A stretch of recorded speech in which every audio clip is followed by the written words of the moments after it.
many are trying, trying to cross over as well for their protection, and there's serious concern about the condition of minorities in Bangladesh.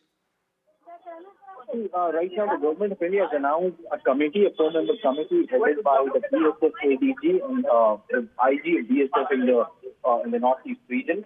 And basically, that has been done to ensure right now that no illegal infiltration happens. Right now, reports are emerging that there are many Bangladeshis who are waiting, or we can be seen gathering near the Indo-Bangla border, near the West Bengal border right now. Now, the government is tight-lipped and has not yet decided as to whether there will be any asylum or there is any consideration of giving asylum to these people who are trying to get into India, or whether, as of now, there is no such mechanism in place as to say that the government has not decided to give any asylum or open the borders for anyone who's trying to get into India through the land border right now, those who are Bangladeshi citizens. So as of now, the situation is very tense and the government is monitoring the situation, but no decision so far has been taken whether these people will be allowed or not. And to monitor the situation and to further ensure that what will be decided in this regard, this committee has been constituted. All right. Thanks so much, Ghazali, for joining us with all those details. So that panel formed to maintain communication with authorities in Bangladesh and ensure safety of Indians and minorities. All right, let's take a look now at the situation a bit on the border between Russia and Ukraine. Russia is moving troops into its western Kursk region. State media has reported as Ukraine's cross-border surprise attack enters its fourth day. Ukrainian soldiers entered western Russia in a move that's bewildered Moscow, successfully testing its weak border defense and could deal a blow to its natural gas supplies to Europe. Kiev dispatched hundreds of servicemen backed by armored vehicles, artillery and drones to the Kursk region, according to Russian officials and media reports. NDTV's Vishnu Shom explains the area where this is taking place. War between Russia and Ukraine has gone on for more than 800 days. So it is now still very much in a crisis area where both sides are attacking and counterattacking. The latest is a counterattack by the Ukrainians. So this is the map of Ukraine, and this is the area that we are now about to talk about. And this is where Ukrainian forces have actually crossed over the border between Russia and Ukraine and are operating about 30 kilometers in depth in this area. So while we will focus on that, I will also explain to you the situation in the Kharkiv area, in fact, just in the north of Kharkiv, where there's been a lot of fighting, and this was an area where the Russians had come in, and then also give you a brief idea of what's happening over here, because this is the main front, this entire area where the fighting is taking place. This is the Luhansk and the Donetsk area.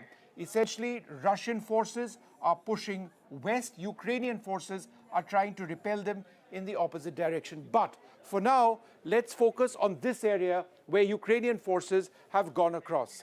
So let me just bring up a couple of close-ups of what is taking place over there. So let's focus now on that area where the Ukrainians have gone in. So this is the Sumy Oblast in Ukraine. That's the area where they've gone into Russia, 30-40 square kilometers, 30-40 kilometers in depth, but 350 square kilometers in terms of the overall area which is held in Russia's Kursk Oblast. And how do we know this? Because these are maps from the Institute for the Study of War, and they've got geolocated footage which indicates the Ukrainian advance to certain areas over here. These are the areas where Ukrainian forces have actually been detected. So this is a cause of major concern. Nobody really knows what the ultimate objective is of the Ukrainians, but the fact that the Russians have come into Ukrainian territory earlier, is this being some sort of a barter position for any eventual peace deal later on? Let's go back to the previous image, and now let's talk about the Kharkiv area where there has been a great deal of fighting. So if you look at the Kharkiv area, which is this area over here, this is a zoomed in picture of Kharkiv city. There has been a lot of fighting in this area. This is the Vovchansk area where there is fighting between Ukrainian and Russian forces. And these areas in red are areas which the Russians have come in some time back in their latest offensive. The Ukrainians have stabilized the front, however, but these are the areas they've captured. And These are claimed territories, the one in yellow, where the Russians and the Ukrainians are actually fighting. And finally, one little point of explanation over here. Let's talk about the wider front that I've described, this entire area over here. Well, that is where the bulk of the fighting has been taking place. All along these areas which are circled, again, the Russian forces trying to move westwards, the Ukrainians pushing them back. Izium was at one stage held by the Russians, the Ukrainians have that. But if you look over here, Bakhmut, which has seen some of the heaviest infantry fighting since the Second World War, it presently lies with the Russians, but it is deeply, deeply contested. So that's what we can share with you right now on what the overall situation in terms of fighting in Ukraine presently is. All right, so Vishnu explaining to us geographically where it's happening, how it's happening. Joining us for more on the situation, Andrea Dubchak, a reporter, Radio Free Europe from Kiev. Thank you so much. What is the latest that you can share with us? Russia surprised by this, attack. It's already been, this cross-border advances into its fourth day now. Yes, of course, it was like a big, dark surprise for Russian. Yeah, and Ukrainian forces unexpectedly go deep to Russian territory, and now they try to stay and hold position like deeply inside the Russian territory. Of course, Russia will try to do the best to push back Ukrainian forces, but again, the main task for Ukrainian forces now is like to get territory and to stabilize front lines there. But it will be hard because Russia uses a lot of aviation, guided bombs, and drones. Right, what we do believe is Russia is now moving its troops into that territory, having been taken by surprise. You also had President Volodymyr Zelensky say Moscow must feel the consequences for its invasion of Ukraine, though not referring to this region. No, it's a war, and Ukraine, in my opinion, have rights to fight on Russian territory because Russia tried to occupy Ukrainian territory, and it's like our rights to fight with Russia there too. No, absolutely. One can understand. But if you could tell us more about what you're hearing, what is being reported right now there in the media regarding this. We believe that Ukrainian forces are 10 kilometers inside Russian territory. It's probably even more than 10 kilometers. It's like approximately 20 kilometers deeply into Russian territory. This night, Ukrainian destroyed by HIMARS the column of the Russian vehicles with soldiers. A lot of video on internet now. And of course, Russia tried to push back Ukrainian forces and use a lot of guided bombs, drones and artillery. But main task for Ukrainian forces now to hold territory and to deep trenches and to stay. And a lot of Ukrainian forces now going directly toward to Russian border, and I hope Ukrainian will stay and hold territory. Well, it's a very high-stakes move indeed. You're saying 20 kilometers into Russian territory. It's been a long, bloody war, and one can expect a very strong reaction from Russia in coming days. And Ukraine ready for that? Yes, Ukraine ready for that because we more than 2 years in full-scale invasion war. Yeah, and of course, it's not news for us. We are in the state of war with Russia, and every day Ukrainians feel it. No electricity sometimes. Even this night, I saw the Russian drone attack to Kyiv, and Ukrainian anti-aircraft forces destroy this drone on my eye.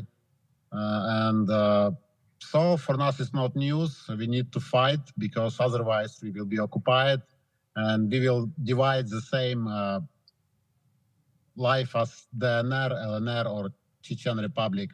So Russia will use Ukrainian just like a field meat and destroy country, destroy everything.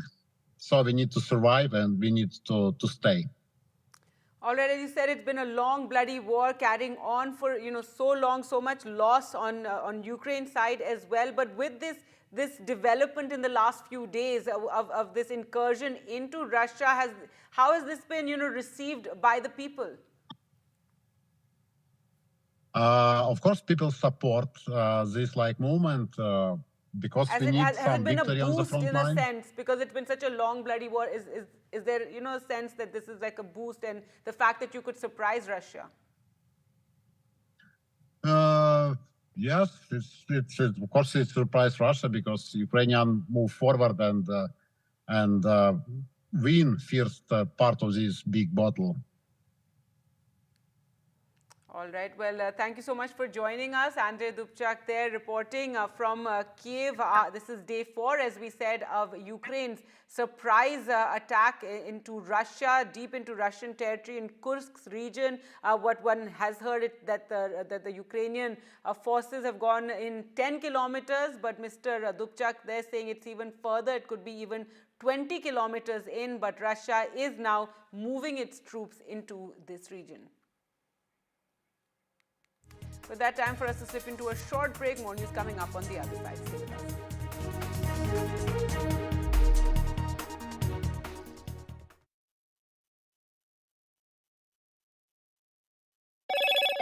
Hello, Moto. Motorola Razr 50 Ultra comes with Google Gemini.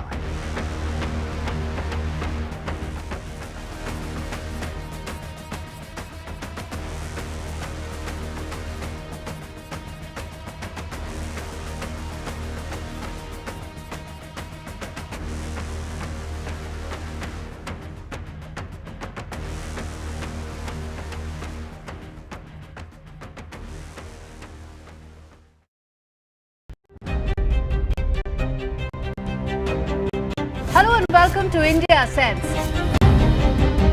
where I speak with global opinion makers. The United States has made a strategic decision over the last 20 years to move closer to India. So a $7 trillion economy seems a perfectly conceivable number. If you want to be a national party, it's that you sort of accept the way the world is rather than want to endlessly hark back to how it was. Modi is promoting the digitization of the economy, which is accelerating growth in the country. Stay informed and entertained with the new and updated NDTV News app. You can watch all our channels live, listen to podcasts, read breaking and exclusive news from around the world and more. Download the NDTV app today and get access to the best journalism and storytelling on your smartphone or tablet. The NDTV app. News that matters to you.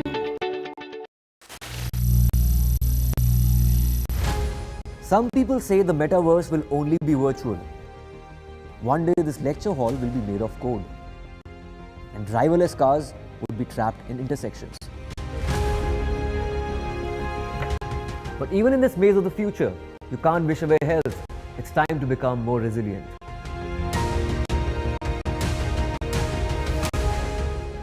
"10 years of Banega Swasth India, we have grown and achieved so many milestones.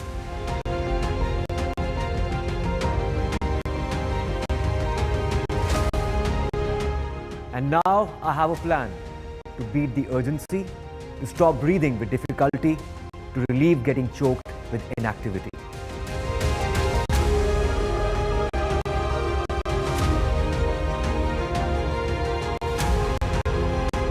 Energize our government, our environment, our society, and ourselves. Everyone, everywhere, every day.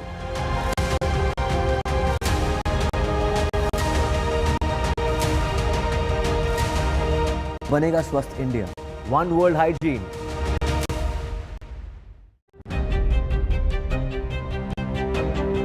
Hello and welcome to India Sense, where I speak with global opinion makers. The United States has made a strategic decision over the last 20 years to move closer to India.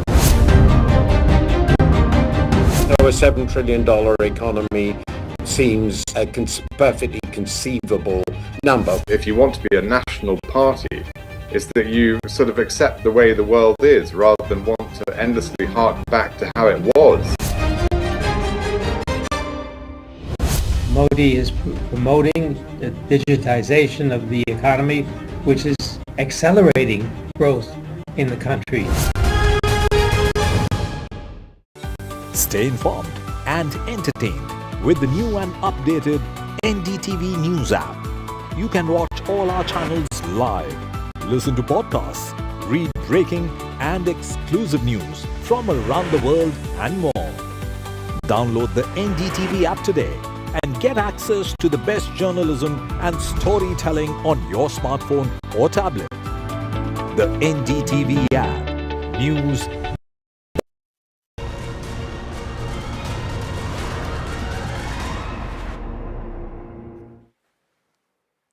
Neeraj Chopra has become the first Indian to win track and field medals in consecutive Olympics. The star athlete won India's sole silver medal in the Paris Games with the season's best throw of 89.45 meters in javelin. On a day that the hockey team had snatched its second successive Olympic bronze, the event was dominated, however, by Pakistan's Ratnadip, who won the gold with a massive throw of 92.97 meters. So we didn't get the gold here, but silver indeed. Both Neeraj and Arshad committed fouls in their respective first attempts, but the Pakistani athlete stunned everyone with his second throw. Neeraj's second attempt was his season's best at 89.45 meters, and it was to a cheering stadium. NDTV's Rika Roy spoke to the champion post his medal. At this hour is the Paris Olympic medalist Neeraj Chopra. Neeraj, many congratulations. I think बहुत सारे लोग आपको पूछेंगे कैसा था कैसा रहा. First thing I'm going to ask you, another Olympic cycle over, what is it that you're craving to eat at this moment? क्या खाना है आपको अभी घर जाके यहाँ पर what is it that you're going to eat? सबसे पहले तो जी यही है, अब इतने सालों से स्पोर्ट्स कर रहे हैं तो क्रेविंग वाला तो ख़त्म हो ही चुका है, सही बताऊँ तो. घर जाके ये खाना है, ये चीज़ मिलनी चाहिए, वो स्वाद वाला सिस्टम थोड़ा कम हो गया अभी. फिर भी घर जाएंगे तो बिल्कुल घर का खाना कुछ भी मिले हमेशा अच्छा लगता है.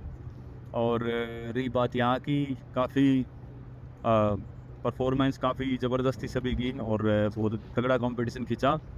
और बस वही है, अपनी कंट्री के लिए मेडल जीता है उसकी खुशी है. जो थोड़ी बहुत कमियां हैं या जो लगा कि हाँ कसर रह गई है उसको आगे पूरी कर लेंगे, आगे भी और टाइम है. टोक्यो में जब आप देख रहे थे, यहाँ पे जब देख रहे थे एटमॉस्फेयर, थोड़ा सा हमें डिस्क्राइब करिए, हाउ डिफरेंट वाज इट? और उतना आपको लगा कभी भी कि इतना क्राउड है, क्राउड का प्रेशर भी आपको? नहीं, मुझे पर्सनली क्राउड बहुत पसंद है. टोक्यो में स्टेडियम खाली था almost.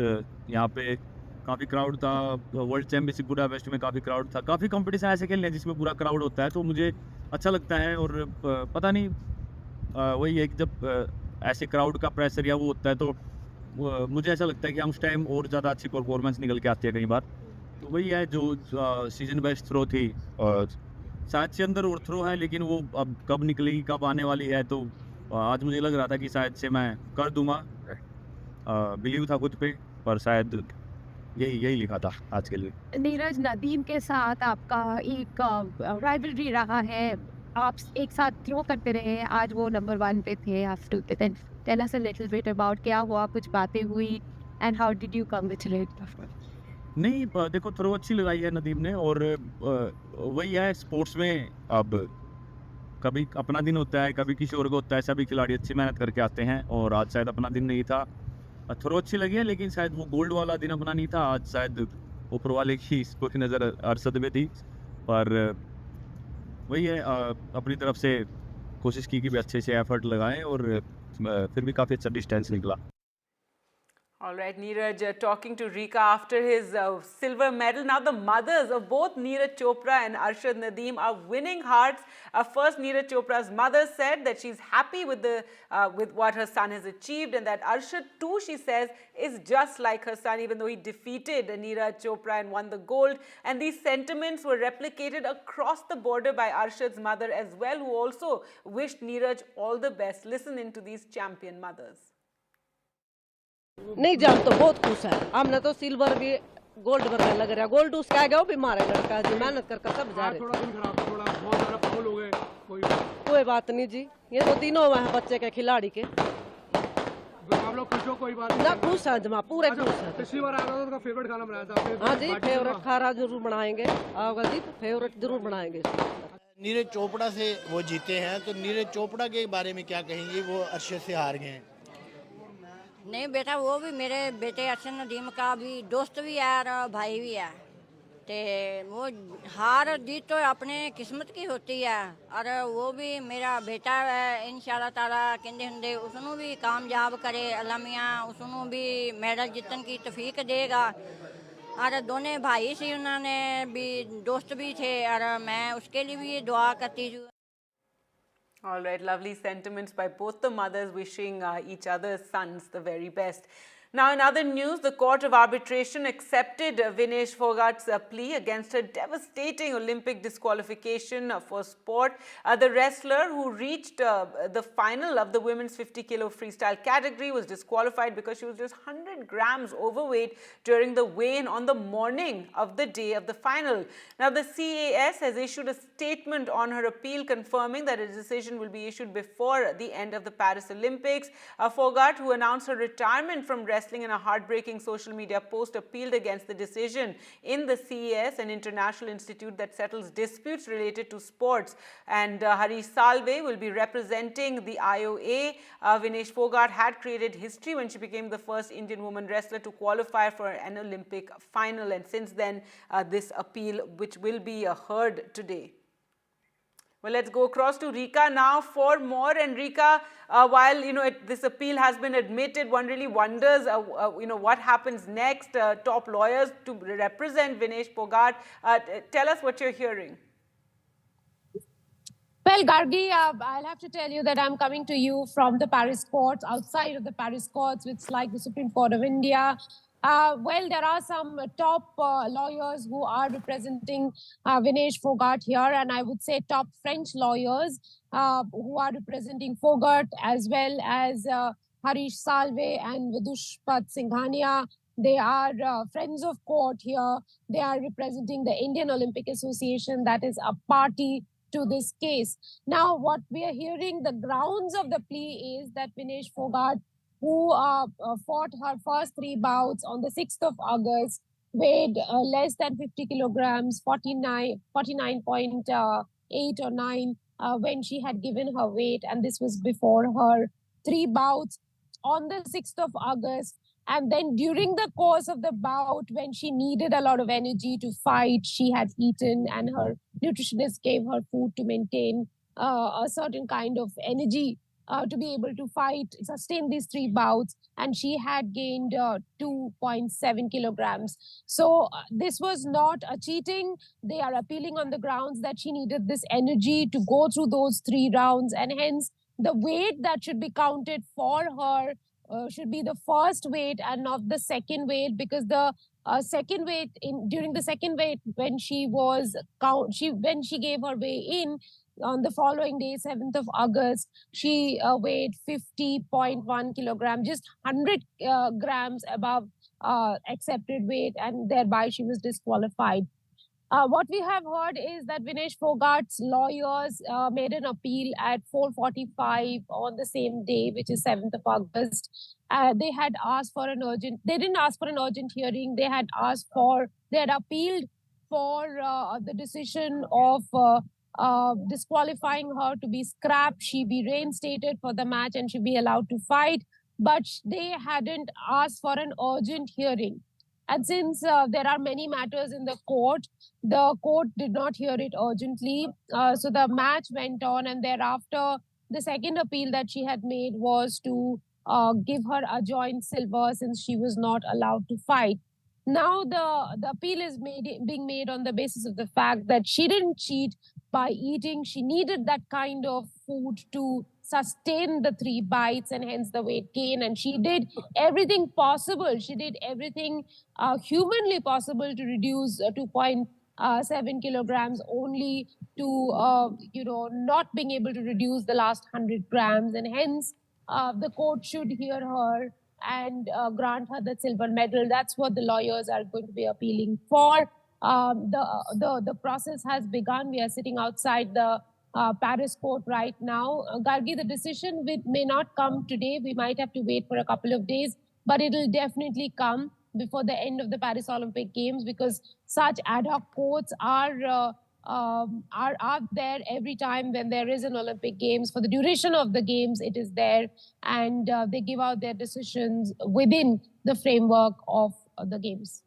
That's right, Rika. And you reported every heartbreaking moment as that information started coming in that Vinesh Phogat had been disqualified, and initially one couldn't believe it, that 100 grams, and then one realized what she had gone through the night. And there's been so much, rallying around her. You've had international sports stars also speaking out in her favor, appreciating her, talking about her, the manner in which she, got those first 3 matches, how she defeated her opponents, defeated the world #1. Interestingly, now you have Sachin Tendulkar, who just an hour ago, in fact, also posted for Vinesh Phogat, and he says, time for an umpire's call. Every sport has rules, and those rules need to be seen in context and revisited. Vinesh Phogat qualified fair and square for the final. So, and then he goes on to talk about, that it defies logic, that she would be robbed of this silver. So it's great to have somebody like Sachin Tendulkar also come out and speak so strongly for Vinesh Phogat. And it comes a few days after many international sports stars have already. That's right. What Sachin has spoken in his statement is exactly the grounds on which her case is being argued, that her first vein should be considered and not the second vein. However, Gargi, I have to mention here that Sachin was the face of India's activism, or I would say India's reluctance to Indian cricket's reluctance to adopt the Olympic norms and sign the whereabouts clause, which would get the sport into Olympic Games. There was a lot of to and fro. There were a lot of to and fro that took place. Sachin Tendulkar, Harbhajan Singh, and a few others refused to sign the whereabouts clause when they were a part of the Indian cricket team, and the administration sided with them. There was a case built by the players saying that it just doesn't allow players to keep any kind of privacy. It compromises privacy. But the thing is, all international stars, including Roger Federer, Serena Williams, Novak Djokovic, now everyone has to sign a whereabouts clause. And that was the impediment to getting cricket into Olympic Games.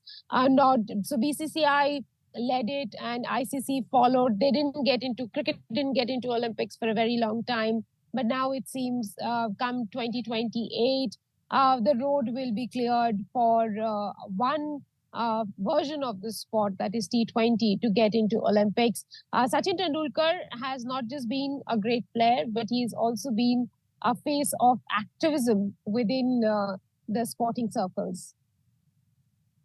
All right, Rika, we'll leave it there. It was just a pleasant surprise to have Sachin Tendulkar also, speak out on this, and we'll leave it with that last line of his, which says, while we all wait for a verdict from the Court of Arbitration for Sport, let us hope and pray that Vinesh gets the recognition she deserves. Thanks so much, Rika, and we'll of course return to you as and when that decision or whatever developments take place.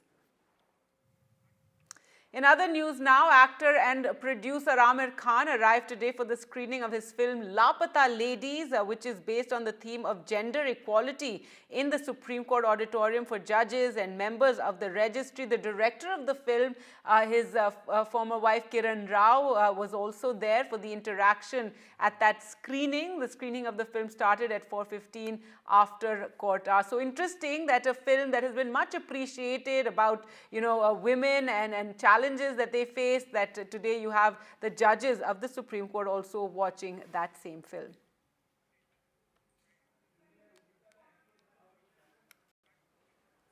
And finally, in a world moving towards sustainability, our clothing choices are powerful tools for environmental change, with fashion and textiles serving as the front line in our personal battle for sustainability. Focused on bringing about this change towards sustainable clothing, the Trident Group unveiled its latest innovation in home textiles in Delhi.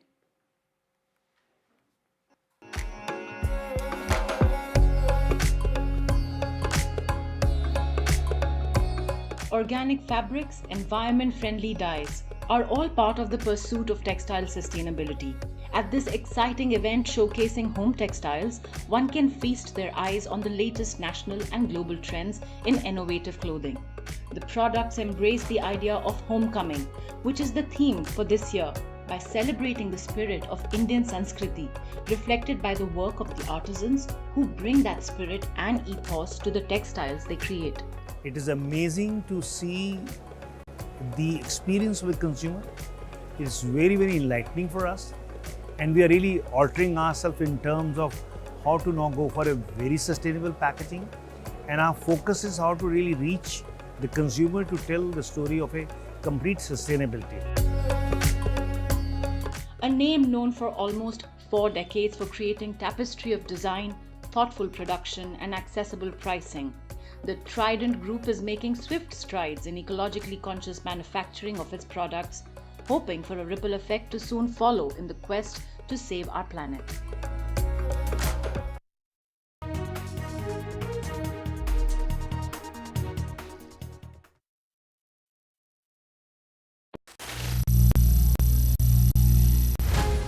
Some people say the metaverse will only be virtual.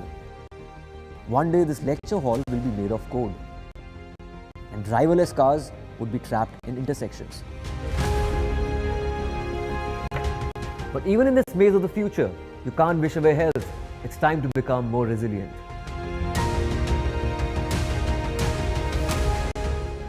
"10 years of Banega Swasth India, we have grown and achieved so many milestones.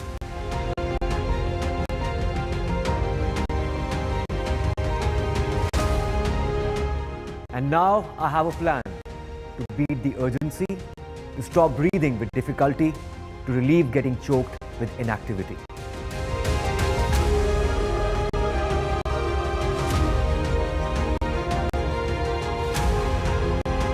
Energize our government, our environment, our society, and ourselves. Everyone, everywhere, every day.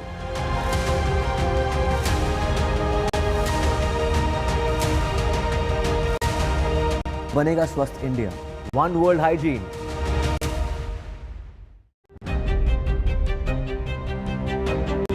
Hello and welcome to India Sense, where I speak with global opinion makers. The United States has made a strategic decision over the last 20 years to move closer to India. So a $7 trillion economy seems a perfectly conceivable number. If you want to be a national party, is that you sort of accept the way the world is rather than want to endlessly hark back to how it was. Modi is promoting the digitization of the economy, which is accelerating growth in the country. Stay informed and entertained with the new and updated NDTV News app. You can watch all our channels live, listen to podcasts, read breaking and exclusive news from around the world and more. Download the NDTV app today and get access to the best journalism and storytelling on your smartphone or tablet. The NDTV app. news that matters to you.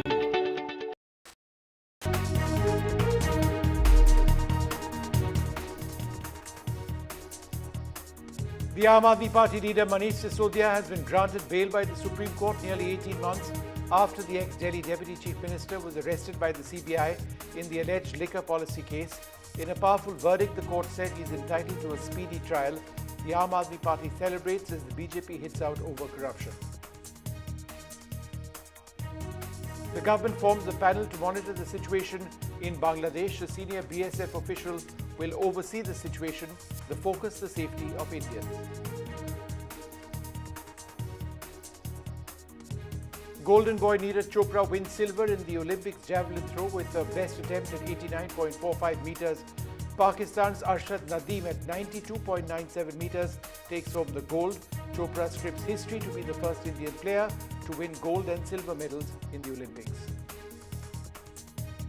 Neeraj and Arshad Nadeem's mothers win hearts after in a display of bonhomie. They say both are like their sons and are happy for them.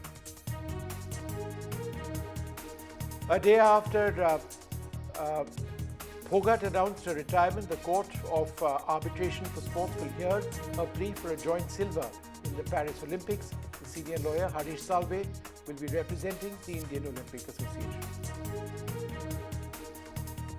The Prime Minister will visit landslide-hit Wayanad tomorrow, including hospitals and relief camps. He'll also speak to the rescuers.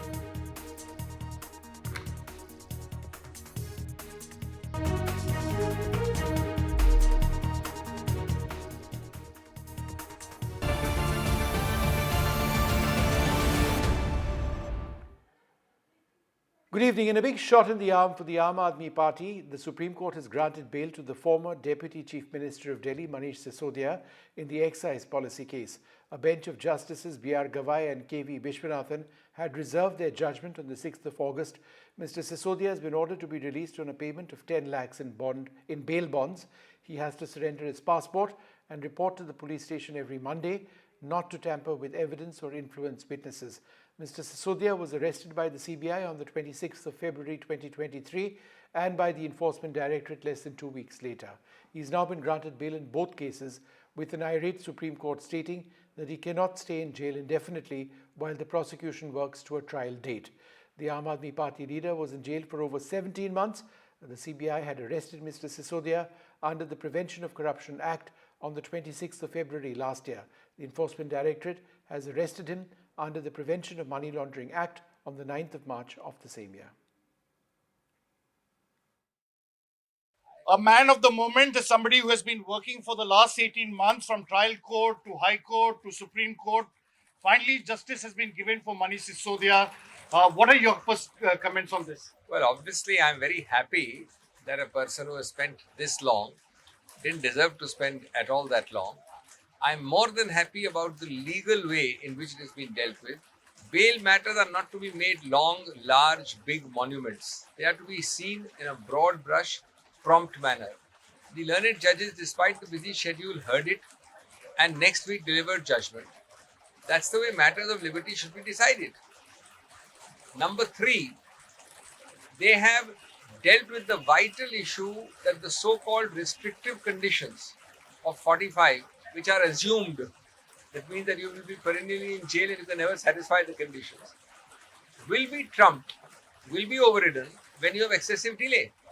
There is no 45 which is statutory, which will override the higher constitutional mandate of delay, anti-delay, under Articles 20, 21 and 22. That also they have held.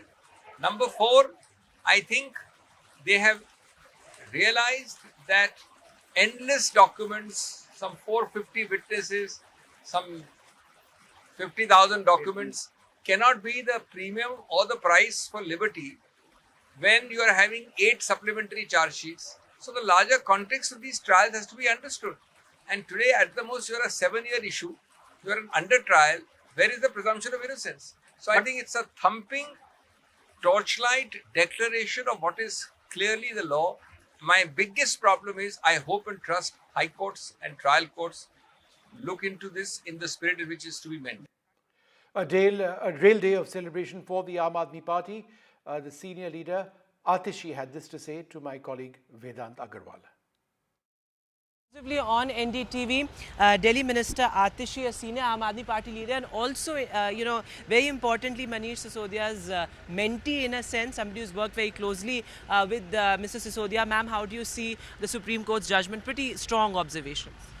I think the Supreme Court's order has clearly shown the kind of injustice that has happened with Manish Sisodia. He has been incarcerated now for a period of 17 months.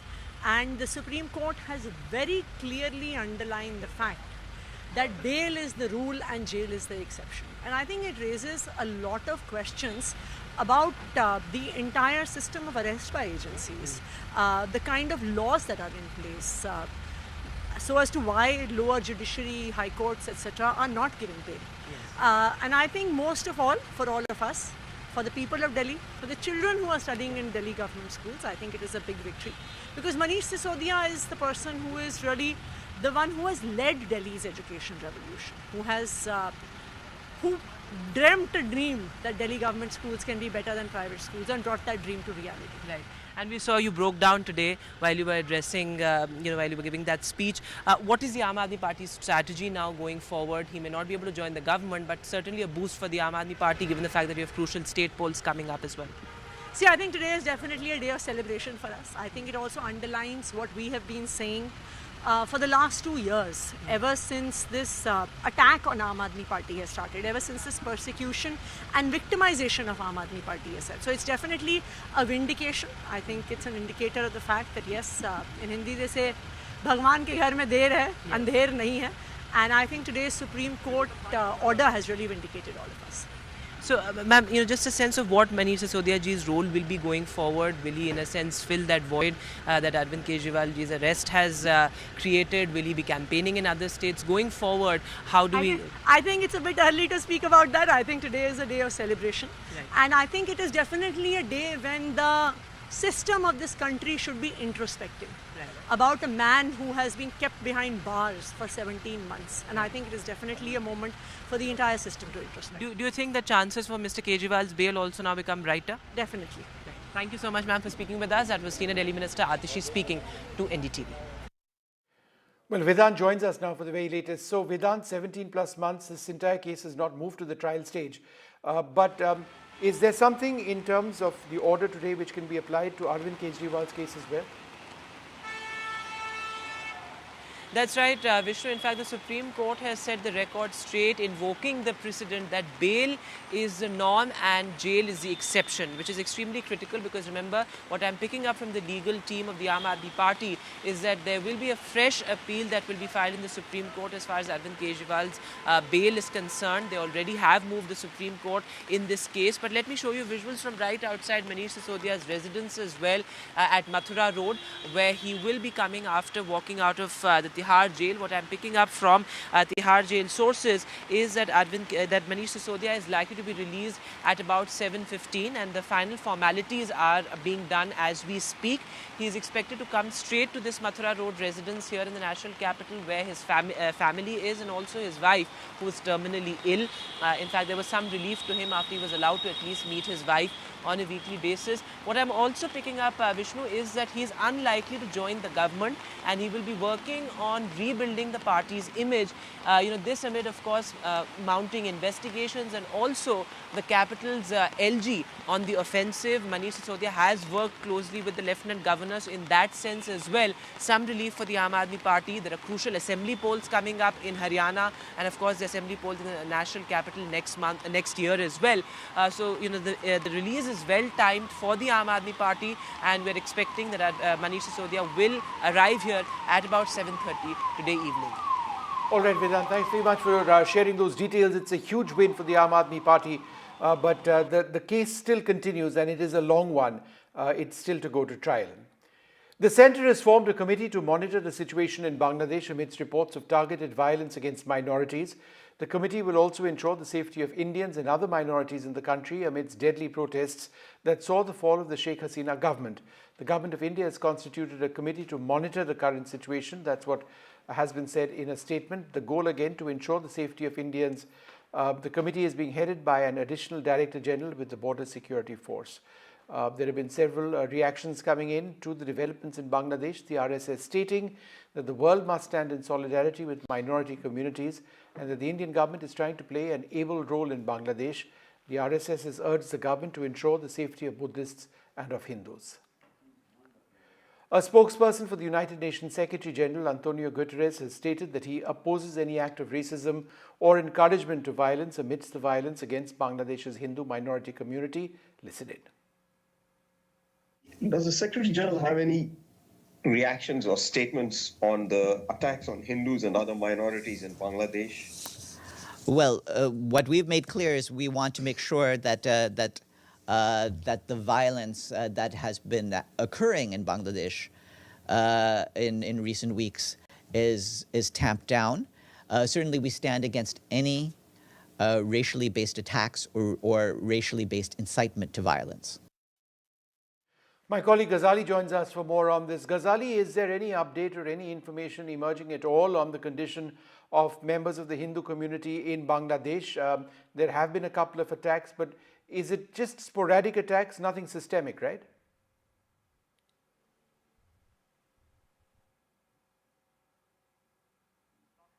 Sorry, we've lost that line with Ghazali. We're going to move on now to some other news. Russia is moving troops into its western Kursk region, state media reports, with Ukraine's cross-border surprise attack entering its fourth day. Ukrainian soldiers have entered western Russia in a move that surprised Moscow, a move that has successfully tested the weak border defenses in that area. It could deal a blow to its natural gas supplies to Europe. Kiev dispatched hundreds of servicemen backed by armored vehicles, drones, artillery to Kursk. According to Russian officials, they are holding, some reports suggest, up to 350 square kilometers of Russian territory at this stage. War between Russia and Ukraine has gone on for more than 800 days. So it is now still very much in a crisis area where both sides are attacking and counterattacking. The latest is a counterattack by the Ukrainians. So this is the map of Ukraine, and this is the area that we are now about to talk about. And this is where Ukrainian forces have actually crossed over the border between Russia and Ukraine and are operating about 30 kilometers in depth in this area. So while we will focus on that, I will also explain to you the situation in the Kharkiv area, in fact, just in the north of Kharkiv, where there's been a lot of fighting, and this was an area where the Russians had come in, and then also give you a brief idea of what's happening over here, because this is the main front, this entire area where the fighting is taking place. This is the Luhansk and the Donetsk area. Essentially, Russian forces are pushing west. Ukrainian forces are trying to repel them in the opposite direction. But for now, let's focus on this area where Ukrainian forces have gone across. So let me just bring up a couple of close-ups of what is taking place over there. So let's focus now on that area where the Ukrainians have gone in. So this is the Sumy Oblast in Ukraine. That's the area where they've gone into Russia, 30-40 square kilometers, 30-40 kilometers in depth, but 350 square kilometers in terms of the overall area which is held in Russia's Kursk Oblast. And how do we know this? Because these are maps from the Institute for the Study of War, and they've got geolocated footage which indicates the Ukrainian advance to certain areas over here. These are the areas where Ukrainian forces have actually been detected. So this is a cause of major concern. Nobody really knows what the ultimate objective is of the Ukrainians, but the fact that the Russians have come into Ukrainian territory earlier, is this being some sort of a barter position for any eventual peace deal later on? Let's go back to the previous image, and now let's talk about the Kharkiv area where there has been a great deal of fighting. So if you look at the Kharkiv area, which is this area over here, this is a zoomed in picture of Kharkiv city. There has been a lot of fighting in this area. This is the Vovchansk area where there is fighting between Ukrainian and Russian forces. And these areas in red are areas which the Russians have come in some time back in their latest offensive. The Ukrainians have stabilized the front, however, but these are the areas they've captured. And these are claimed territories, the one in yellow, where the Russians and the Ukrainians are actually fighting. And finally, one little point of explanation over here. Let's talk about the wider front that I've described, this entire area over here. Well, that is where the bulk of the fighting has been taking place. All along these areas which are circled, again, the Russian forces trying to move westwards, the Ukrainians pushing them back.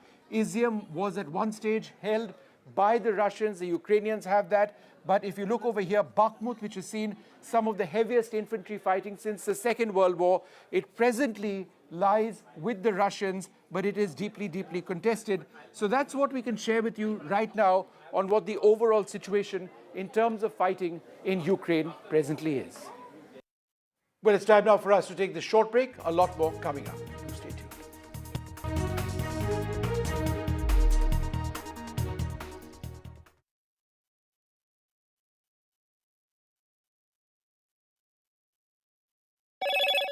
Hello, Moto. Motorola Razr 50 Ultra comes with Google Gemini.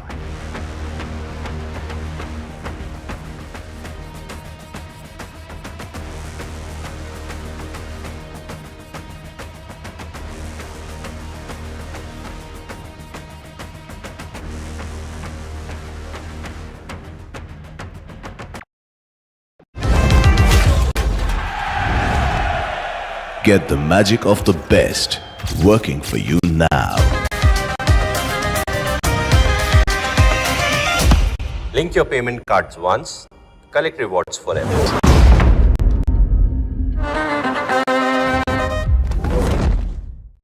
Stay informed and entertained with the new and updated NDTV News app. You can watch all our channels live, listen to podcasts, read breaking and exclusive news from around the world and more. Download the NDTV app today and get access to the best journalism and storytelling on your smartphone or tablet. The NDTV app. News that matters to you. Some people say the metaverse will only be virtual. One day this lecture hall will be made of code, and driverless cars would be trapped in intersections. But even in this maze of the future, you can't wish away health. It's time to become more resilient.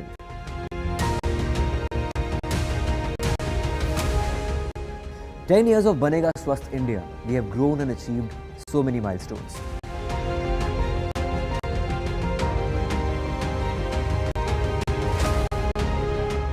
And now I have a plan to beat the urgency, to stop breathing with difficulty, to relieve getting choked with inactivity.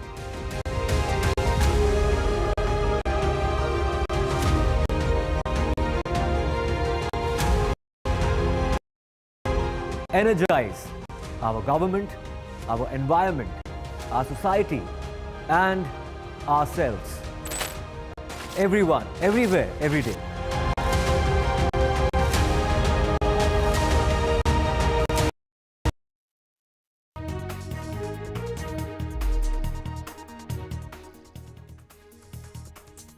Welcome back. The Court of Arbitration has accepted India's wrestler Vinesh Phogat's plea against a devastating Olympic disqualification. The wrestler who reached the final of the women's 50-kilogram freestyle category was disqualified because she was 100 grams overweight during the weigh-in on the day of the final. Now, the CAS has issued a statement on Vinesh Phogat's appeal. This is the Olympic disqualification for sport, that council, confirming that a decision will be issued before the end of the Paris Olympics. I'm joined now by my colleague Rika, who's been tracking this very closely. Rika, does she really have any hope in her appeal? Well, Vishnu, it is a very tricky case. On one hand, everyone's saying that she has very slim hope. On the other hand, the case is being argued on the basis of the fact that this is not a case of cheating. She had to eat during her 3 bouts, which were very taxing, and that led to weight gain. She tried every method in her books. She and her support team tried every way to reduce that 2.7 kilogram that she had gained during her 3 bouts on 6th of August, but she could not shed the last 100 grams. She had to go for the weigh-in at 7:30. At 7:29, she weighed 50.1. And they are arguing that this is a food that she needed for recovery. This is not cheating. So the first weight of the first day when she was weighed in before she went into the competition, which came to 49.9, should be taken in as a weight and not the second weight. However, the rules of UWW or United World of Wrestling clearly says unless an athlete is injured, that athlete has to be weighed on both days. If you're injured, if you go out of the competition, then you don't have to go for weigh-in. In that case, I mean, if Vinesh Phogat was injured and she declared that she couldn't participate in the gold medal match, then she would have been, because of her withdrawal, she would have been granted a silver. But the rules clearly say that if you have to go in for the bout, you have to weigh yourself. And that's where probably she, she couldn't give the correct weight. That was that could have got her into the final, into the gold medal match. She was disqualified. What we do understand is that her lawyers had appealed to the Court of Arbitration of Sport at 4:45 on the day of her bout, which is 7th of August. And a bout was to take place around 6:15 Paris time.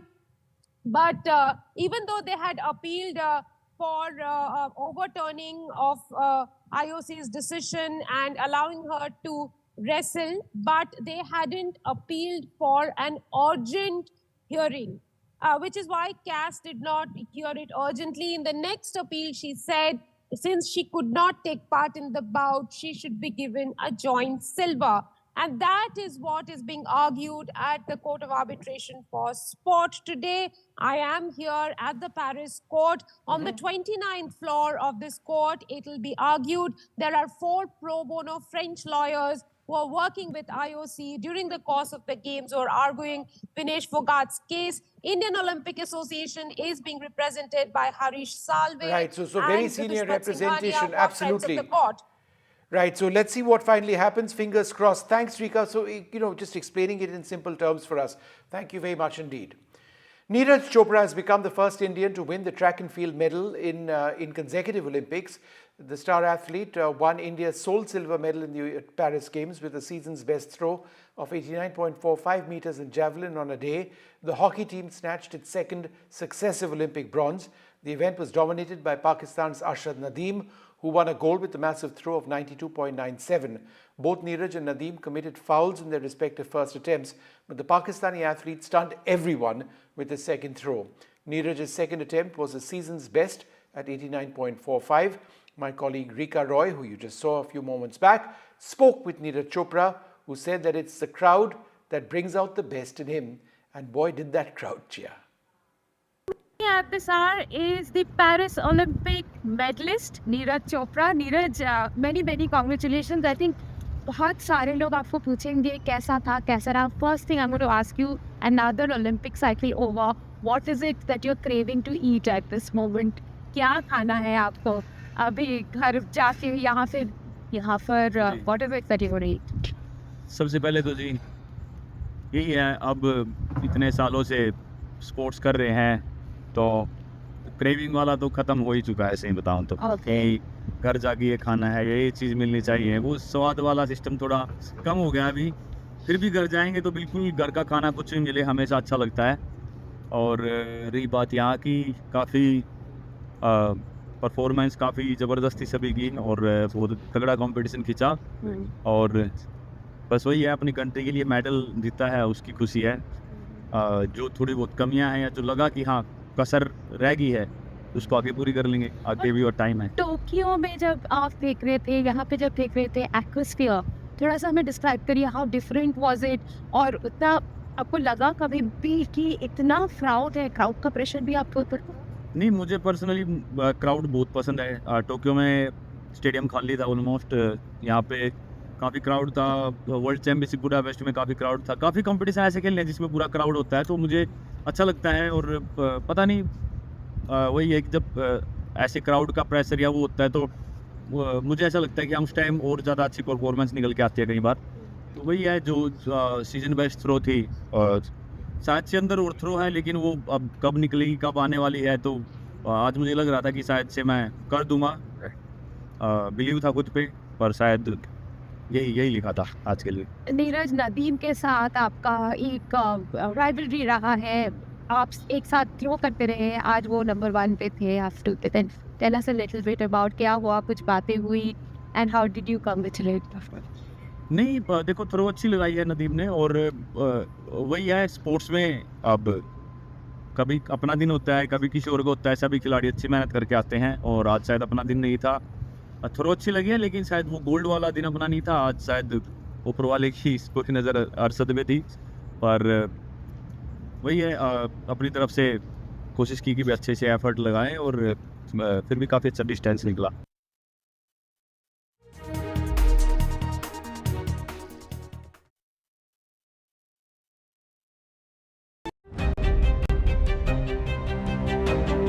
Hello and welcome to India Sense, where I speak with global opinion makers. The United States has made a strategic decision over the last 20 years to move closer to India.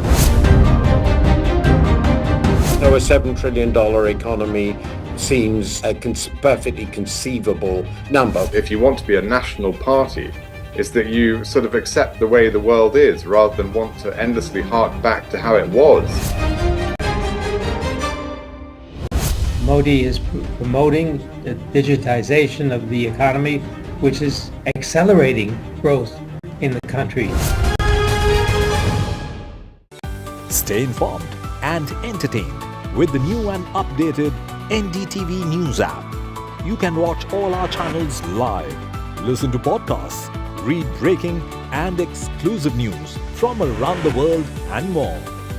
Download the NDTV app today and get access to the best journalism and storytelling on your smartphone or tablet.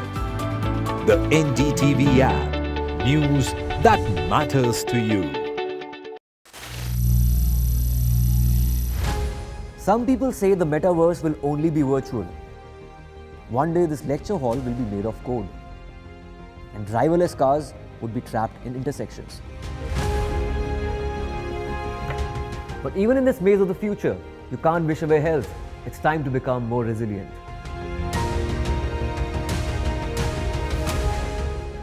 10 years of Banega Swasth India, we have grown and achieved so many milestones.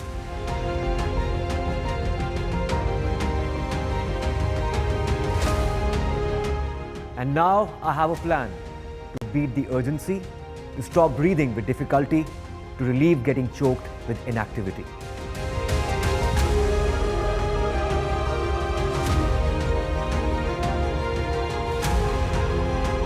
Energize our government, our environment, our society, and ourselves. Everyone, everywhere, every day.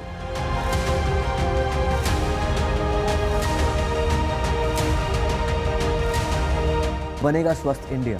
One world hygiene.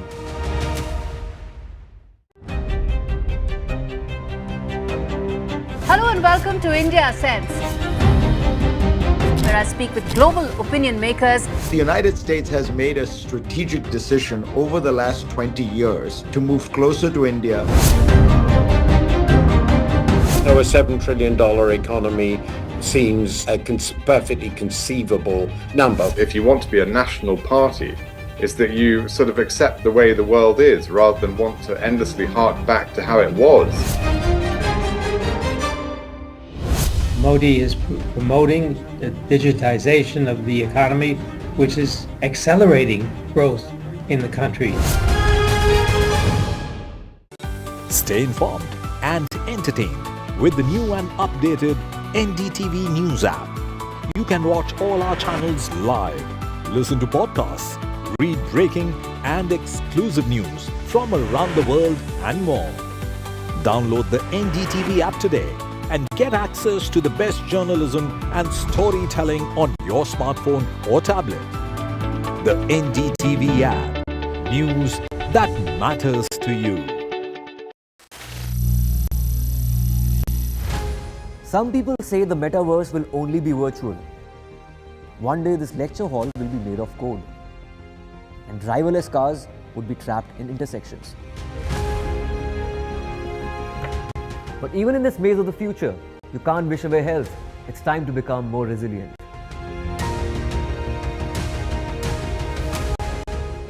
"10 years of Banega Swasth India, we have grown and achieved so many milestones.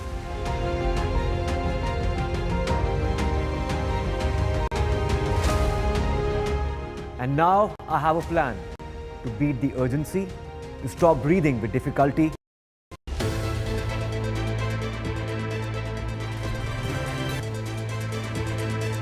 Hello and welcome to India Sense, a show that gives you a ringside view of all that matters to India in the world of global politics and global economics. I'm Gauri Dwivedi. Let's take a look at the headlines this Friday evening. First up, after days of turmoil, Bangladesh has a new interim government headed by Nobel laureate Muhammad Yunus. All eyes now on the transition towards elections focus on the Indian subcontinent, where India, US and China are locked in an intense geopolitical power play. After a wave of riots engulfed the UK with far-right groups clashing with immigrants, the Starmer government has clamped down heavily with 480 arrests and several convictions. But questions related to UK's broken immigration system remain. Kamala Harris chooses Tim Walz as her vice president pick. The race for the White House now moves to the next phase, even as questions rise about Trump's campaign hitting a rough patch ever since Harris entered the race. Days after incidents of violence were reported in Bangladesh after Sheikh Hasina fled the country, United Nations Secretary General Antonio Guterres expresses opposition to any radically motivated attacks. Neeraj Chopra wins silver at the Paris Olympics. Chopra becomes the first athlete in modern India to have back-to-back Olympic medals. Indian hockey makes the nation proud with another bronze.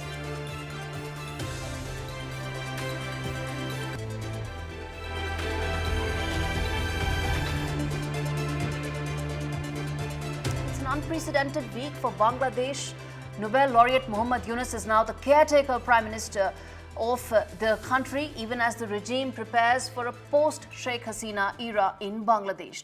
The transition for Bangladesh from here on will determine what really happens in the power competition that's underway in the Indian subcontinent between US, India and China. And that's our big story on India Ascends. The power dynamics that is at play in the Indian subcontinent and its impact from Myanmar to Pakistan to Nepal to Bangladesh to Sri Lanka. It is evident in all these countries. Take Maldives, for instance, that map on your screens. Current President Moizu won on an India Out campaign, and his government is now siding with China. Now, this, in an extreme case, could potentially impact even the movement and access to the Indo-Pacific, a possibility that impacts both India and the US. Move forward, take a look at Pakistan. To the US, it's still perceived as a key partner to remain relevant in Afghanistan. It's also being offered truckloads of loans and money by China for precisely this reason, that Pakistan is important for US and it's important for India because it is part of its strategic and security calculus. Take a look at Nepal, where prime ministers are practically playing musical chairs. The current PM, Oli, has been the PM for the third time in 9 years, has a history of being hostile to India. In the past, he laid claims to areas that lie at the tri-junction with India and China, the one which is one of the routes to Mansarovar. So that again is where you see India-China engaged in a power play. Same is the case with Bhutan, where China has been using its checkbook to get access to this strategically important Doklam region. And India continues to build on its strong and historic ties that it shares with Bhutan in trade, transport, people-to-people areas. Now let's move on to Colombo, another country at the Indo-Pacific where the power play is happening. It needs large funds to continue its economic revival. China's loans are the very reason why Colombo is in the economic misery that it is, but it has a compromised public finance, which means it can go back to China. So how do you counter it? Competitive or probably collaborative funding, aid, grants is what is needed from India and the US to be part of this power play and to be a significant player. Now let's move on to Bangladesh, where China, India and the US have differing goals and they have differing approaches to achieve those. India backed the January election, US did not. In fact, in this mess, China swooped in and has been doing so for the last decade. What has it done? It didn't get into the election. It ensured that it provided Dhaka with submarines and its very first submarine base. And that's the important, that in the immediate, India needs to focus on the long land border it shares with Bangladesh, the longest, and also prepare for a humanitarian challenge. But the long term, countries that sit on key connectivity routes and strategic points on the Indo-Pacific are essentially playing big powers amongst each other. And India needs to get this power dynamics right. US sanctioned Awami League leaders after the January elections this year in Bangladesh, but did not do so when it happened in Pakistan, where the army rigged the election completely. Why? Because for the US, it's not the election per se that matters. It's the hedging of its strategic risks in the region that matters, because it is engaged in this deep power play in the Indian subcontinent. And India needs to now do the same, ace its game. Visit to the Maldives by Foreign Minister Dr. S. Jaishankar is a first and good step, but it needs to build on this further.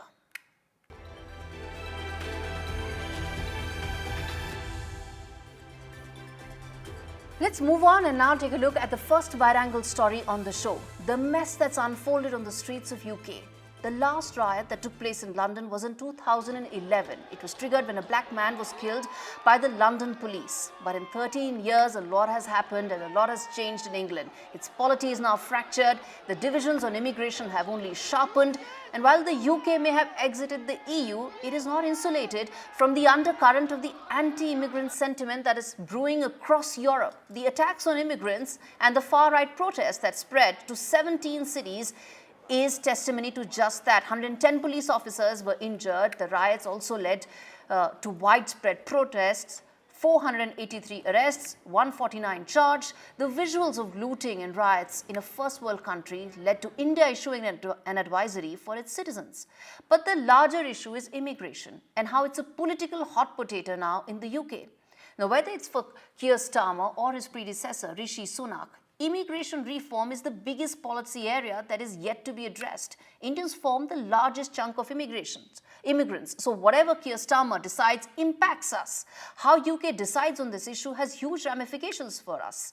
But take a look at this report to know how immigration issue has been brewing for the last 15 years with absolutely no solution for government after government.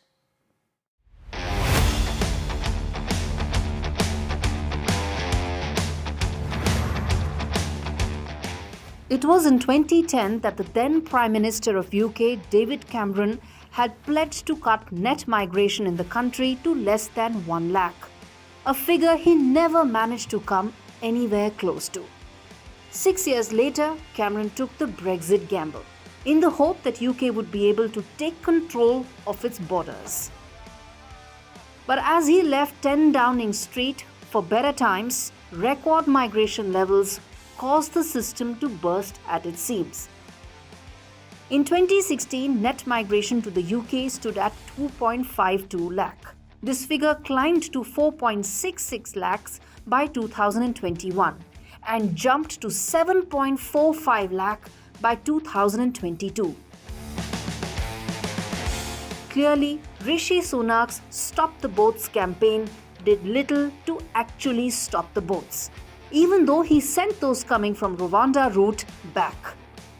Sunak also stopped international students from bringing family members. He hiked salary threshold for skilled worker visas by 50% and restricted care workers from bringing in their dependents. But the failure of these policies had been a precipitating factor in birthing political parties like Reform for UK, a far-right political outfit that is against immigration. Britain spends £3 billion annually on processing asylum applications and £8 million daily in housing migrants in hotels, that were attacked by rioters.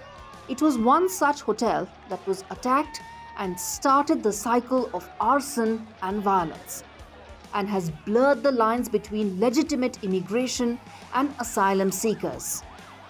Where it ends will decide the fate of a lot of Indians that legitimately move to the UK every year.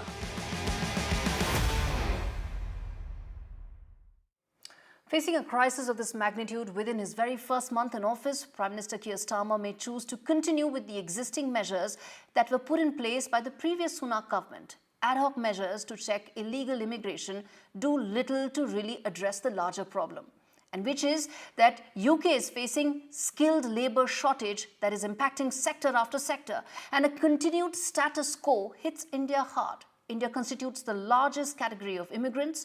This means that the graduate route will remain unchanged, but the wait for lakhs of students and care workers to bring in their dependents to the UK may grow longer. Starmer proposed a reform, but what the UK may get is continuation of the previous government's ad hoc measures, and what is needed is a comprehensive look at UK's immigration programme.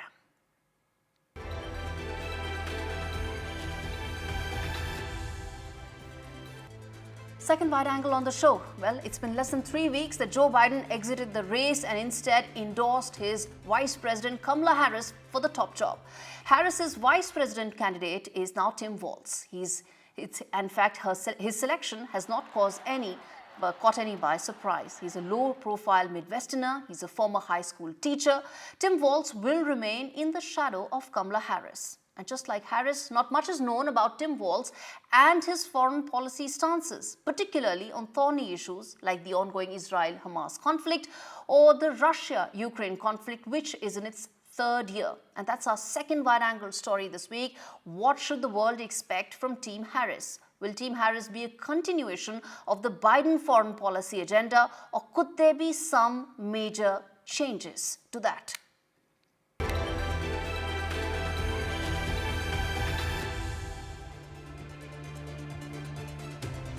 In fact, it's less than 100 days to go for US elections, and the race is now neck to neck, with some polls giving Kamala Harris a slim lead over Donald Trump. To discuss this next phase of the US elections and what happens as far as Team Harris's agenda going forward is concerned, I'm joined by Rick Rosso, Senior Advisor at CSIS, joining us live on NDTV. Thanks much, Rick, for joining us on this program. My first question to you is that as we talk about what lies ahead in terms of the specifics of this case, what does it mean as far as Team Harris's agenda for India is concerned? Yeah, you know, it is a bit of a black box. Despite Kamala Harris having Indian heritage, she's never really kind of embraced a powerful leadership role in the administration or time on Senate, occasionally voicing, because of course she has that nuance and understanding of India better than what you'd see from a lot of candidates, but never really embraced it and wrapped herself up as trying to be a leader in Washington on that topic. And as governor of Minnesota, Governor Walz, of course, you know, very, very similar, not really a lot of opportunities. So I think a lot of what you're going to see from a Harris administration, should that come to pass, is going to be defined a little bit more by the candidates they choose for different cabinet roles, for the National Security Council, things like that. I think those are the people that day to day are really going to choose the direction and tenure in terms of what we're doing with India in the coming years, should there be a Harris administration. You know, and I think under that, I think it's easy to kind of expect that we'd see basically a bit of a status quo. I think they'll probably take over a lot of the ideas and initiatives from the Biden administration, meaning that relatively positive on trade, very forward-leaning on defense and security, but still occasionally bringing up concerns about human rights and things like that. So I think that's probably the status quo we can kind of understand, but some of it will be driven by individual personalities that get appointed into the administration. It's a bit of a black box as far as what Kamala Harris will come up with. But a lot of people say that it's actually honeymoon period for Kamala Harris right now, early days into the campaign, but it may end soon. And then what she's looking at is probably a competition that's going down to the wires. Do you think it's going to be a stiff election? Yeah, you've always got a bit of a bump when you have somebody new that doesn't have, you know, quite the same long governance track record. With Biden, it's easy to point to a few victories, but a lot of areas where maybe they fell short of people's expectations. So as we've seen, incumbent presidents tend to have relatively low ratings when it comes to re-election time, even though several candidates have actually won re-election in recent years, not Trump, but the previous presidents. So you get a bit of a bump when you have a new candidate. When you have a new vice presidential candidate, you can expect that to fade to some extent. But we still have a relatively long road ahead. Plenty of opportunities for both candidates to say things that could help or harm if they ever do figure out an opportunity to get together for a debate. I mean, just look, we've had one presidential debate, and that changed dramatically the course of the election. So I do think that status quo, there's an opportunity, I think, to lose a bit of steam, but a lot of opportunities to regain it and find new areas that are going to actually impact what we have for the final result.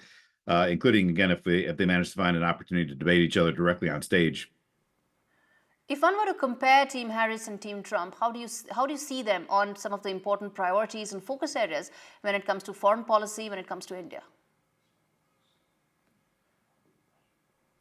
Well, I think, a Trump administration, you would expect, as we saw before, to be a lot more focused on domestic constituents. Not to say that, a Harris administration wouldn't, because, first and foremost, every president is beholden first and foremost to domestic voters. But, with Trump, you saw a very heavy emphasis on that. And some of these, very tense issues that we see right now on concerns about globalization. Are we encouraging companies to go overseas when we should be creating jobs locally? Concerns about migration, illegal migration across the border, about involvement in foreign wars. That's where you actually see that really strong domestic focus begins to intervene in some of the global issues where the United States has traditionally shown a leadership role on.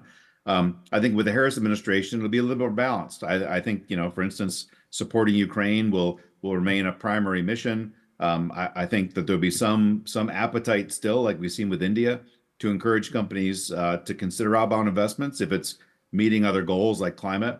Climate itself, of course, is another dramatic area we're going to see a big change. The Trump administration was not very comfortable talking about climate change, pulled out of the Paris Accords. Democrats brought us back in. If Trump wins, I think you can expect that we're going to leave again and less leadership from the United States. So on security, I think when it comes to China, there's not a lot of daylight between the two candidates. Maybe a difference on how they speak about it, some of the actions, but not a lot of difference. But on other security matters, on issues like immigration, certainly on trade and on climate, there is where I think you're going to see a lot bigger differences depending on who wins the election. Richard Rosso, thanks so much for taking out the time and speaking to me on India Sense. We'll keep coming back on the next course of action as far as the US elections is concerned. But with that, we're slipping into a very, very short break. We come back with lots more on the other side of India Sense. Stay with us.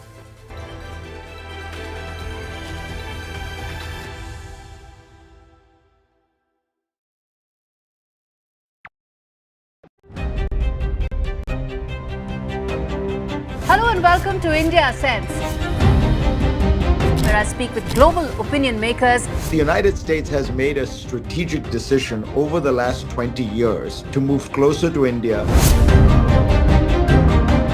Now, a $7 trillion economy seems a perfectly conceivable number. If you want to be a national party, it's that you sort of accept the way the world is rather than want to endlessly hark back to how it was. Modi is promoting the digitization of the economy, which is accelerating growth in the country. Stay informed and entertained with the new and updated NDTV News app. You can watch all our channels live, listen to podcasts, read breaking and exclusive news from around the world and more. Download the NDTV app today and get access to the best journalism and storytelling on your smartphone or tablet. The NDTV app. News that matters to you. Some people say the metaverse will only be virtual. One day this lecture hall will be made of code, and driverless cars would be trapped in intersections. But even in this maze of the future, you can't wish away health. It's time to become more resilient.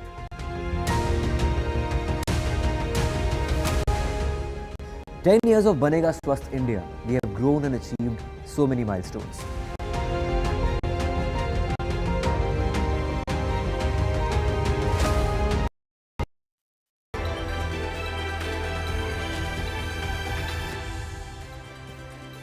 Welcome back. You're watching India Ascends with me, Gauri Dwivedi. Let's take a look at now Middle East, where we get another top voice on the show.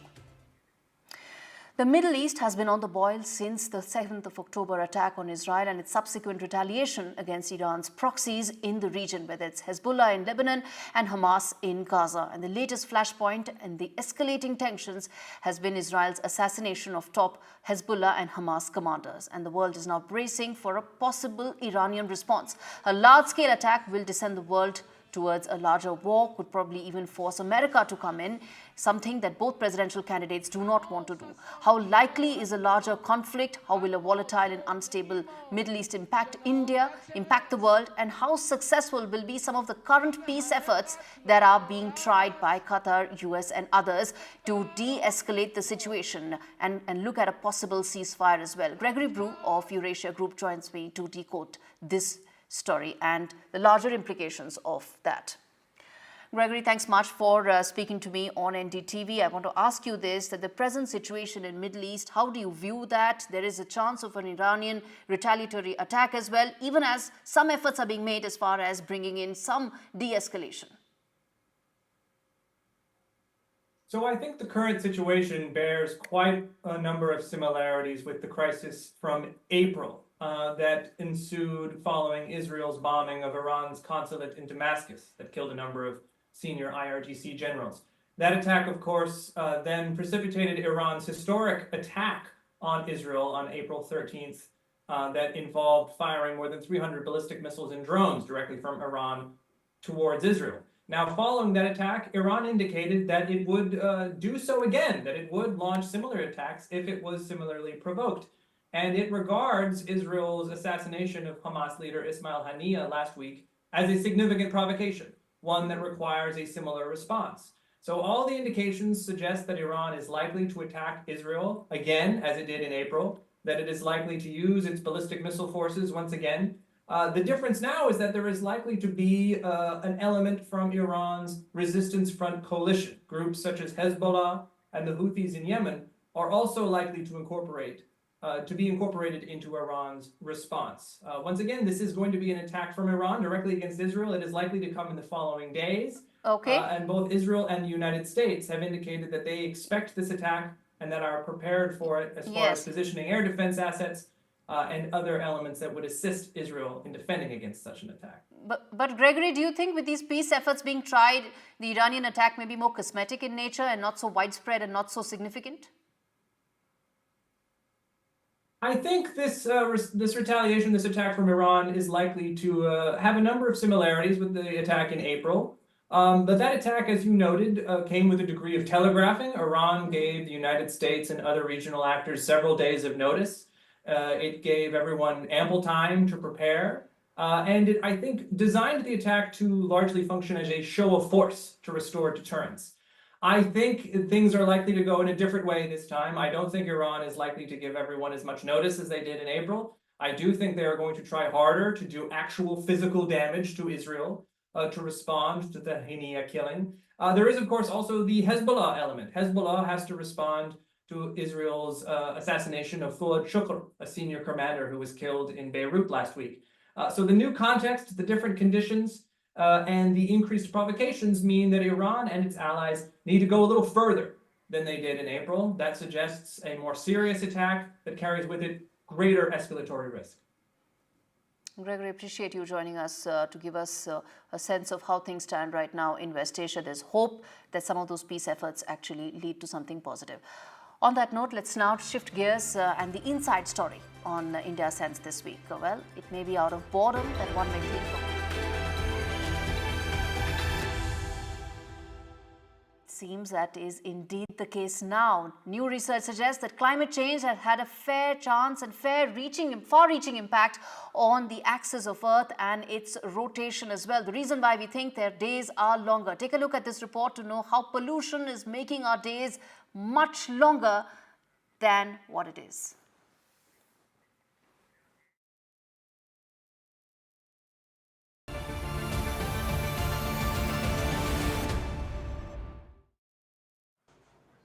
Okay, there is breaking news coming in. Manish of Tihar jail. Those are live visuals coming in of Manish Sisodia being granted bail in the liquor policy case, and he's now out of jail after 17 months. The top court had taken serious note of his pre-trial detention and has given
All right, so the ex-Deputy Chief Minister of Delhi, Manish Sisodia, he has been granted bail in the liquor policy case as well as the other case there. He is now walked out of jail. He is, in fact, addressing his supporters outside the Tihar jail. Remember, Manish Sisodia has got bail in the liquor policy case. He had been in jail for over 17 months and he now walks out free. He has been granted bail by the Supreme Court. The ex-Deputy Chief Minister of Delhi, Manish Sisodia, has now walked out of Tihar jail. The top court has said that bail is a rule and the jail is an exception. So very strong observations there by the Supreme Court. The Aam Aadmi Party leaders, Sanjay Singh as well as Atashi, are there outside the Tihar jail.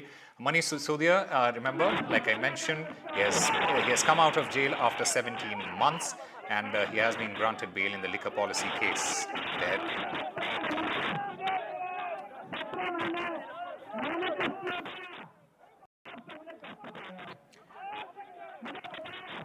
So the ex-Deputy Chief Minister of Delhi, Manish Sisodia, he has now walked out of jail. You can see those visuals on your screen.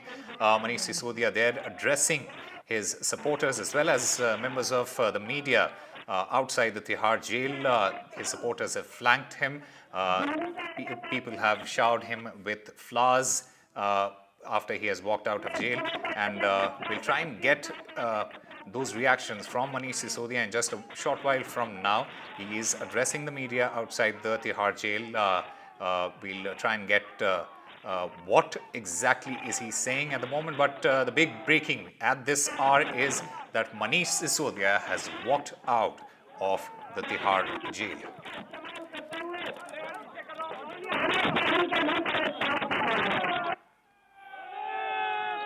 आज मेरा रोम रोम जब से यह order आया है सुबह से मेरा रोम रोम बाबा साहब के प्रति ऋणी हो रहा है। एक एक पल मैं समझ नहीं पा रहा हूं कि आज इतने दिनों बाद इतने वर्षों बाद बाबा साहब के प्रति कर्ज को हम कैसे उतारेंगे। उस वक्त उन्होंने तय कर लिया था कि आने वाले समय में अगर कोई तानाशाही सरकार आके निर्दोष लोगों को जेल में डालेगी तो संविधान इसको बचाएगा। आज मैं बाहर आया हूं तो आपके प्यार की बदौलत, आपके प्यार के साथ साथ भगवान के आशीर्वाद की बदौलत, सच्चाई की ताकत की बदौलत और सबसे बड़ी चीज जो बाबा साहब ने जो सपना देखा था कि कोई तानाशाही सरकार आएगी तो तानाशाही भरे कानून बना के जब नेताओं को, विपक्ष के लोगों को जेल में डालेगी तो इस देश का वो संविधान जो बाबा साहब ने बनाया था उसकी रक्षा। एक आम आदमी जो तानाशाही के खिलाफ बोलेगा, तानाशाही के खिलाफ बोलने वालों को अगर सरकार जबरदस्ती डालेगी तो संविधान बचाएगा, आज और संविधान का रूप आज इस संविधान की ताकत से, सच्चाई की ताकत से मुझे बोलना नहीं है। मैं आपसे अपील दिलाता हूँ, इसी संविधान की ताकत से हमारे प्यारे नेता अरविंद केजरीवाल जी भी बाहर आए।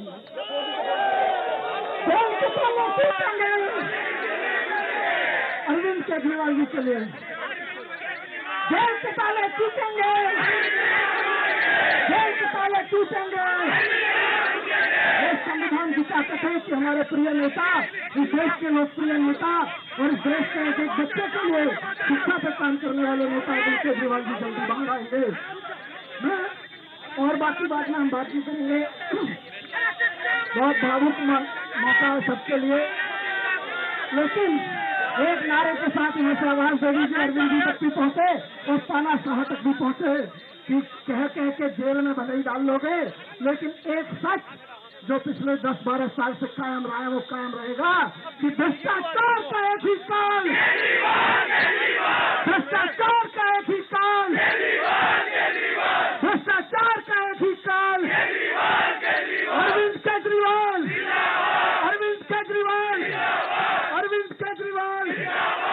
मिलते हैं सब लोग। बहुत बहुत धन्यवाद, बहुत बहुत धन्यवाद।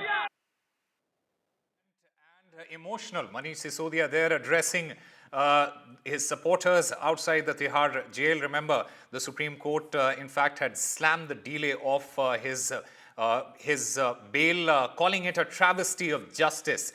In fact, in a striking verdict, Justices B.R. Gavai and K.V. Vishwanathan had said that the Aam Aadmi Party leader, he was entitled to a speedy trial and that it would be a travesty of justice to send him back to a trial court. In fact, my colleague Vedant Agrawal, he's outside the Aam Aadmi Party headquarters. Let's go across to Vedant. Vedant, what more can you tell us? Well, you saw those visuals of Manish Sisodia walking out of Tihar jail after 17 months. Indeed, a significant development in the politics of the national capital.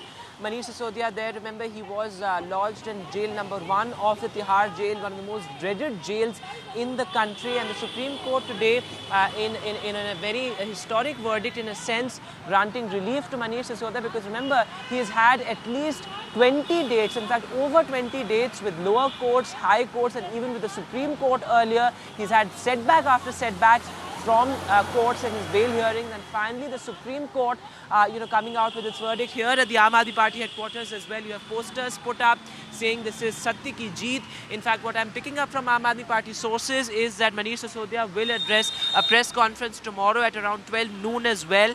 It's going to be a massive show of strength for the Aam Aadmi Party, and certainly a release well timed for the party, given the fact that you have the Haryana Assembly polls coming up later this year, and also the Delhi Assembly elections coming up later, next year. So, given all of that, it's extremely crucial. What I'm picking up is that he is unlikely to join the government, given the fact that he's on bail, and he's expected to rebuild the party's image, which is really, the back-to-back investigations and the back-to-back arrests have dealt a severe blow to the Aam Aadmi Party's image as a party against corruption. Arvind Kejriwal, who started as a crusader against corruption, is in jail himself. So the party's tattered image needs to be built from scratch. Manish Sisodia, in fact, is somebody who's worked very, very closely with the Lieutenant Governor, who is on the offensive. I believe Tanushka is now joining us live from very close to the Tihar jail. Tanushka, show us around what is happening there. Of course, a lot of excitement and jubilation, a big day for the Aam Aadmi Party. Right, exactly, Vedant. It's just a few moments ago that Manish Sisodia was right here and he got released out of jail in the presence of course, he was joined by his Aam Aadmi Party leaders, Sanjay Singh, Atishi, Saurabh Bhardwaj. There was a, showering of flowers here, a scene of a total celebration and jubilation on the fact that Manish Sisodia has been released from jail after 17 long months. The Supreme Court, in its order, in pronouncement of this order, noted that bail is the rule, but jail is the exception, and these are the grounds on which Manish Sisodia was granted with bail. They also said that the trial courts claims that Manish Sisodia is the reason he has been delaying his trials, and the trial has been pending because of him, has been completely denied and rejected by the Supreme Court. And the Supreme Court also mentioned that it is cruel to keep someone or shuttle someone like this between the trial courts. It's like a game of snakes and ladders. And just a few moments ago, Manish Sisodia was released from outside of Tihar jail. He came outside and he said that it was a long time that he spent inside the jail, but now that he's out here for the people of Delhi and for the benefit, to work for the welfare of the people of Delhi as well. Remember that he's produced and contributed a lot to the education in Delhi governance here, in the terms of Delhi government schools in the capital, and he's been the former deputy chief minister. Delhi assembly elections are also around, and this bail order does move into precedent also. This is what the Aam Aadmi Party leaders are claiming, that it will help the case of Arvind Kejriwal, the chief minister, as well now. So what's yet to be noted or see is how far does Arvind Kejriwal's case also move. But as of now, this is big for the Aam Aadmi Party that Manish Sisodia has been released. Absolutely, Tanushka. In fact, what I'm picking up from Aam Aadmi Party sources is that Manish Sisodia is heading straight to the Chief Minister's residence, which is where he is expected to meet Sunita Kejriwal, who is de facto, in a sense, being presented as somebody who has stepped in this time when Arvind Kejriwal has been in jail.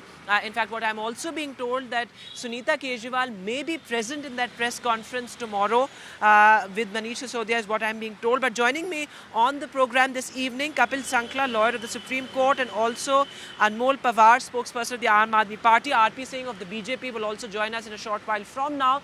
But going across to you first, Anmol Pawar, indeed these visuals are significant. It's a big day for the Aam Aadmi Party. Manish Sisodia, who has been not just one of the architects of the Aam Aadmi Party, but also extremely critical to your governance in the national capital. He is out of jail after 17 months, and this after a strong Supreme Court verdict. What is the Aam Aadmi Party's strategy going forward? What will be Sisodia's role in the politics of Delhi and going forward into an election year as well? Vedanji, first of all, we extend our heartfelt gratitude to the Honorable Supreme Court of India for granting bail to Mr. Manish Sisodia. The people of Delhi are happy as the architect of the education revolution has returned. There's a victory for democracy, and while granting bail to Mr. Sisodia and setting aside the order of the Delhi High Court, the Honorable Supreme Court made 4 very important observations.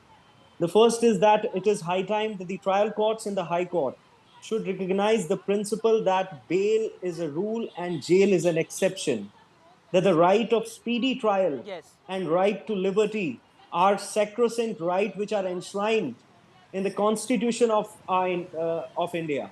And the Article 21, which categorically states that no person can be denied his right to personal liberty. It applies irrespective of the nature of crime. And the fourth is that prolonged incarceration should not be permitted to become punishment without trial. And we all know the kind of work which Mr. Sisodia has done in the field of education. In past 9 years, he has made education his Raj Dharma. He has converted Tent Wali Pathshala into Talent Wali Pathshala. He built 22,711 classrooms in last 9 years. That is an average of 7 classrooms per day. And if we compare this data that is critical to your In the past, well, because it is ultimately the Delhi governance model that you're pitching in other states as well, whether it's, of course, Punjab, Haryana, that goes to polls, and also other states that you're trying to make inroads in. But let me quickly get in Kapil Sinkla on this. I'm not sure if the BJP spokesperson is with us, and I'll try to get a reaction from the BJP as well. But Kapil, just looking at the legalities of it, and the legalities cannot be divorced from the politics, because what the Supreme Court said about the precedent that bail is the norm and jail is the exception. That is important given the fact that you have opposition leaders across party lines, whether it is K. Kavita, also in the excise policy case, has been jailed, or, you have other leaders like Hemant Soren, who of course now has been granted bail, and Arvind Kejriwal himself. This precedent, how important does it become? This precedent has been there from the very time the Constitution was created or the Honorable Supreme Court was created. Bail is a rule, jail is an exception, has been parroted over and over again. As a defense lawyer, I say this at least once a day when in any matter that I am engaged in. But the question here is this, that the Honorable Supreme Court have also stated that this rule may be an exception in cases of financial fraud and cases where hundreds and thousands of people have been cheated. So the Honorable Supreme Court has used the item of bail, not jail. In this, I'm very happy, because this actually would be a precedent in thousands of other matters which would be there. But the judgment is not just based on that. The judgment is based on a sound principle saying that there are more than 495 witnesses. Charge sheet has now been filed. It would take a substantial period for the trial to take place, and under the circumstances that Mr. Sisodia has been in jail for last 17 months, this is a case based basically on documentary evidence. We are inclined to grant bail. So I don't know why any party is making a lot of hullabaloo about this.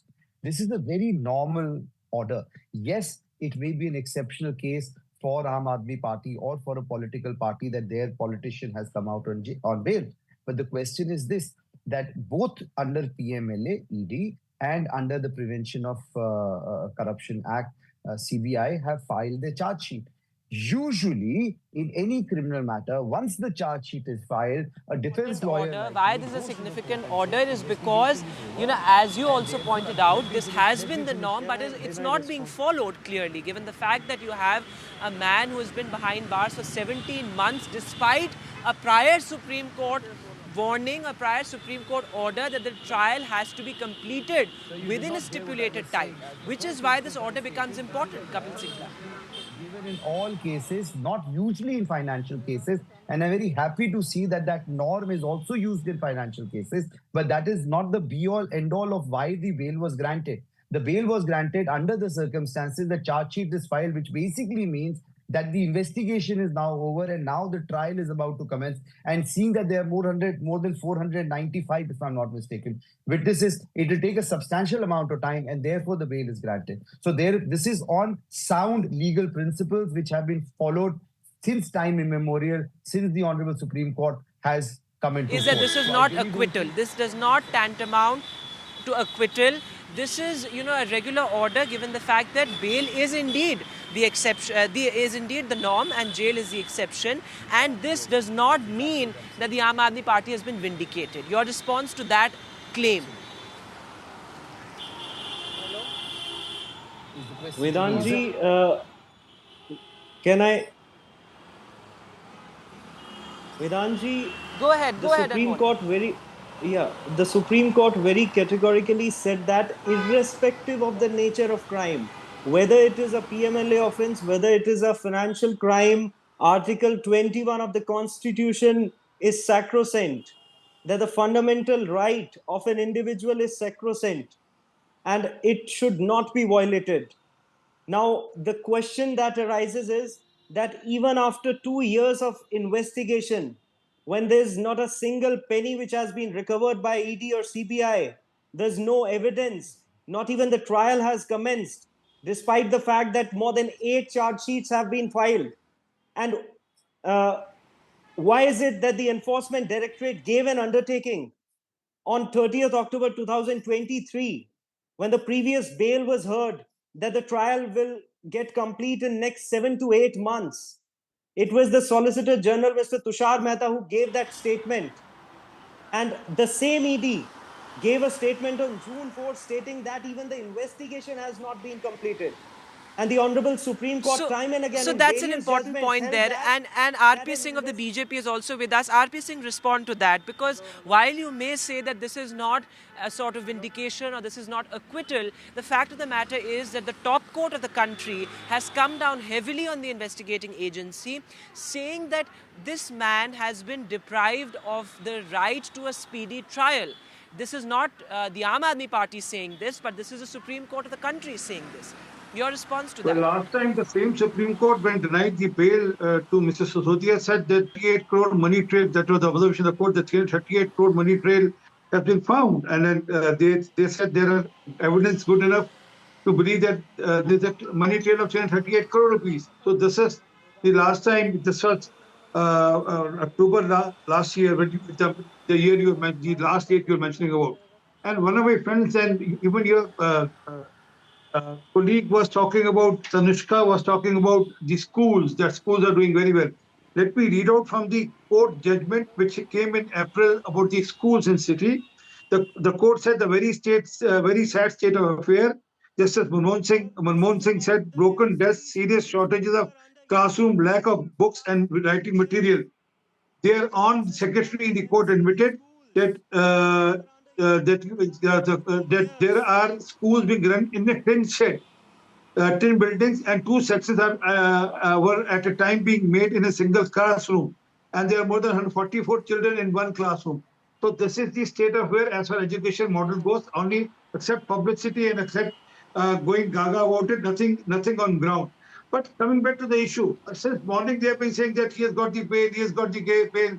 सुबह से कह रहे हैं कि सत्य की जीत होगी. But I have never seen 10 lakh rupees zamanat, 20 lakh rupees surety, put to 30 lakh rupees surety, and also that every Monday he has to visit the police station, and his passport has been confiscated, and he has to keep his mobile data on so that he can be traced anywhere, anytime. So, you know, who are being let out on such conditions? They are not people So who many are would say that those are normal regular people. bail conditions, but of course your point is taken that, you know, this is not any acquittal in any sense of the term. He is not free from the charges, so to speak, but nevertheless a significant judgment, given the fact that the Supreme Court has said that it would be like a game of snakes and ladders if the trial sort of goes back to an earlier stage and it's actually sent to the trial court. And indeed, a big shot in the arm for the Aam Aadmi Party, given the fact that this comes right ahead of the assembly polls. Thanks all very much for being with us. Tanushka also continues to be with us. Tanushka, so he's heading straight to the Chief Minister's residence, is what I'm being told. He will meet Sunita Kejriwal. But from here on, the politics of Delhi takes a very interesting turn, given the fact that I'm being told that he will not join the government. He will work on rebuilding the image of the party. I believe, Tanushka, we've lost the line with Tanushka there. But look at the kind of messaging at the Aam Aadmi Party headquarters here. If I can ask my camera person to show you, these visuals of posters being out here at the Aam Aadmi Party saying that this is the victory of the truth. So the Aam Aadmi Party, of course, is going to go to town as far as its campaign about the alleged misuse of agencies is concerned. And this Supreme Court order has, in a sense, bolstered the Aam Aadmi Party's case, in a sense, given the fact that the Supreme Court has made such important observations in today's order as well. I believe Tanushka is now back with us. So Tanushka, what I was asking you is that now the politics of Delhi takes a very interesting turn, because what I'm being told is that he will work at the party level, strengthening the cadre of the party. He may go outside of Delhi and campaign in Haryana as well, along with Chief Minister Bhagwant Mann. So it certainly, in a sense, bolsters the narrative of the Aam Aadmi Party. Though, of course, the BJP, we must not forget, is also up in arms. The BJP continues to demand the resignation of Arvind Kejriwal over a host of issues, the LG on the offensive too. That's exactly what we're hearing and understanding right now, Vedant. It's certainly big for the Aam Aadmi Party, considering that it's been 17 long months since Manish Sisodia, who was the Deputy Chief Minister of Delhi, has been at the Tihar jail, lodged at the Tihar jail under the Delhi excise policy scam. And we know that Chief Minister Arvind Kejriwal is also lodged right here. In his case has also been coming up at the Supreme Court as well for his bail. But so with respect to the main person of the party, the chief of the party, still being lodged at jail, the fact that Manish Sisodia has been released is a huge relief to the Aam Aadmi Party in terms of their campaign for sure.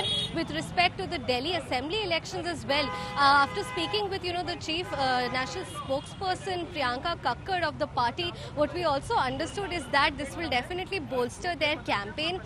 And they are now looking forward to the elections ahead with much more confidence. And this has also reinstilled confidence in them with respect to Kejriwal's case as well. This was something that was echoed by not just Priyanka Kakkar, but Saurabh Bhardwaj, Atishi, Sanjay Singh. All these Aam Aadmi Party leaders are now feeling more positive about the fact that, this case and this order by the Supreme Court that says that the bail is a rule and the jail is an exception.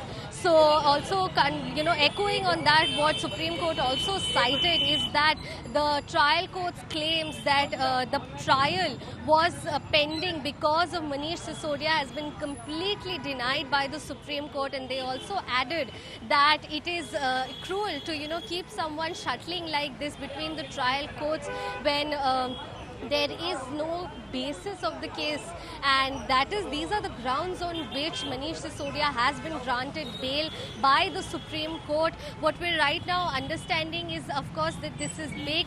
He will be rallying ahead and campaigning outside of Delhi, as he's not allowed to right now visit the secretary office within Delhi.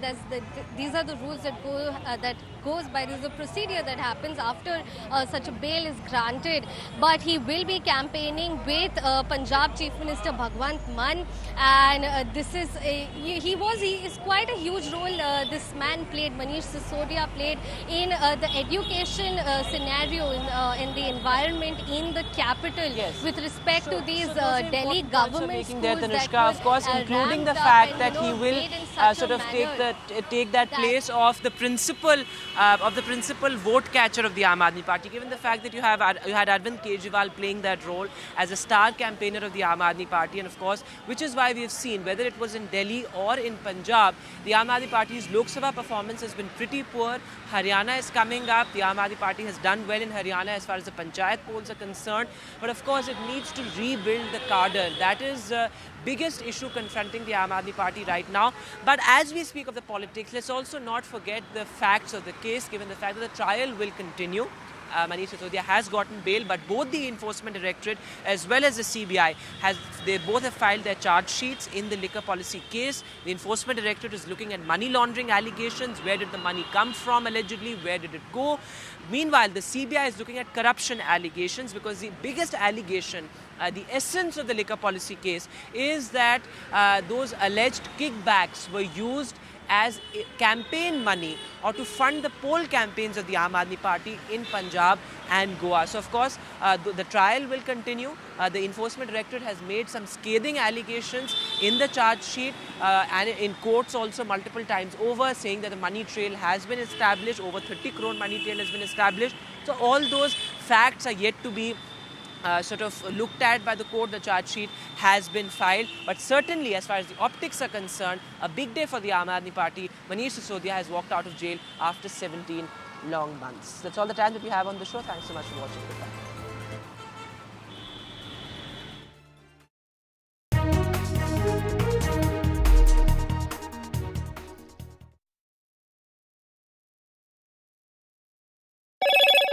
Hello, Moto. Motorola Razr 50 Ultra comes with Google Gemini.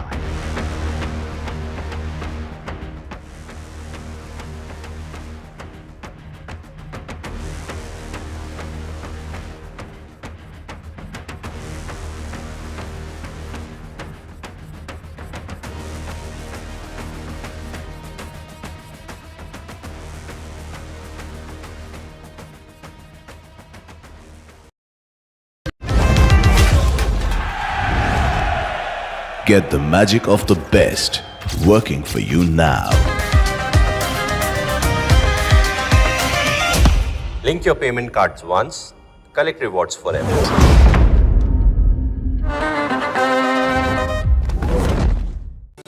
Stay informed and entertained with the new and updated NDTV News app. You can watch all our channels live, listen to podcasts, read breaking and exclusive news from around the world and more. Download the NDTV app today and get access to the best journalism and storytelling on your smartphone or tablet. The NDTV app. News that matters to you. Some people say the metaverse will only be virtual. One day this lecture hall will be made of code, and driverless cars would be trapped in intersections. But even in this maze of the future, you can't wish away health. It's time to become more resilient.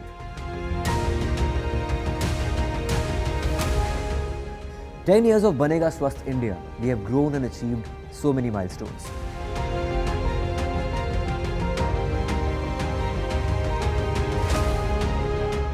And now I have a plan to beat the urgency, to stop breathing with difficulty, to relieve getting choked with inactivity.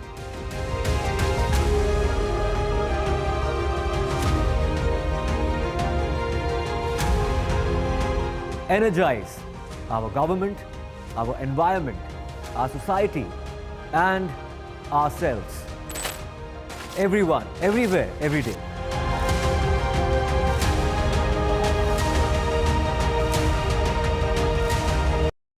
Banega Swasth India. One world hygiene.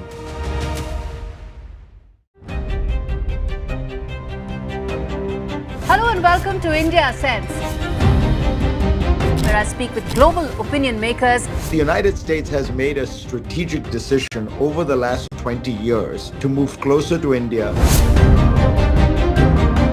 So a $7 trillion economy seems a perfectly conceivable number. If you want to be a national party, it's that you sort of accept the way the world is rather than want to endlessly hark back to how it was. Modi is promoting the digitization of the economy, which is accelerating growth in the country.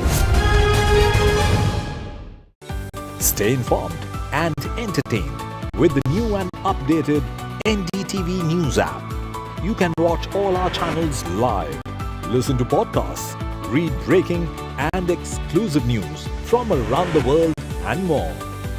Download the NDTV app today and get access to the best journalism and storytelling on your smartphone or tablet.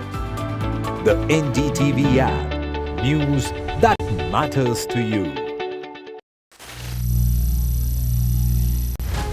Some people say the metaverse will only be virtual. One day this lecture hall will be made of code, and driverless cars would be trapped in intersections. But even in this maze of the future, you can't wish away health. It's time to become more resilient.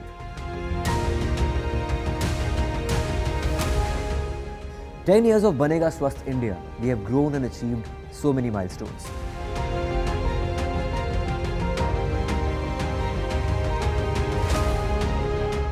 And now I have a plan to beat the urgency, to stop breathing with difficulty, to relieve getting choked with inactivity.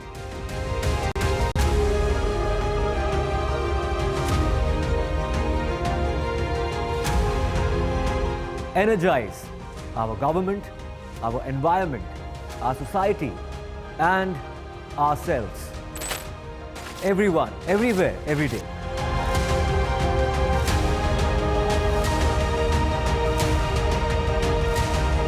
Banega Swasth India. One world hygiene.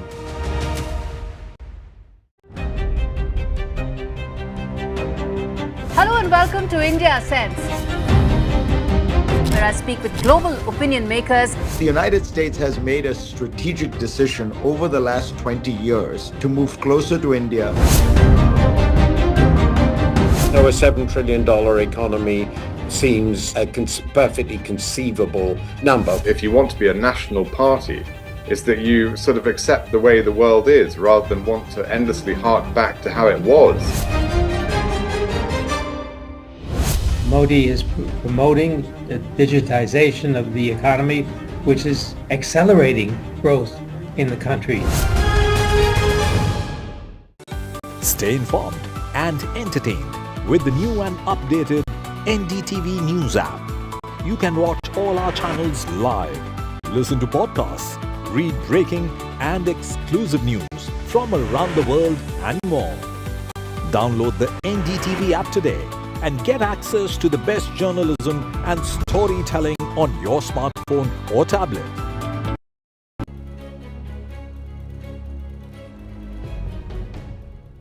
Hello and welcome to the Urban Agenda. I'm Manish Sisodia, and today we draw your attention to Mumbai's affordable housing shortage that demands a massive solution.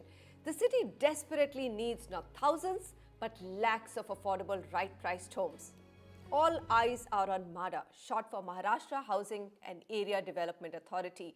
This is a nodal agency of Maharashtra state. MHADA's mandate is to provide affordable housing in the state and also its capital, Mumbai. MHADA is entrusted with the responsibility of improving the quality of life of residents by modernizing older MHADA colonies as well, from Kamatipura redevelopment to PDD Chaul redevelopment in the heart of Mumbai. MHADA has big plans. Today we have with us the man leading these mega development projects, Vice Chairman and CEO Sanjeev Jaiswal with us. Let's dive straight in. Mr. Jaiswal, thank you so much for speaking with us. Thank you very much. It was a pleasure. All right, let me start with the very first question. The purpose of MHADA is to provide affordable housing in the state, and the largest gap of affordable housing is in the capital, Mumbai. So let's start with your game plan to bring right-priced housing stock into the capital, sir.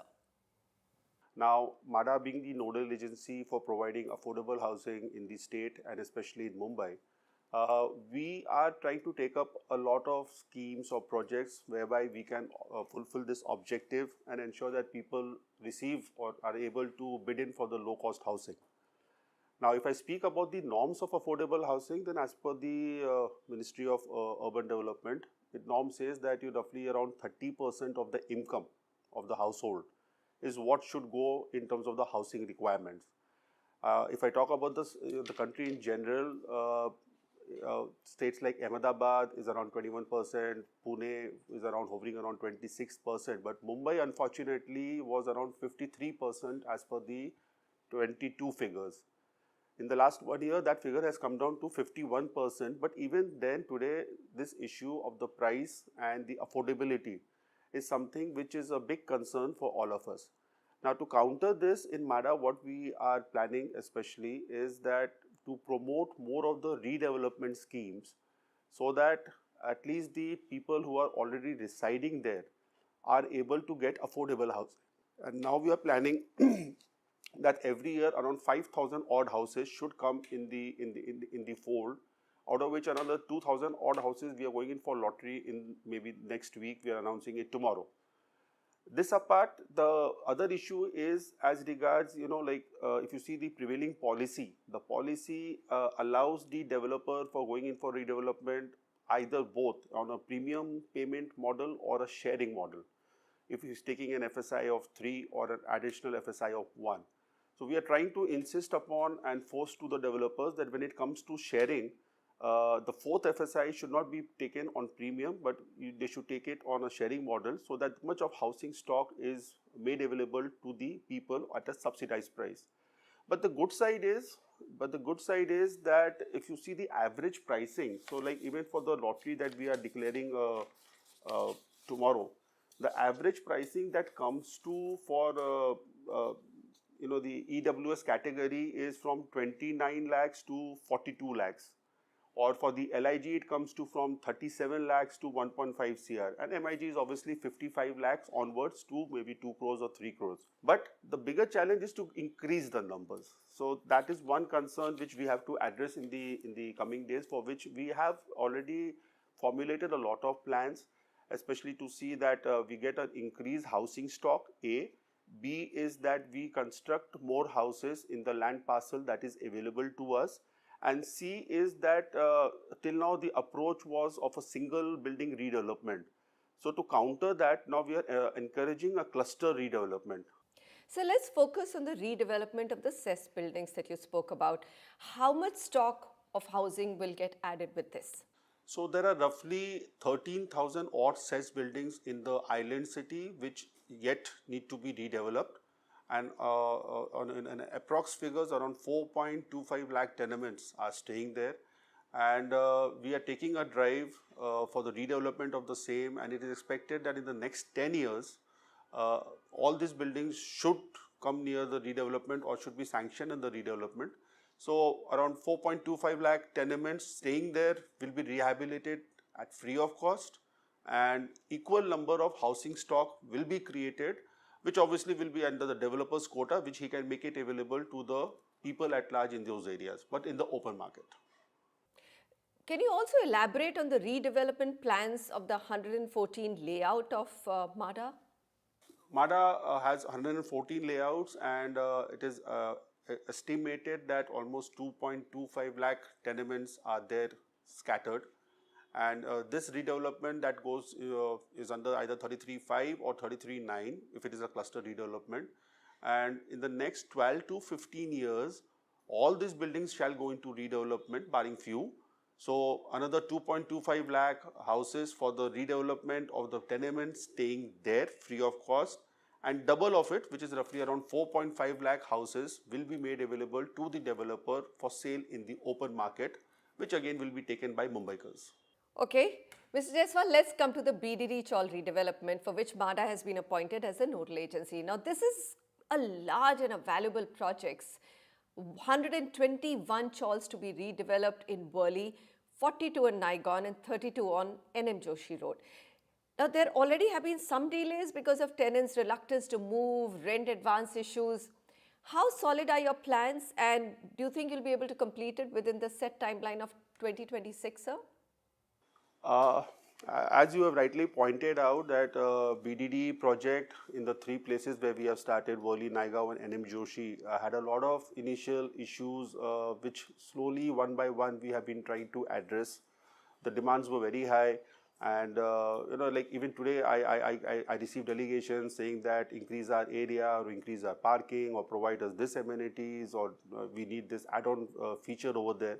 But by and large, most of the issues are settled now. And if I were just to speak in terms of numbers, then in all these three places, roughly 16,000 odd houses were to be constructed in the different phases. Out of which I'm happy to say that 6,000 plus houses have already started, the construction has started. Some buildings have almost reached the full height, and some buildings are in the midway progress. In terms of percentage, Worli has almost, the work started is 34%, Naigaon is around 50%, and NM Joshi is also around 50%. We do intend to start the first allotments of the rehab component from March 25, which is next year, so another say 6 to 8 months from now. But as regards the deadline of 26 was concerned for the rehab component, honestly speaking, I really don't see that we shall be able to complete the full rehab by 2026, for the simple reason that the tenants out there are not very cooperative, and in terms of vacating the premises where they are staying, the demand is for giving them transit camps, and they don't want to take the option of the rent which we give to them, 25,000 per month. So these are the challenges in getting the land vacated and to start the construction of the rehab building. So this is one major concern, but hopefully if everything goes as it is planned, then maybe by 28 we should be able to complete the entire rehab component of BDD. What about the financial restructuring and fundraising plans for this redevelopment? It's 16,000 crore rupees in the first phase, which is a substantial amount. Yeah, so if you see this is true that the whole costing of the project, only if I talk about the rehab part, is around 16,000 crores. And the tender that was allotted, if in that originally it was envisaged that even the free sale component will be constructed, by MADA or through the government. So that is another 23,000 crores. So roughly the project size for rehab and free sale construction is 40,000 crores if I go by the current price. Now, raising so much of funds for MADA on its own or through the government is a big challenge. Hence, now we are also working on to see that the rehab component obviously is our liability, our commitment, our words given to the people. So we shall be doing that. So whatever 16,000 odd crores is needed for the rehab, that will be paid by MADA. And to recover that amount, we are in the process of appointing some transaction advisor, which is at the final stage, whereby we plan to either get in some investor, or we also plan to sell off the FSI of the residential or the commercial component in pockets. So the rough calculation that has been made shows a positive cash flow if at all in the next 1 year we are able to trade off this available FSI for both residential and commercial. So we should be able to take care of our rehab expenditure, and not only that, maybe we will also be able to make some profits which we can use later for constructing more affordable houses either there or in the city. Mr. Jaiswal, stay with us. We will come back to put the spotlight on MADA's plans for the redevelopment of Kamatipura, which has been made famous with its numerous movie and series portrayals as India's oldest red light district. But Kamatipura has a rich cultural history and a resilient community which wants much better living conditions in its future.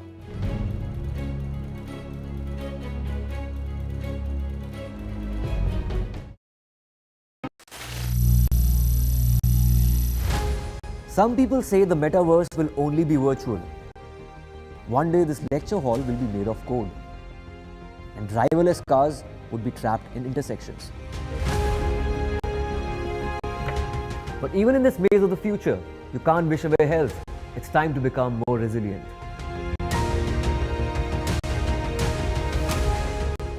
"10 years of Banega Swasth India, we have grown and achieved so many milestones.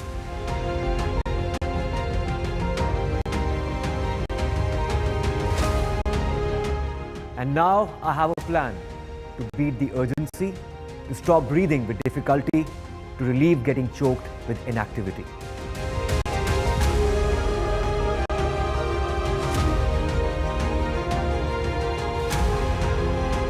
Energize our government, our environment, our society, and ourselves.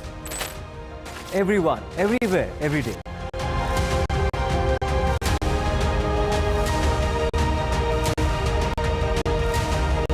Banega Swasth India, One World Hygiene.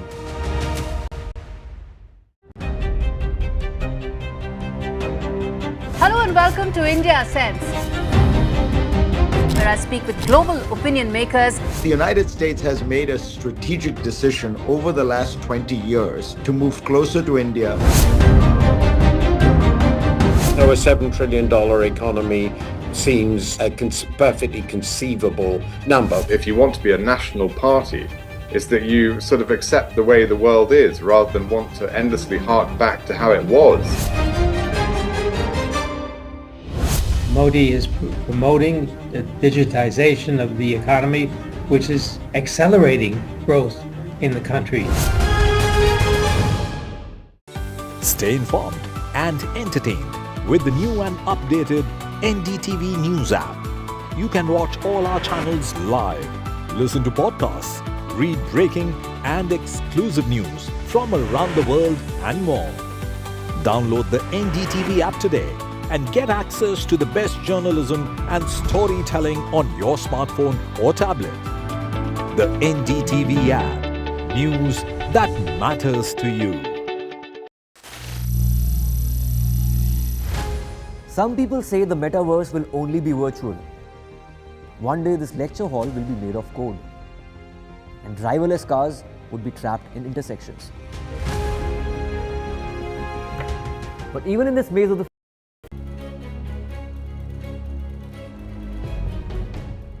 We are in conversation with the dynamic IAS officer, VC and CEO of MADA, Maharashtra Housing and Area Development Authority, Sanjeev Jaiswal. Now, MADA is playing a crucial role in Kamatipura's redevelopment with a focus on replacing dilapidated structures and buildings with modern housing and far better infrastructure. MADA's efforts aim to transform Kamatipura into a safer and more livable area while preserving its cultural heritage. Mr. Jaiswal is with us. Mr. Jaiswal, give us a status report on Kamatipura redevelopment. What bits are you happy with in terms of progress, and what are the biggest challenges you think you'll have to overcome? So Kamatipura is a very ambitious project. As you're aware that this settlement took place way back in 1775 when the workers were brought primarily from the south, and they were termed as Kamatis out there. And then later on it was named as a Kamatipura way back maybe 100-150 years back. Now coming straight to the project, the proposal was submitted to the state government and a cabinet decision was taken that Kamatipura will be redeveloped under the provisions of 33(9), and MADA has been appointed as the special planning authority. In the last 8 to 10 months, we have really worked very hard, and I'm happy to say that this whole layout is almost in 34 acres where roughly 8,500 people have to be rehabilitated. And apart from the landowners, which is around 800 landowners, the minimum area to be given to them is 500 square feet. And we are in a stage now where almost all the DPR is ready, the PMC has been appointed, the presentation has been made to the high power committee, principally it has been approved, and maybe in the next 8 to 10 days or maybe by this month end, we are hoping to float the expression of interest for inviting bids for the Kamatipura redevelopment. So I am also eagerly waiting for this bid to come in the the offer to come for this regard, and we have already had some presentations made to the CREDAI Naredco, and the response was positive. So fingers crossed. I hope that we get positive response to the bids that will be coming up in the next few days. Do you really believe that private developers would be interested in partnering in Kamatipura, sir, considering there was absolutely no interest in a prime location like BDD Chaul, which is located in Worli? See, if you go by certain figures of the BMC, that is the Mumbai Corporation, then this is one ward and this particular area where the population has come down, though very marginally. Now, what does that indicate? That indicates that the available housing stock which is there in the periphery is not available, obviously because land is also not available. Secondly, the financial calculation that has been done in this project shows that roughly 5.5 lakh square meter area is what could be available for free sale to any developer who takes up the project. And to make it viable, after a lot of negotiation with the people who are staying there, we have been able to freeze the tenement size to almost 499 square feet.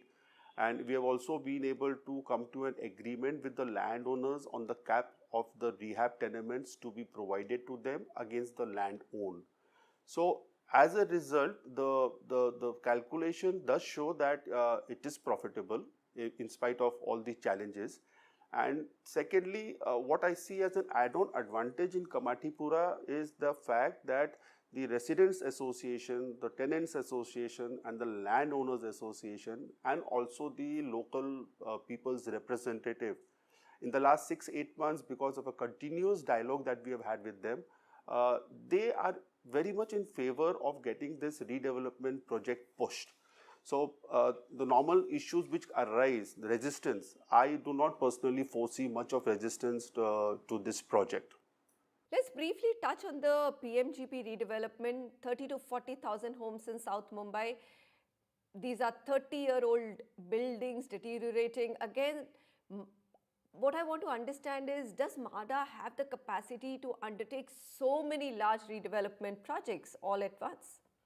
Honestly speaking, you see the PMGP buildings and the similar buildings which is called RT buildings, the transit, residential transit buildings. So we have 66 PMGP buildings and roughly 388 transit buildings, and the number of people who are staying here is like the tenements out here is more than 36,000, around 40,000. The bigger challenge was that if I were just to speak about the legalities, then obviously when these buildings were constructed, it was expected that the conveyance takes place and then later on this building go in for redevelopment on their own. But unfortunately, the conveyance did not take place because of the resistance of the people who shifted in, and because of lack of maintenance or funds raised for the maintenance, the buildings got very deteriorated in a shorter span, and all this need redevelopment now. So government has now taken a policy decision that whereby they have allowed redevelopment of the PMGP buildings on lines of 33/7, which is for the CEST buildings. And as far as the RT buildings are concerned, they have allowed it on, a new provision was incorporated, 33/24, which is quite similar to 33/7 minus incentive. But the bigger challenge is that most of these buildings are either scattered and the consumed FSI is more than 3. So the only approach which would be feasible in this setup would be if these buildings come in a cluster approach.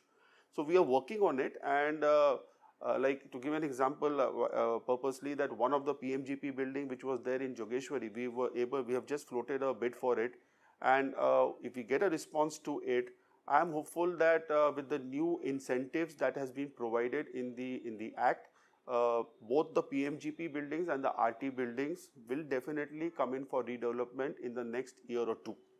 So redevelopment, housing, these are all long-tail projects which require a minimum of 5 years of continuity of a committed leader. Now there is new vigor, we know, in MADA since you've taken over. What happens if you're reassigned to another government department? To be very honest, Manisha, I feel that you see, the institution or the organization is much bigger than any individual who is heading it. So, in the services that I belong to, obviously we are in a transferable job. Our normal tenure, luckily in Maharashtra, is quite secured. So normally we put in 3 years, unless one is transferred before. But the only thing I can say regarding this is that being transferred or not being transferred is the ambit, falls in the domain of the government decision. But the institutional checks and mechanisms that are in place, and especially in terms of the agreements or the models or whatever we set in for any of the redevelopment, once it is all sanctioned, once it all starts on the ground, then it goes on an autopilot mode. So there what is needed is more of a monitoring, a supervision, and a timely update of the MIS, so that whoever is the VP is aware of what is going on site. So I personally feel that if everything is put on an autopilot mode, and if the institutional frameworks are seen to be implemented on the ground, then even if the officer who spearheaded it gets transferred, it shouldn't make a difference. All right, Mr. Jaiswal, my last question, a lot of these projects are driven by Mr. Devendra Fadnavis and CM Mr. Shinde. Is a change of guard a worry for your vision for MADA? See, at the outset, I would definitely place on records my sincere thanks to the Honorable Chief Minister, the Deputy Chief Minister Devendra Fadnavis, and even our Housing Minister, because without their support, the policy changes or all the initiatives that we are planning to take up could not have even been thought about, or as an officer, I could not have had the push to go ahead with it. Now, coming to your question, you see, Maharashtra as a state has always been a development-oriented state, and having put in 28 years in the services, it has come to a notice that the mega projects which are started, and even the redevelopment projects which are started, they never get stalled or they never get stopped just because there is a change in guard. Thank you, Mr. Jaiswal, for taking the time out to speak with us. We look forward to MADA's ambitious plans bearing fruit and significantly increasing the affordable housing stock in India's priceless real estate market. And thanks to all of you for joining us today on the Urban Agenda. Goodbye.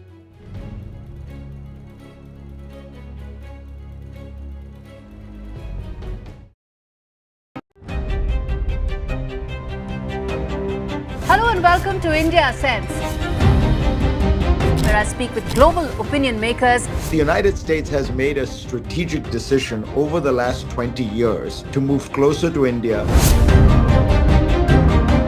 Now, a $7 trillion economy seems a perfectly conceivable number. If you want to be a national party, it's that you sort of accept the way the world is rather than want to endlessly hark back to how it was. Modi is promoting the digitization of the economy, which is accelerating growth in the country. Stay informed and entertained with the new and updated NDTV News app.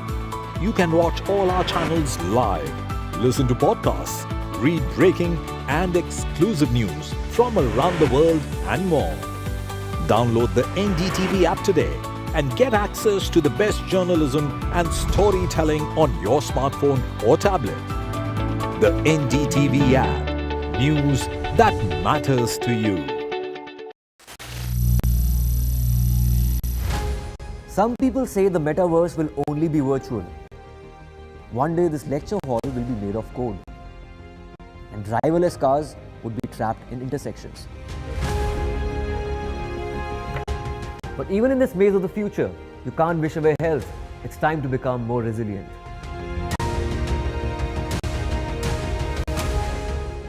"10 years of Banega Swasth India, we have grown and achieved so many milestones.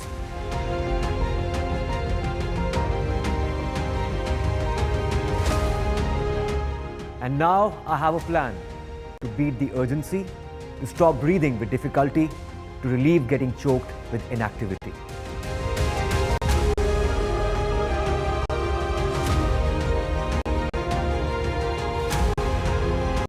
Energize our government, our environment, our society, and ourselves.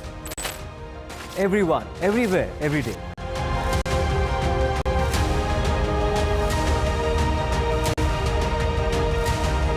Banega Swasth India. One world hygiene.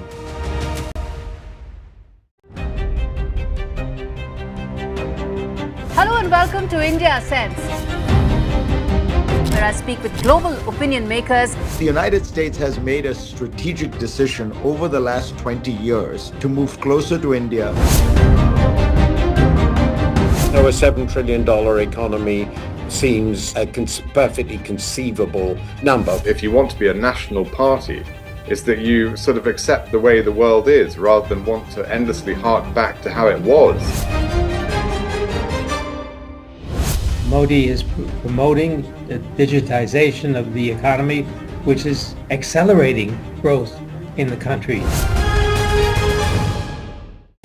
Stay informed and entertained with the new and updated NDTV News app.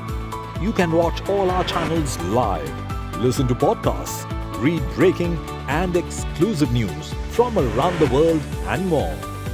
Download the NDTV app today and get access to the best journalism and storytelling on your smartphone or tablet. The NDTV app. News that matters to you.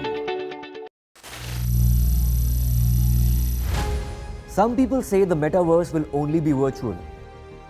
One day this lecture hall will be made of code, and driverless cars would be trapped in intersections. But even in this maze of the future, you can't wish away health. It's time to become more resilient.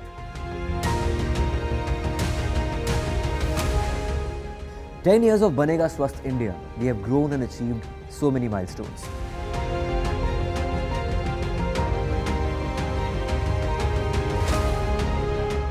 And now I have a plan to beat the urgency, to stop breathing with difficulty, to relieve getting choked with inactivity.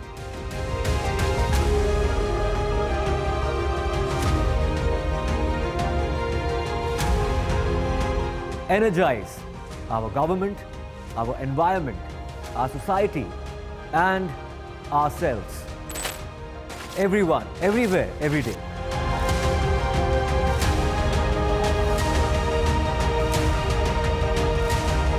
Banega Swasth India. One world hygiene.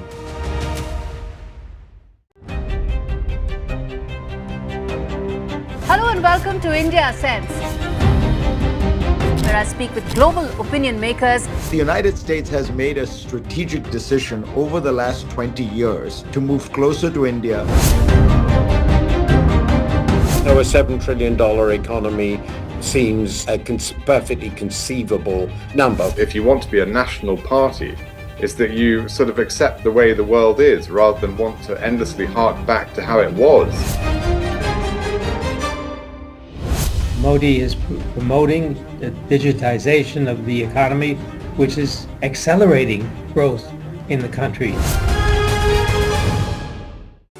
Stay informed and entertained with the new and updated NDTV News app. You can watch all our channels live, listen to podcasts, read breaking and exclusive news from around the world and more. Download the NDTV app today and get access to the best journalism and storytelling on your smartphone or tablet. The NDTV app. News that matters to you. Some people say the metaverse will only be virtual. One day this lecture hall will be made of code, and driverless cars would be trapped in intersections. But even in this maze of the future, you can't wish away health. It's time to become more resilient.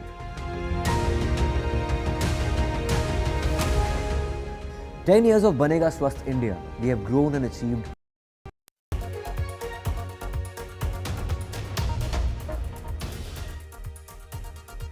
Hello and welcome. You're watching the news. I'm Gargi Rawat. Coming up ahead, AAP leader Manish Sisodia is finally released from jail. We'll get you all the highlights. Also, the centre forms a panel to monitor the situation in Bangladesh after reports of minorities being targeted. All that and more coming up ahead. Let's take a look at the headlines. AAP leader Manish Sisodia released from Delhi's Tihar jail just a short while ago. This comes hours after the Supreme Court granted him bail in the alleged liquor policy scam. The top court called his incarceration of over 17 months a travesty of justice.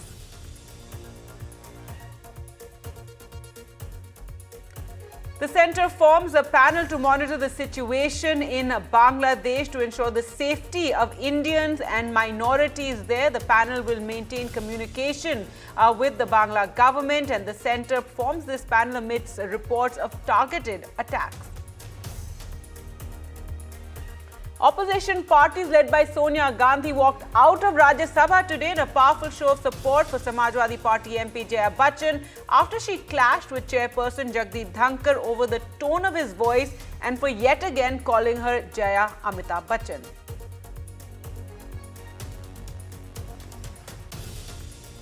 India star javelin thrower Neeraj Chopra clinched a silver medal at the Paris Olympics, becoming the first Indian track and field athlete to win 2 consecutive Olympic medals.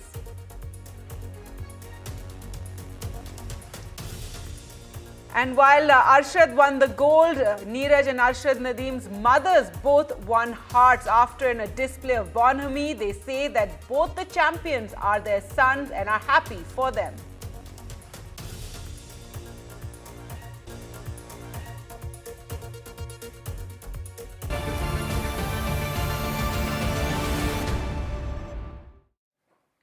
Delhi's former Deputy Chief Minister Manish Sisodia was released from jail this evening, hours after the Supreme Court had granted him bail in the alleged liquor policy scam. And in a series of powerful observations, the Supreme Court called Mr. Sisodia's nearly 18-month incarceration a travesty of justice. He had been arrested by the CBI in February last year. Now, Sisodia, who held multiple portfolios while a member of the Delhi government, including education, was received by jubilant AAP supporters. In fact, this is a huge relief for the Aam Aadmi Party, with several of their top leadership, including Arvind Kejriwal, in jail. Now, addressing everybody, the gathered supporters, he gave a short speech and even said that since the morning, since the order came out from the Supreme Court, every inch of my skin has been feeling indebted to Baba Saheb. I don't know how I will pay this debt. So a huge relief there. But let's go across to NDTV's Vedant, who has been tracking all these developments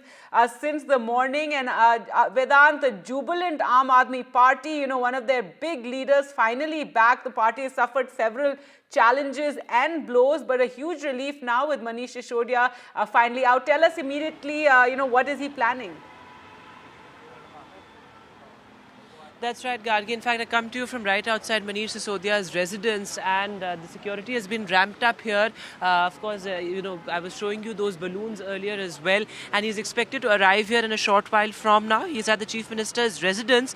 He's meeting Chief Minister's wife, Sunita Kejriwal, and what I'm picking up is that they are likely to address a joint press conference tomorrow. So very interesting optics there, certainly, given the fact that Sunita Kejriwal will be present there with Manish Sisodia, and they will be addressing a joint press conference. Now, as far as Manish Sisodia's role going forward is concerned, top sources within the Aam Aadmi Party say that while, of course, it's too soon to be talking about what Manish Sisodia's role will be, they are looking at building the party cadre, because remember, crucial assembly polls are coming up in Haryana later this year and also in Delhi next year. So the Aam Aadmi Party has to start rebuilding its cadre and also its image, because remember, what started off as a crusade against corruption is now mired in a lot of controversies, given the fact that investigations are only mounting. There are at least 5 cases, serious cases against top leadership of the Aam Aadmi Party. In fact, the Enforcement Directorate has made the Aam Aadmi Party an accused in the liquor policy case as well. Their headquarters could be sealed. So, of course,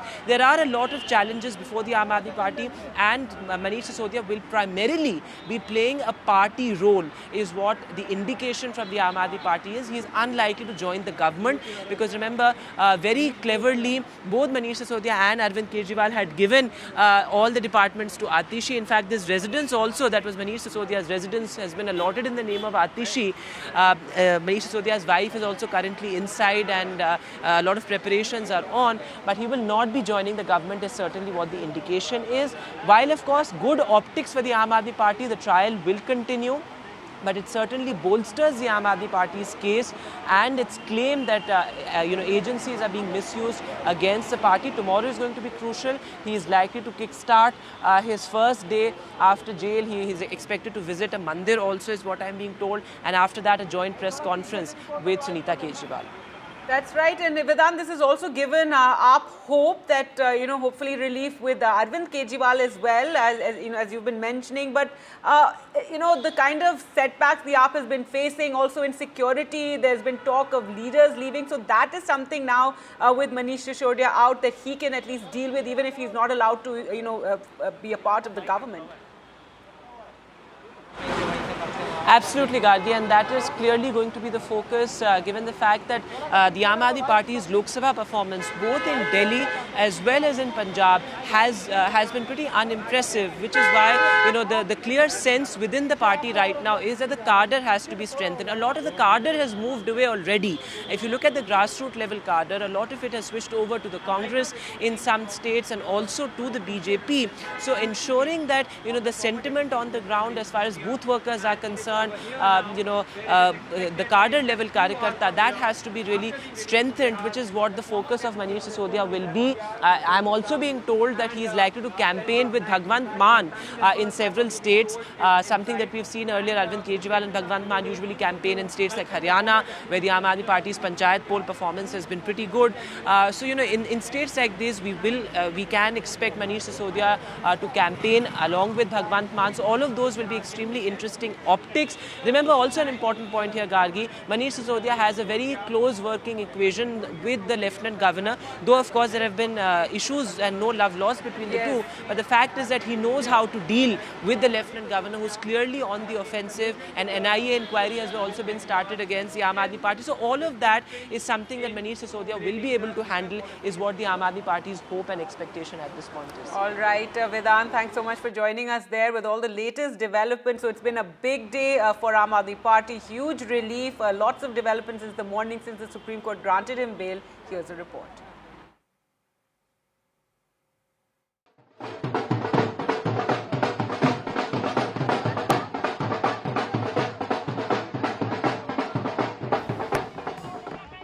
A pen, his diary, and the Bhagavad Gita.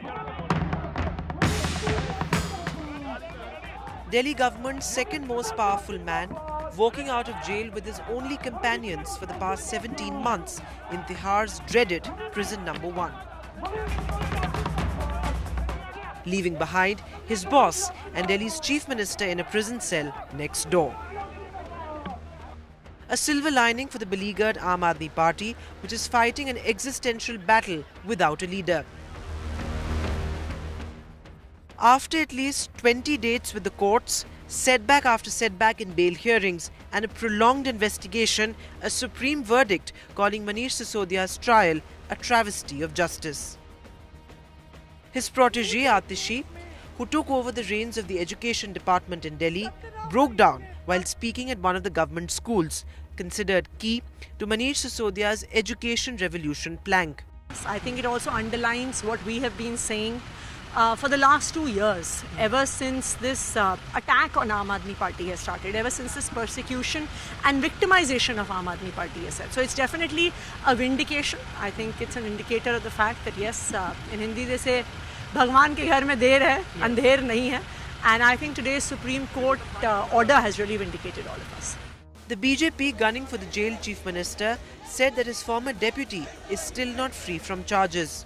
हम ये जानते हैं कि शराब नीति घोटाले में मनीष सिसोदिया को बेल मिली है और किसी भी अपराधी को बेल मिलना वो अपराध मुक्त होना नहीं होता है। जांच अभी चल रही है, साक्ष्य कोर्ट के सामने आएंगे। अरविंद केजरीवाल हो, मनीष सिसोदिया हो या बाकी लोग हों, इन सब ने शराब नीति घोटाले में कमीशन खाई है, दलाली खाई है और ये फैसला जनता की अदालत में सबके सामने होगा।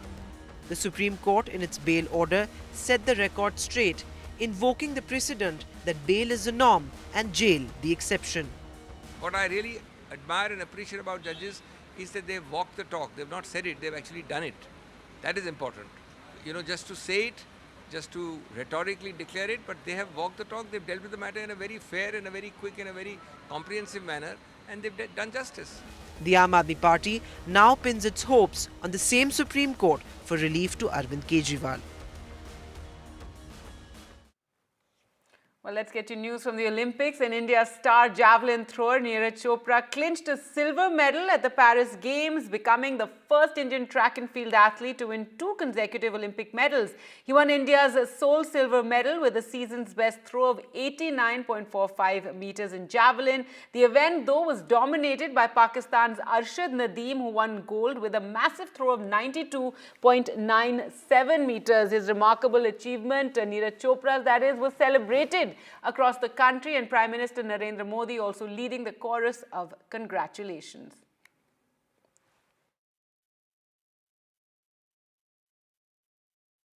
Of Neeraj Chopra and Arshad Nadeem, however, are winning hearts. First, Neeraj Chopra's mother, when asked for her first reaction on him winning the silver and Nadeem getting the gold, she said she's happy for him and she's happy for Arshad as well. She said Arshad is like her son, and these sentiments were reciprocated from across the border by Arshad's mother. So both mothers really winning hearts. Listen in.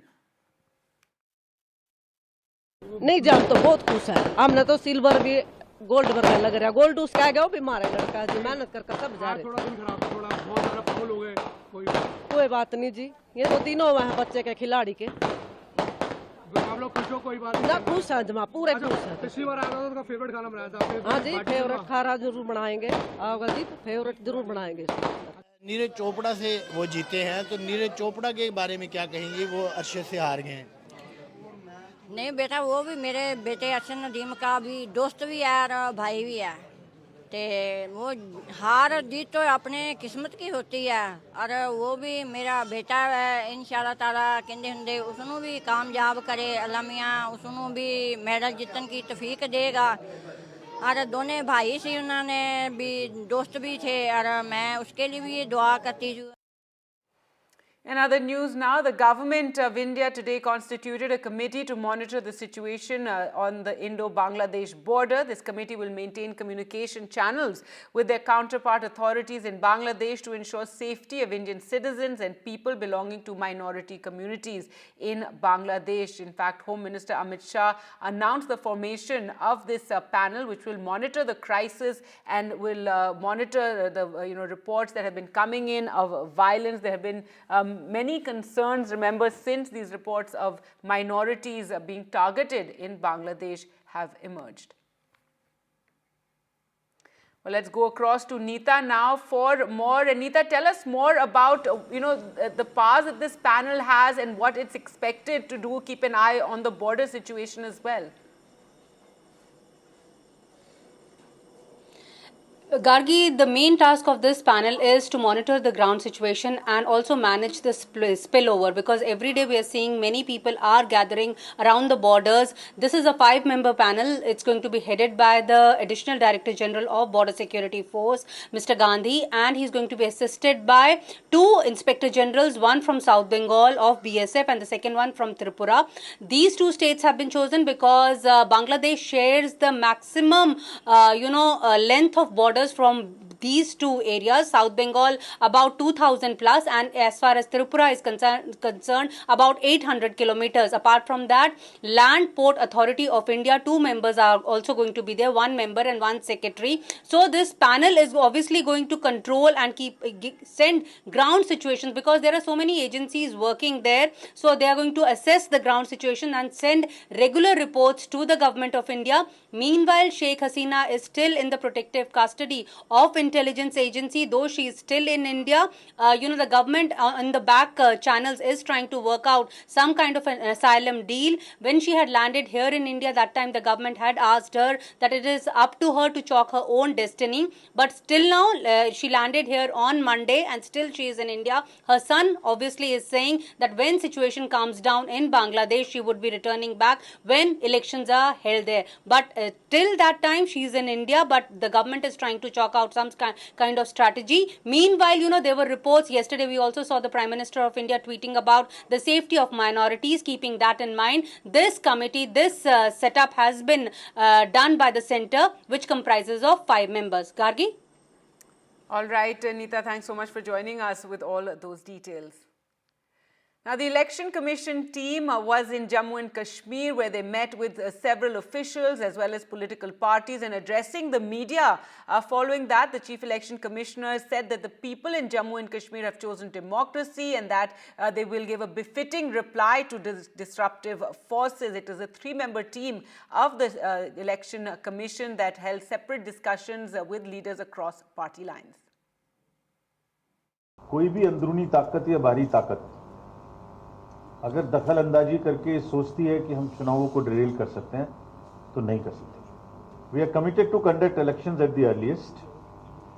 We are sure people of J&K will give a befitting response to disruptive forces. सभी parties का unanimously again all. उनका कहना था कि अब अगले चुनाव भी असेंबली के जल्द से जल्द कराए जाएं. Let's go across to Nazir now for more. And Nazir, so still waiting for that date when elections will take place, but the CEC did say that electoral rolls will be released by the 20th of September. Well, perhaps Election Commission could not have been more clear than what they said about holding elections in Jammu and Kashmir. I asked a very specific question to the Chief Election Commissioner that Supreme Court has set a deadline of September 30 to hold elections. Are you prepared to hold these elections?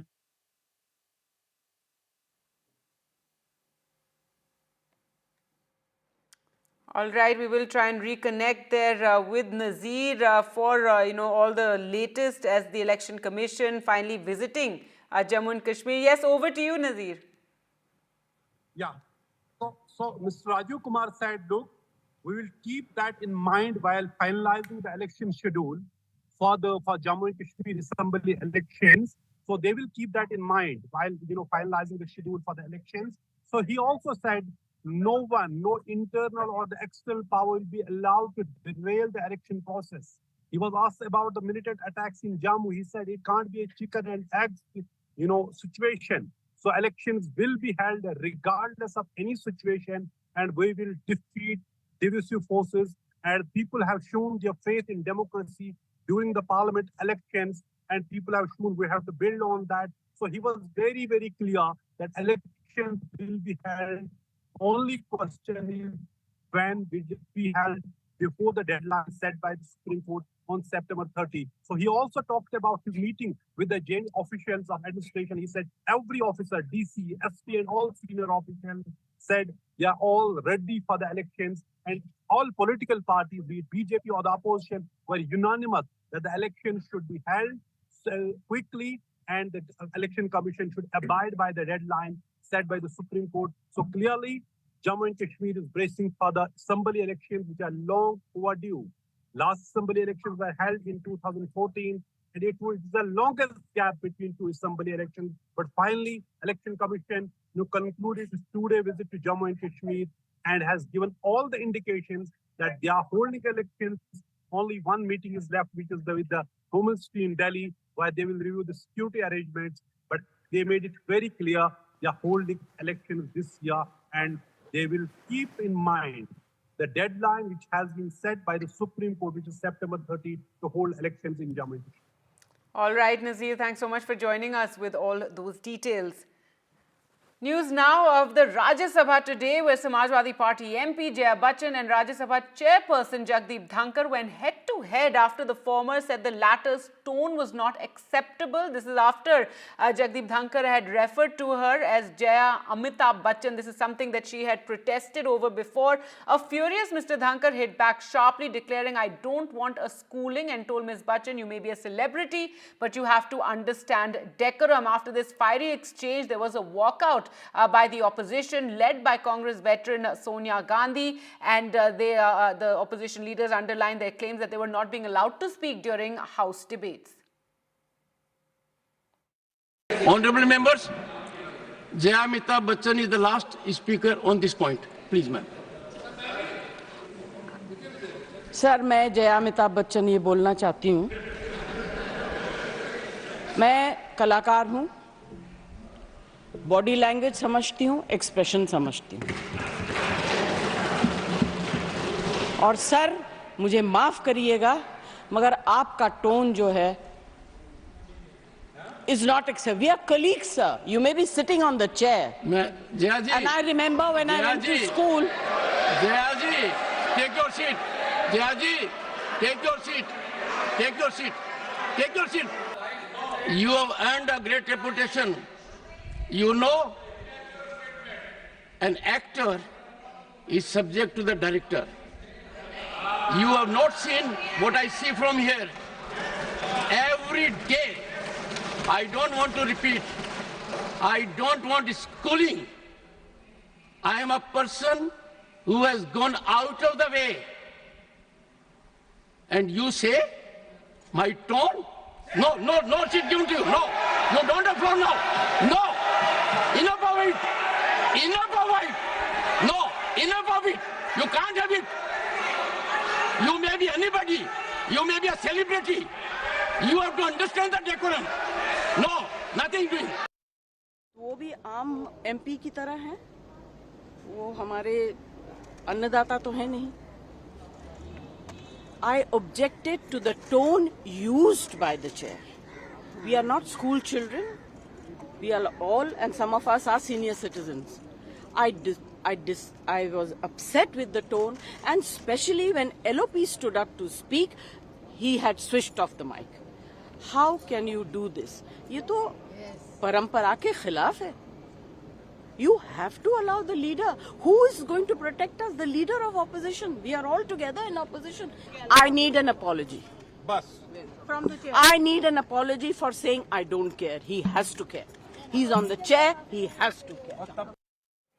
Let's go across to Vasudha for more, and it was quite a fiery exchange there, Vasudha. And from the opposition side, it seems this, underlying feeling that they're treated unfairly by the chairperson, not being allowed to speak, and that really spilled over in this exchange and then the walkout that took place.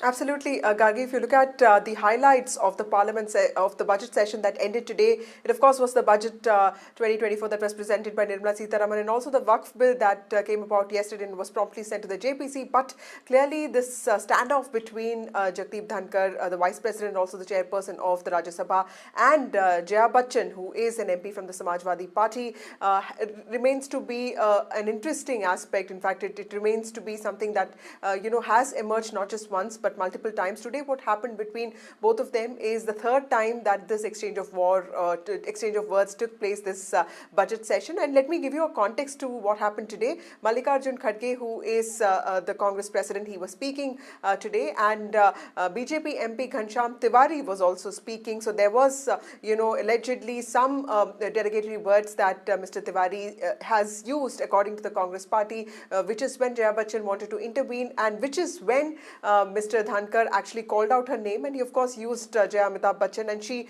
of course stood up and she said that the kind of tone that he uses with his colleagues who are also from the opposition party is not right, it's not respectful, and she took objection to that, and of course Mr. Dhankar got very agitated, and he said that he doesn't need to be schooled, and she might be a celebrity, but she also needs to know the decorum, and he will not take this because he doesn't need to get schooled. And this went on for a bit, and of course yesterday we also saw Mr. Dhankar walk out of the Rajya Sabha because there was continuous protest happening. So clearly this is something that he has been upset about. He also issued a statement saying that he does not want the Rajya Sabha to become an epicenter of chaos, and he has seen how democracy is failing in different countries, and he wants the parliament to function as an important part of democracy. Jaya Bachchan, of course, was very visibly upset. She came out and she protested, and she was accompanied by several MPs from the India bloc, including Sonia Gandhi. And Jaya Bachchan said that, she is an artist and she knows to identify language that is sort of objectionable and disrespectful. And she says that several unparliamentary words are being used, such as buddhihin and nuisance, which have never been used before, which is why she is concerned. And she raised this. Of course, Congress also held a press conference, and they said that they also support her in this, and of course they also condemned what they see was not good behavior from the part of the chairperson of the Rajya Sabha. But of course the BJP is very clear that there was nothing wrong in the way the chairperson conducted the house, and they have also, in fact, JP Nadda, the floor leader, the leader of the house for the BJP in Rajya Sabha for the BJP, also moved censure motion, and then this censure motion will, of course, we'll have to wait and see what really happens. But clearly this war of words is going to just intensify in the coming sessions, given the nature of the parliament. The numbers have really changed now. Right. All right, Vasudha, thanks so much for joining us with that. And news now from Karnataka, where Mysuru has become the land of rallies. The Muda scam in the state has triggered protests and counter-protests between the BJP and the ruling Congress. While the ball is still in the governor's court, the political slugfest continues in Mysuru with rallies, statements and complaints. Pratibha Raman reports. Karnataka's Mysuru is now the land of rallies. A day before the culmination event of the Padayatra launched by the BJP-JDS, the Congress decided to hold a show of strength on the same ground. At the event, the Congress attacked opposition leaders. See, ಈ 82 ವಯಸ್ಸಿನಲ್ಲಿ ಒಬ್ಬ ಹೆಣ್ಮಗಳು ಇದನ್ನ ಮಾಡಿ ಫೋಕ್ಸೋ ಕೇಸ್ನಲ್ಲಿ ಸಿಕ್ಕಾಕೊಂಡಿದ್ದಾರೆ, charge sheet ಆಗಿದೆ. ಅವರು ನನ್ನ ಬಗ್ಗೆ ಮಾತಾಡೋಕ್ಕೆ ಏನು what moral right he has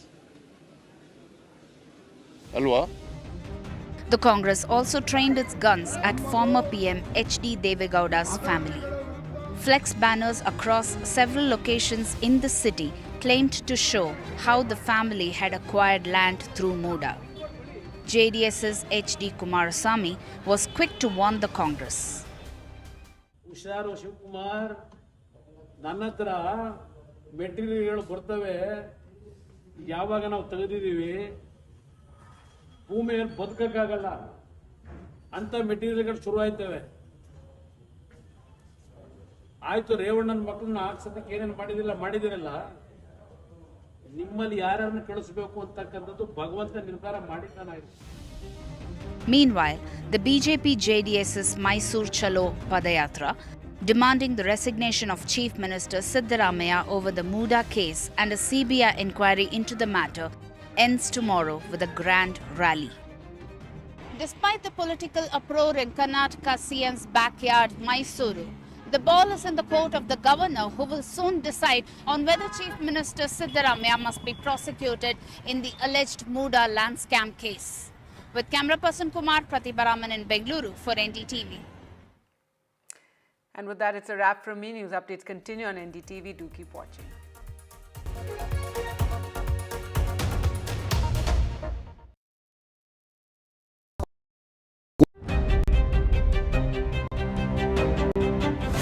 Welcome to India Sense, where I speak with global opinion makers. The United States has made a strategic decision over the last 20 years to move closer to India. So a $7 trillion economy seems a perfectly conceivable number. If you want to be a national party, it's that you sort of accept the way the world is rather than want to endlessly hark back to how it was.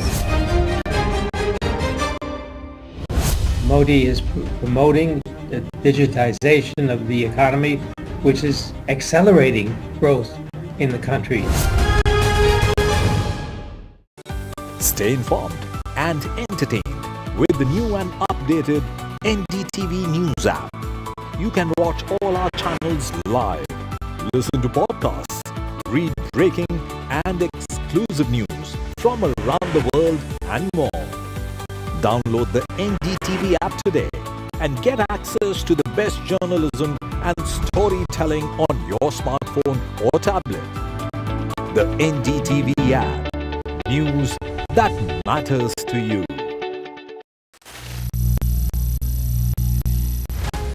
Some people say the metaverse will only be virtual. One day this lecture hall will be made of code, and driverless cars would be trapped in intersections. But even in this maze of the future, you can't wish away health. It's time to become more resilient.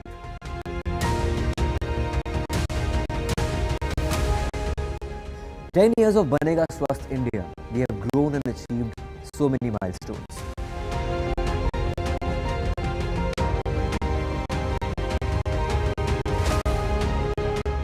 And now,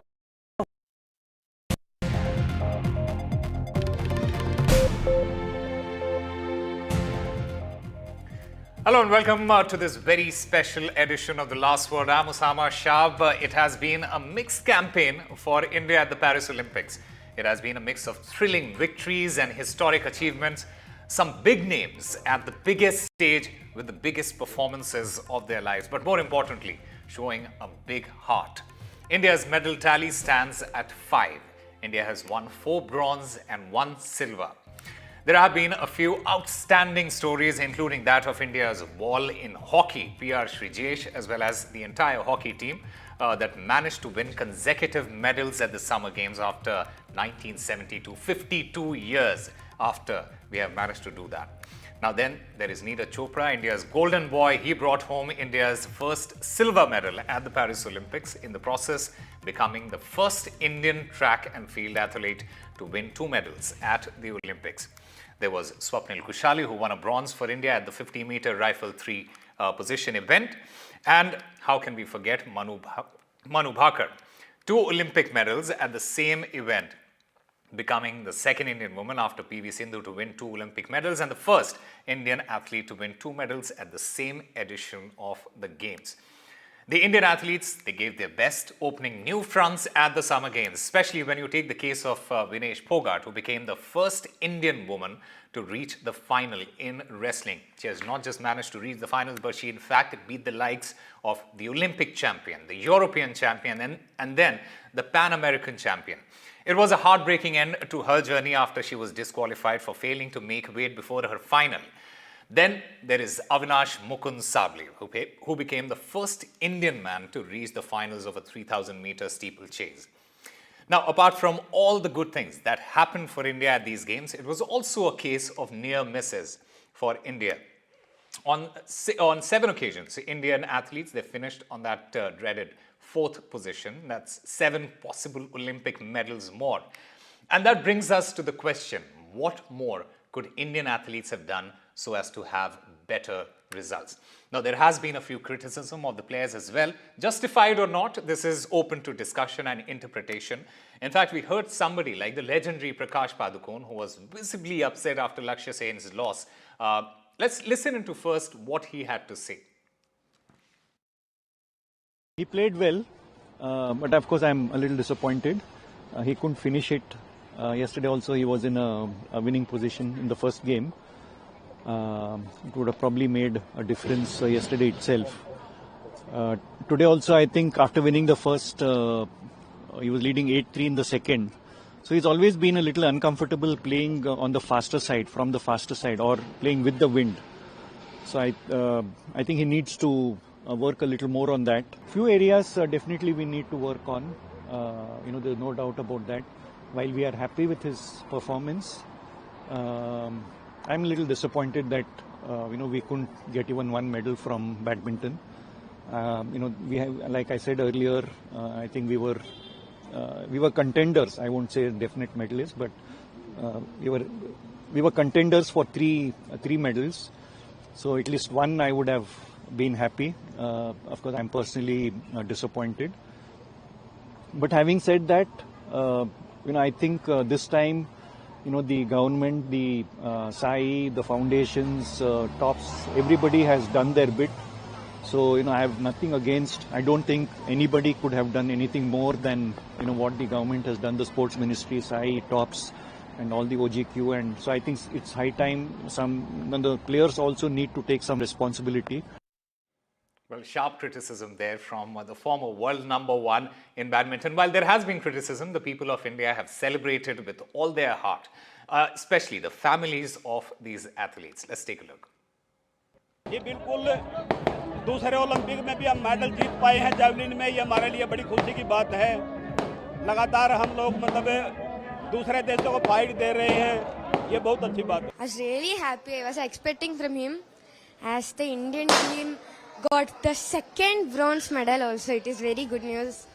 As in the finals, I was heartbroken really because they lose, but it was okay. Actually, words cannot express the pride and joy that I feel now. Achieving a bronze medal for India in the retirement match is truly a reward for his passion and dedication for hockey. And I'm actually speechless. We all are proud of him. He had made us happy in so many unforgettable moments. We all are proud of him. तो सच्ची में देखने लायक था। आप उस time पे थे नहीं, वो तो अलग ही पल था। तो वो खुशी मतलब जब एकदम निकलती है ना, वो फिर दोबारा से नहीं निकलती। अचानक अंदर से बाहर झलकती है वो तो अलग ही पल होता है। Well, fantastic reactions from the families of these athletes. In fact, before we try and understand what happened at the Paris Olympics, how did India fare at these games, let's first go across to my colleague Rika, who's there in Paris, and try and get a sense of what she thinks of the overall campaign for Team India. Rika, what is your assessment of how we have performed in these editions of the games? And you have been mentioning this. It is a case of near misses for Team India this time around. Well, it has been a case of many near misses for Team India this time around. They were so close to winning these medals that they have lost 6 times. In fact, we have finished in the 4th position. And it's across sports from shooting to a sport like archery. And then in badminton, we've come so close. And even an experienced hand like Mirabai Chanu in weightlifting, we couldn't get over the finish line. Or some are 2 things. This really goes on to show the caliber of the Indian athletes, how good they are at the world stage, and how keen and tough competitors they are. If they were not competing so keenly, if they were not giving tough competition, even 4th place wouldn't have been garnered by India. It's not that they have given up the fight easily. They fought very hard, but if you see the margin by which they lost, they were very narrow. Now, what we need to introspect is that how do we close the gap? There's a thin line between being on the podium and not being on the podium. 0.01. You look up Manu Bhakar's losses. Those near misses, I mean, some of it we can pin down to luck. The others, probably the athlete tried, but they couldn't pull up that last moment magic. They needed a last moment magic. And I wouldn't say that it's all about the athlete and athlete's hard work, while Prakash Padukone says that the athlete has to be accountable. I also think that the athlete needs to be accountable given how much support they are getting from the government, from the other agencies in India today. But I also think they need support in terms of psychologists and All right. your Indian hockey team that finally led them to beat Australia.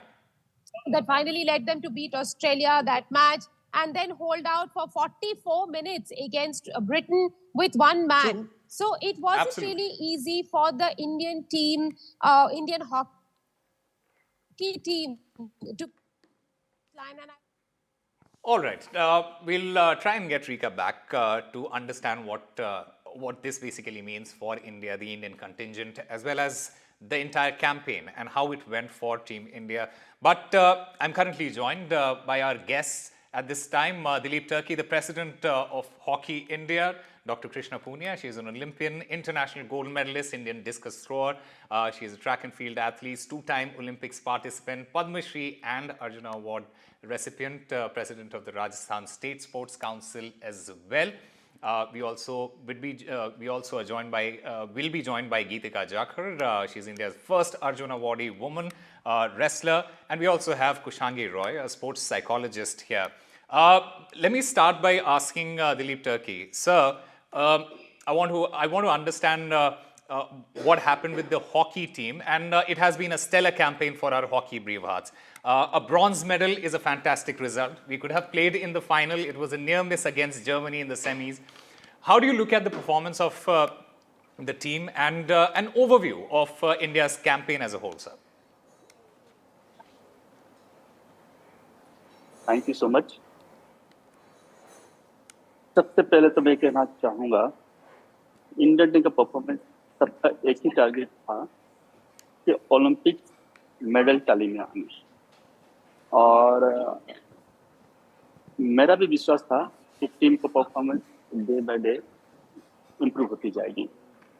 जिस हिसाब से league match में team ने perform की, हालांकि कुछ match में team के स्टैंडर्ड के हिसाब से परफॉर्म कर नहीं पाए थे, लेकिन बाद में उन्होंने पिकअप किया और कई सारे मैचेस में शानदार परफॉर्मेंस किए। जो हमारे जो खिलाड़ी हैं, स्पेशल में कहूँ श्रीजेश, हरमन, अमित रोहिदास, मनप्रीत, मनदीप, अभिषेक, जितने भी यंग खिलाड़ी हैं सबने अपने अपने लेवल पे शानदार परफॉर्मेंस दिए हैं।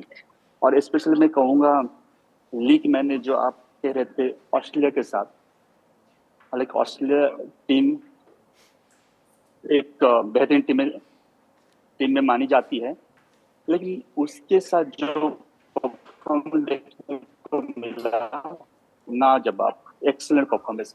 उसके बाद टीम में और कॉन्फिडेंस आ गई और स्पेशली मैं कहूँगा quarter final match great Britain के साथ, इंग्लैंड के साथ, मेरे ख्याल से 43-45 मिनट्स 10 खिलाड़ियों के साथ मैच खेलना मॉडर्न हॉकी में काफ़ी मुश्किल है, लेकिन खिलाड़ियों ने सबने अमित रोहिदास को रेड कार्ड होने के बाद जो परफॉर्मेंस देखने को मिला एक्सीलेंट। हालांकि हम अटैकिंग गेम कार्ड मिलने के बाद कर नहीं पाए, लेकिन डिफेंसिव मोड में जिस हिसाब से ऑर्गेनाइज किया गया, जिस हिसाब से सब खिलाड़ियों ने मेहनत किया, लास्ट मोमेंट तक किसी खिलाड़ी ने छोड़ा नहीं कि हम किसी खिलाड़ी फील होने नहीं दिया कि हम ये मैच हम लूज करने जा रहे हैं या एक खिलाड़ी के बगैर हम खेल रहे हैं। किसी खिलाड़ी को ये महसूस नहीं हुआ और सब एक साथ एक स्पिरिट के साथ 10 खिलाड़ियों के साथ खेले। और इम्पोर्टेंट बात ये रहा उस मैच में कि हमारे जो गोलकीपर श्रीजेश ने एक्सीलेंट परफॉर्मेंस है, कई सारे सेव, वर्ल्ड क्लास सेव उन्होंने किए हैं उसमें। Absolutely, sir. और yes, absolutely. And you very rightly put it, sir, that the mental toughness that Team India has shown, especially in hockey, is something that that is going to go down in history, especially their battle with Australia as well as Great Britain.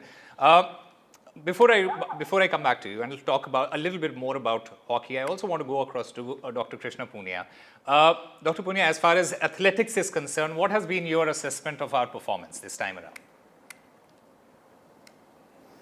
Osama ji, सबसे पहले तो मैं सबको बहुत बहुत बधाई देती हूँ। और दलीप जी यहाँ बैठे हैं तो हॉकी के फॉर्मर प्लेयर रहे हैं, आपको भी हॉकी के लिए बहुत बहुत शुभकामनाएं, बधाई। अगर मैं देखती हूँ एथलेटिक के लिए तो बहुत शानदार मैं रिजल्ट कह सकती हूँ, कुछ एथलीट्स को छोड़कर।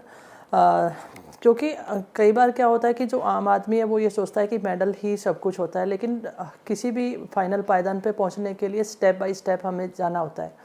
और हमारे एथलीट्स का बेस्ट परफॉर्मेंस देना, या फिर जो इंडिया में परफॉर्मेंस दे के जा रहे थे वो परफॉर्मेंस देना, तो ये गुड साइन है। और नीरज ने जिस तरीके से दूसरे ओलंपिक में रजत पदक जीता है, और हमें जो मेन रिले है 400 मीटर रिले, उसमें भी हमें होप है कि वो हमारा जो रिले है वो हमें कुछ पॉजिटिव गुड वाइब्स हमें ज़रूर देगा, जिससे कि हम देश को मान सम्मान दिला सके। तो ओवरऑल अगर मैं देखती हूँ एथलेटिक का स्टैंडर्ड काफ़ी बड़ा है और बहुत अच्छा रिजल्ट है। कॉम्पिटिशन्स काफ़ी एथलीट्स जो हैं ओलंपिक के अलावा और भी जब वो खेलते हैं तो उनका कॉन्फिडेंस लेवल, बड़े गेम ओलंपिक है या एथलेटिक वर्ल्ड चैम्पियनशिप है, एशियन गेम्स हैं, कॉमनवेल्थ गेम्स हैं, तो इनमें काफ़ी सुधार हमारे हुआ है। और ओलंपिक में एथलेटिक में लगातार दूसरा पदक आना ये बहुत बड़ी बिग अचीवमेंट है, क्योंकि एथलेटिक को मदर गेम माना गया है। और ये जो गेम है वर्ल्ड वाइड आप देखेंगे तो सबसे ज़्यादा खेला जाता है। और ऐसे में भारत का जो प्रदर्शन है वो बहुत अच्छा रहा है। और आगामी जो ओलंपिक रहेंगे उसमें हमें लगता है कि मेडल जो है और ज़्यादा बढ़ेंगे। डॉक्टर पुनिया, एक कमाल की चीज़ ये भी हुई है कि नीरज चोपड़ा ने, despite the fact that he has won silver, he has set the standard so high for India that it's not enough that it is just a silver for India. And ek tarah se it is incredible for Indian athletics. Because it sends out a message that we are not satisfied with just a medal, but also the color of the medal matters as well. What do you have to say about that? And is it also to do with the change in mindset of these athletes? Osama ji, मैं हमेशा से कहती रही हूँ कि जब तक India में पार्टिसिपेशन लेवल अच्छा नहीं बढ़ेगा, उनका स्टैंडर्ड अच्छा नहीं बढ़ेगा, तो हम इंटरनेशनल लेवल पे अच्छा नहीं कर पाएंगे। अभी आप देखेंगे जेवलिन का जो स्टैंडर्ड है इंडिया का बहुत अच्छा हुआ है। ओवर 80 मीटर हमारे पास काफ़ी एथलीट्स हैं। तो इस इंडिया में जब वो आपस में कंपटीशन अच्छा दे रहे हैं तो आप कह सकते हैं कि जैसे पहले क्या होता था, एक एथलीट ने क्वालिफाई किया और उसका कन्फर्म हो जाता था कि मैं तो ओलंपिक जा ही रहा हूँ। लेकिन अब हमारे एथलीट जब 3-4 के करीब अगर क्वालिफाई कर देते हैं या 5-6 कर देते हैं, तो उससे क्या होगा कि पहले कंपटीशन उनका इंडिया में ही होगा फाइनली ओलंपिक जाने के लिए। तो आप समझ सकते हैं कि उससे उनका स्टैंडर्ड जो है वो बढ़ेगा। और जो बात अकेली जेवलिन पे नहीं कहना चाहूँगी, क्या है कि हम ओलंपिक के टाइम सिर्फ ओलंपिक के मेडल की बात करते हैं, उसमें कलर की बात करते हैं कि नहीं ब्रोंज नहीं आना चाहिए था, सिल्वर आया है या गोल्ड आना चाहिए था। कई बार डे होता है एथलीट का। बाकी मैं ये कहना चाहूँगी कि ओलंपिक जैसे गेम के अंदर थ्रोज में है या जंप्स में है या कोई भी गेम जो फाइनल है इवेंट में, बेस्ट 8 में आने वाला एथलीट मेडल से कम नहीं होता है। और लेकिन वो ये है कि मेडल तो 3 ही है, वो किसी 3 को मिलेंगे।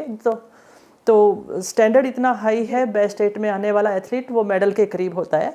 और अगर हमें ज़्यादा मेडल हमारे देश को जीतने हैं तो इसके लिए हमें पार्टिसिपेशन लेवल काफ़ी ग्रास रूट लेवल पे ज़्यादा बढ़ाना पड़ेगा, तब जाके हम और बेहतर कर सकते हैं। Absolutely agree. I'm also joined by Geetika Jakar, India's first Arjun awardee wrestler.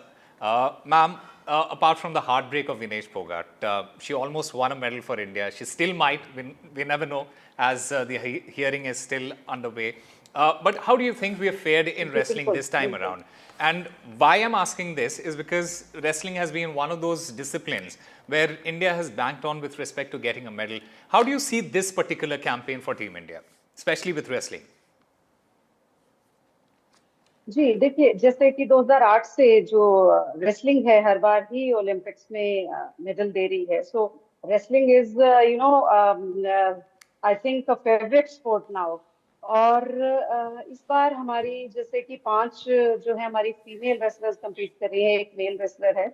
और उनका सबका ऑलमोस्ट मेरे ख्याल से अचीव जो परफॉर्मेंस रहा है बहुत अच्छा रहा है। जैसे कि आपने देखा विनेश का अबाउट, मतलब चाहे बेशक मेडल वो उसका जो है कुछ भी रीजन, जो उसका वेट का रीजन रहा हो या जैसे भी, लेकिन हमारे लिए she is medallist, she is Olympic medallist. So उसे नहीं मान करके, उसके लिए नहीं सोच करके, हमें पॉजिटिव एस्पेक्ट अगर हम देखें तो विनेश आज के दिन ओलंपिक्स की वर्ल्ड की नंबर 1 प्लेयर, और उसके अलावा जैसे आज अमन है, he is also he will compete for a bronze medal today.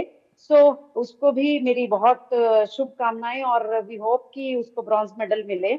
और उसके अलावा भी जो है हमारा बहुत इस बार मेल रेसलर्स इतना पार्टिसिपेशन नहीं है, बट फीमेल रेसलर्स का पार्टिसिपेशन पिछले हर ओलंपिक से ज्यादा है। और हम रेसलिंग को आगे आने वाले समय में भी बहुत बेहतरीन स्पोर्ट और ओलंपिक लेवल पर मेडल्स के उसमें हम देखते हैं। Absolutely, ma'am. And I'm also joined by Kushangi Roy. Kushangi, we saw many near misses at these games, and there is obviously a mental side to it as well. As a sports psychologist, I want to understand from you: is it mental blockade? What exactly is it? I think we're looking at a case of a lot of training, a lot of our eggs being put in the basket of physical training. But if one saw closely the players and the differences between the other players from different countries, we will see that there is a tenacity that certainly expresses itself in sportsmanship. We cannot deny that with the Indian battalion this time. Yeah. But I do think that there is a certain amount of resilience that Indian players still lack. And I've heard a lot of near misses in association with athletes. I don't think that it is the athletes. I think that they're doing a very good job. They're phenomenal. Glorious victories, glorious games and losses. There's no problem with that. But I think the limitation is mental conditioning. We have coaches that are speaking harshly. We have socioeconomic conditions that are not being considered. We have athletes, international athletes, who are mindful enough to be able to actually, how do we say it, make TikTok versions of, their Olympic endings to their games. We don't see that in Indian players yet. So clearly there is a stress that is going unnoticed, and there is a lot of pressure because of lack of exposure as well, of course. The Indian cricket team is extremely exposed to playing with huge Indian crowds, but the other players, they don't really have such grand tournaments. They don't have such grand exposure to different kinds of individuals in the crowd and so on. A good example will be Lakshya Sen playing. There was so much last-minute interruption and his taking his shots. I think that's a good example for us to see that stress management is a problem, and it's not solely a problem of the athletes. It is a systemic error.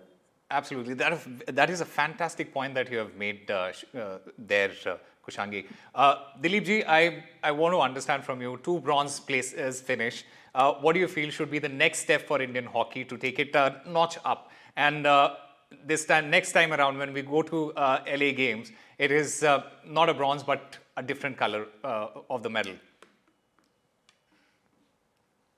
Personally मैं काफी खुश हूँ Paris Olympic से, team का performance से। देखिए last Olympics में Belgium champion हुआ था, runners up silver medalist team Australia थी, लेकिन इस बार दोनों टीम बाहर होगी क्वार्टर फाइनल में, और इंडिया इस पर सेमीफाइनल में आके दोबारा back to back bronze medal जीती है। तो टीम का परफॉर्मेंस काफी डे बाय डे इम्प्रूव कर रहे हैं, हर एक खिलाड़ी मेहनत कर रहे हैं। हमारे फ्लिकर्स, हरमन और बाकी जितने भी खिलाड़ी हैं फिटनेस लेके सभी एरियाज में डेवलप करें। लेकिन अब हमें ध्यान में रखना होगा कि अभी फ्यूचर में कई सारे इवेंट हैं, एशियन चैंपियन ट्रॉफी, उसके बाद हमें तैयारी करने की जरूरत है। काफी important Asian games, world cup, यहाँ तक कि 2028 ओलंपिक्स के लिए प्रिपरेशन के लिए भी हम लोग प्लान कर रहे हैं, सोच रहे हैं। ताकि आज हमें मालूम हो गया कि हम आज वर्ल्ड की किसी भी टीम को हम बीट कर सकते हैं, किसी भी चैंपियनशिप में हम मेडल टैली में आ सकते हैं। तो एक खिलाड़ियों में और टीम में जो कॉन्फिडेंस आ गया है, ये काफी बड़ी बात है। Absolutely, sir. Very rightly said that we have shown the world, especially all the big teams of the world, that we are here. We are here to compete and we are here to win, and that is what we have done. One final word from you, Dr. Punia. How do you? What do you think should be the next step for athletics in particular, where we have seen so many players, so many athletes who are now competing at the international level, but we are yet to cross that final frontier. What do you feel, according to you, is that final step? Of course javelin तो हमारा strong event ही है ही, लेकिन मैं ये कह सकती हूँ कि रिले जो है वो काफ़ी अच्छा है, जंपर्स अच्छे हैं, स्टेपल चेज में हम लोगों ने काफ़ी अच्छा किया है, तो ये जो डिस्टेंस हैं हमारे साथ ये काफ़ी अच्छा हमारी यंगस्टर अच्छे कर रहे हैं। तो नेक्स्ट स्टेप में मुझे यही लग रहा है कि इनमें से भी हम आगे नेक्स्ट जो ओलंपिक रहेगा उसमें बहुत अच्छा कर सकते हैं। हमारी स्ट्रेंथ जिन गेम में जिन भी इवेंट में अच्छी है उसके ऊपर हमें काम करना चाहिए, और मुझे लगता है कि एलए के लिए हमें अभी से तैयारी पे लग जाना चाहिए ताकि हम जो मेडल की संख्या है वो भी बढ़ा सकें और जो कलर है वो भी बढ़ा सकें। Absolutely, ma'am. And thank you everyone for being a part of the show and discussing India's campaign at the Paris Olympics. It was a case of near misses, but obviously we celebrate every single victory for Team India. In fact, and finally, the mothers of Neeraj Chopra and Arshad Nadeem, they are winning hearts. First, Neeraj Chopra's mother said that she is happy with the silver and that Arshad too is like her son, and sentiments were replicated across the border by Arshad's mother as well. Listen in. नहीं जान तो बहुत खुश है, हमने तो silver भी gold वर्ग लग रहा है, गोल्ड उसका आएगा वो भी मारेगा लड़का जी, मेहनत करके सब जा रहे। थोड़ा बहुत ज़्यादा फाउल हो गए, कोई बात नहीं जी, ये तो तीनों हुए हैं बच्चे के खिलाड़ी के। आप लोग खुश हो? कोई बात नहीं, खुश है जमा, पूरे खुश है। पिछली बार आया था तो फेवरेट खाना बनाया था। हाँ जी, फेवरेट खाना जरूर बनाएंगे, आओगा जी, फेवरेट जरूर बनाएंगे। नीरज चोपड़ा से वो जीते हैं, तो नीरज चोपड़ा के बारे में क्या कहेंगे? वो अर्शद से हार गए हैं। नहीं बेटा, वो भी मेरे बेटे अर्शद नदीम का भी दोस्त भी है और भाई भी है, तो वो हार जीत तो अपने किस्मत की होती है, और वो भी मेरा बेटा है। इंशाल्लाह ताला कहते होंगे उसनों भी कामयाब करे अल्लाह मियाँ, उसनों भी मेडल जीतन की तौफीक देगा, और दोनों भाई से उन्होंने भी दोस्त भी थे, और मैं उसके लिए भी दुआ करती हूँ। Fantastic reactions from both the mothers of those champions. That's all we have for you on this show. Keep watching NDTV.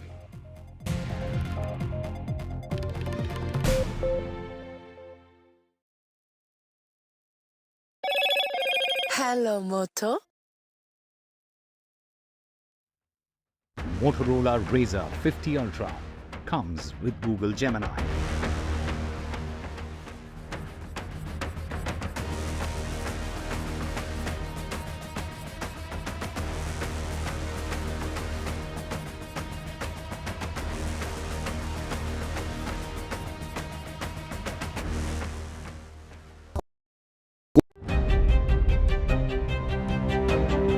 Hello and welcome to India Sense, where I speak with global opinion makers. The United States has made a strategic decision over the last 20 years to move closer to India. Now, a $7 trillion economy seems a perfectly conceivable number. If you want to be a national party, it's that you sort of accept the way the world is rather than want to endlessly hark back to how it was. Modi is promoting the digitization of the economy, which is accelerating growth in the country. Stay informed and entertained with the new and updated NDTV News app. You can watch all our channels live, listen to podcasts, read breaking and exclusive news from around the world and more. Download the NDTV app today and get access to the best journalism and storytelling on your smartphone or tablet. The NDTV app. News that matters to you. Some people say the metaverse will only be virtual. One day this lecture hall will be made of code. And driverless cars would be trapped in intersections. But even in this maze of the future, you can't wish away health. It's time to become more resilient.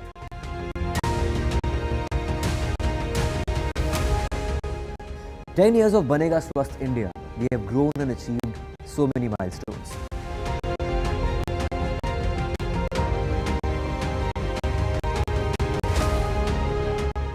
And now I have a plan to beat the urgency, to stop breathing with difficulty, to relieve getting choked with inactivity.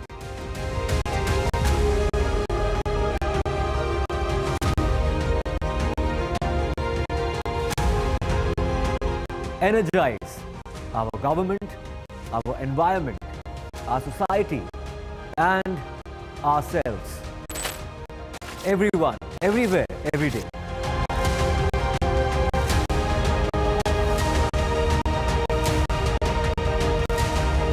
Banega Swasth India. One world hygiene.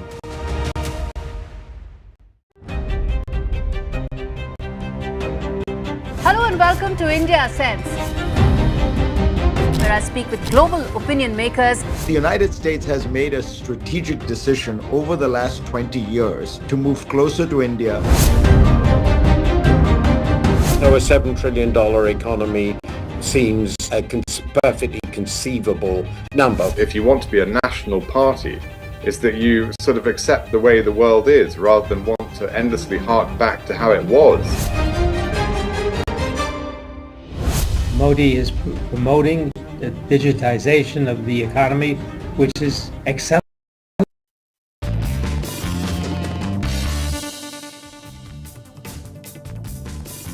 Hello everyone, this is The Big Fight and I'm Maria Shakil. In past 1 week, Bangladesh has seen great turmoil. Sheikh Hasina fled the country and landed in New Delhi as student protests forced a regime change. Now an interim government has taken charge, led by the Nobel laureate Muhammad Yunus. There has been violence, vandalism and rioting. And there is hope that things will return to normal with a new government at the helm. But the tectonic change in Dhaka has left New Delhi concerned. First, the question of Sheikh Hasina's future. She's staying put in Delhi for now with no clarity on her future and final destination. Then there is the question of how will the new reality impact the India-Bangladesh ties, which saw an upswing under Sheikh Hasina. The deposed Prime Minister was a steadfast ally of New Delhi and trade and ties bloomed under her. On the show tonight, we have a stellar lineup to discuss the impact of the Bangladesh turmoil on India, on Delhi-Dhaka ties, and the big question, what next for Sheikh Hasina? Joining me on the show, we have Dr. Shashi Tharoor, Member of Parliament of the Congress Party. We also have Harshvardhan Shringla, former Foreign Secretary. Swapan Das Gupta, former BJP MP and columnist, is joining us. From London, we have Mr. Sair, who is an investigative journalist. Shamsher Choudhury, former Foreign Secretary of Bangladesh. Dr. Tasneem Siddiqui, welcome on the show again, ma'am. Professor from the University of Dhaka. We have Anjeet Sen, International Affairs expert. Brahmachalani, our very own expert here in India, Strategic Affairs expert. And we'll be joined by Sajib Wazid, Sheikh Hasina's son, shortly. Dr. Tharoor, beginning with you. The interim government in Bangladesh is already in shape. There was a lot of speculation about the role of Jamaat and other political parties. I think we have a fair understanding of how the interim government looks like. As an Indian and someone who has, who understands Bangladesh and its politics and diplomacy at the larger level, how do you look at the India-Bangladesh ties now? Look, I start off with the premise that our fundamental interest lies in close and friendly relations with Bangladesh. Our basic commitment is to the well-being of the Bangladeshi people. The Bangladeshi state comes second, and any individual Bangladeshi leader comes third. That would be my starting point. We are with the people of Bangladesh. We were with them in 1971. We've been with them through thick and thin, even when they had governments in charge of their state who were less than friendly to us. We've managed to keep our relationship on an even keel, more or less, and certainly there should be no deterioration in that relationship in the time to come. The interim government, as far as I'm concerned, is not any cause for anxiety on India's part, in that Mr. Mohammad Yunus is a known commodity. I've certainly known him personally. Many other Indian leaders have come across him internationally in various capacities. He's a highly respected figure. And if anything, I suppose he is somewhat close to Washington rather than being seen as close to the Jamaat-e-Islami or the Pakistani ISI or any of those figures. In fact, if you look at the overall composition of this interim government, not all the figures are very well known here, but there doesn't seem to be any particular reason for India to feel any anxiety about countries hostile to us having put their stamp on this interim government. The big concern has always been whether Pakistan and China will fish in troubled waters. I know our government can't speak this kind of language, but as a member of the opposition, I can be frank with you. And in this kind of context, there is always a possibility that the Pakistani ISI could have had a hand in some of the outrageous incidents of violence that happened during the agitation. There's always a possibility that the Chinese, who have a strong presence in Bangladesh, might have seen this as an opportunity to expand their influence.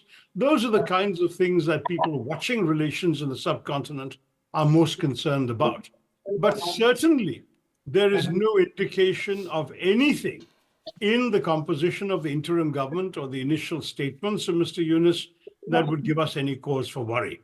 Mr. Yunus has talked about peace, calm, stability, protection of minorities. All of this should be music to our ears. You know, there are talks of attack on minorities. Do you think that the government of India has to raise it more vehemently, the concerns, because the attacks and violence is only continuing? If we had not helped her, it would have been a disgrace for India. And nobody would have wanted to be our friend if this is how if we had treated our friend badly. No, I think Sheikh Hasina has had relationships with all Indian leaders, both of the present government and of the opposition. She is a friend of India's and India is a friend of hers. And when a friend is in trouble, you don't look twice before you help them come out of their trouble, bring them and keep them safe and so on. And that's exactly what India has done. I applaud the government for doing it. In fact, I would have wanted nothing less.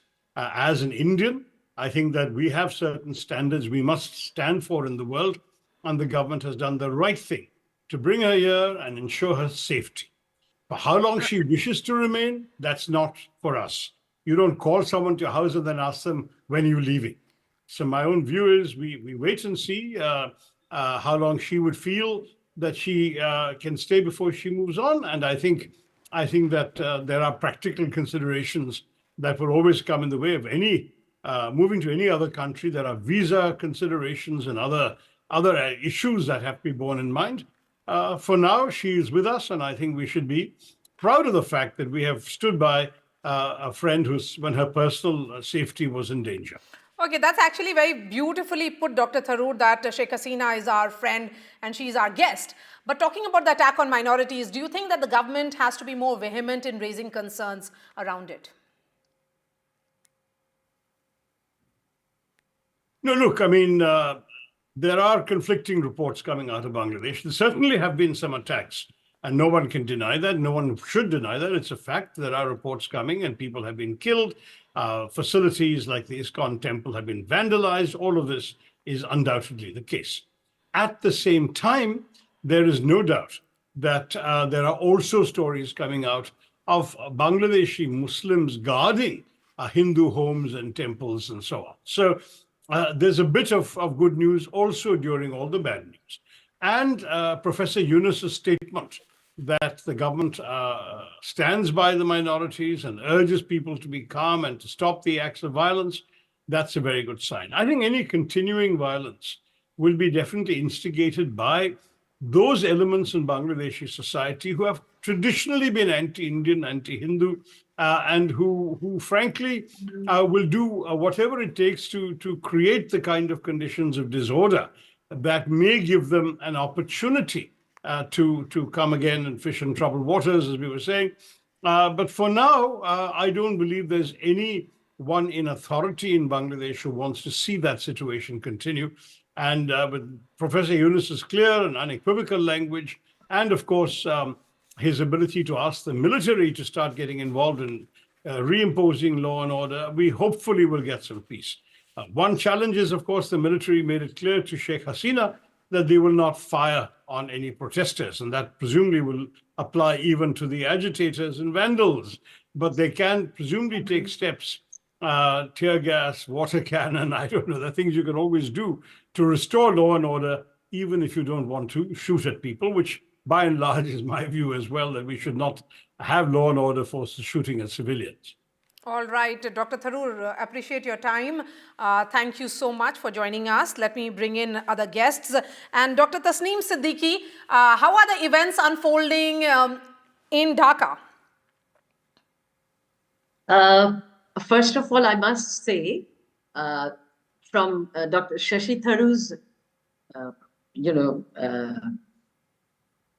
address, what for the first time I get is that things are getting better just after, when you have a revolution.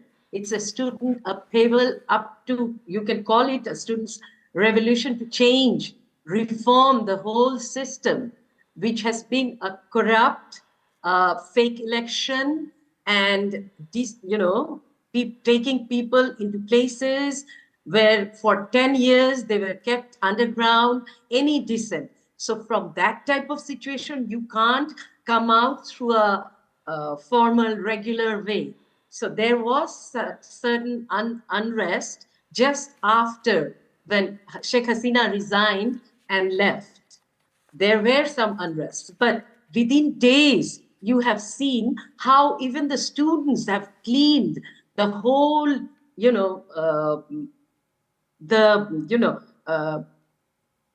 people have done certain damage and other things into roads, into different constructions. So they have cleaned those themselves. And then traffic is maintained by them. And now when Dr. Yunus is in the helm, and it has already developed an interim government with his cabinet, and I think things are looking much better. Things are looking much better. Shamsher Choudhury, as former Foreign Secretary of Bangladesh, are you equally optimistic? And what are your expectations of the ties with India?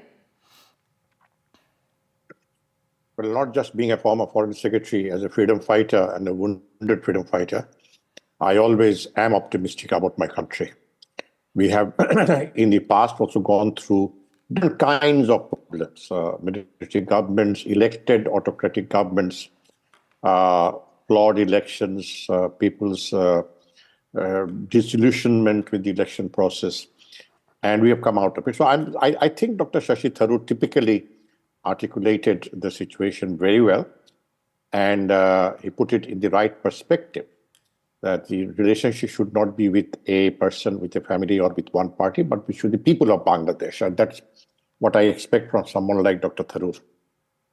This morning, I spent a pretty long time with the Indian High Commissioner here to get a feel of the things, and we were exchanging opinions, and I am known to be a friend of India, both as a Foreign Secretary and a freedom fighter.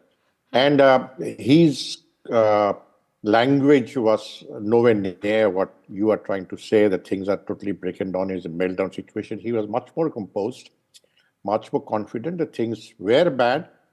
It's not just minorities, what is the sense of trying to vandalize Bangabandhu Museum? I don't see any sense in that. I don't see any sense in burning anybody's house, anybody's property, regardless of what religion he or she follows. Bangabandhu's museum should be above any debate, any discourse. This kind of vandalism is certainly not expected, but I suspect that people who are doing this have been against or have not been comfortable with the independence of Bangladesh or breakaway from Bangladesh, from Pakistan.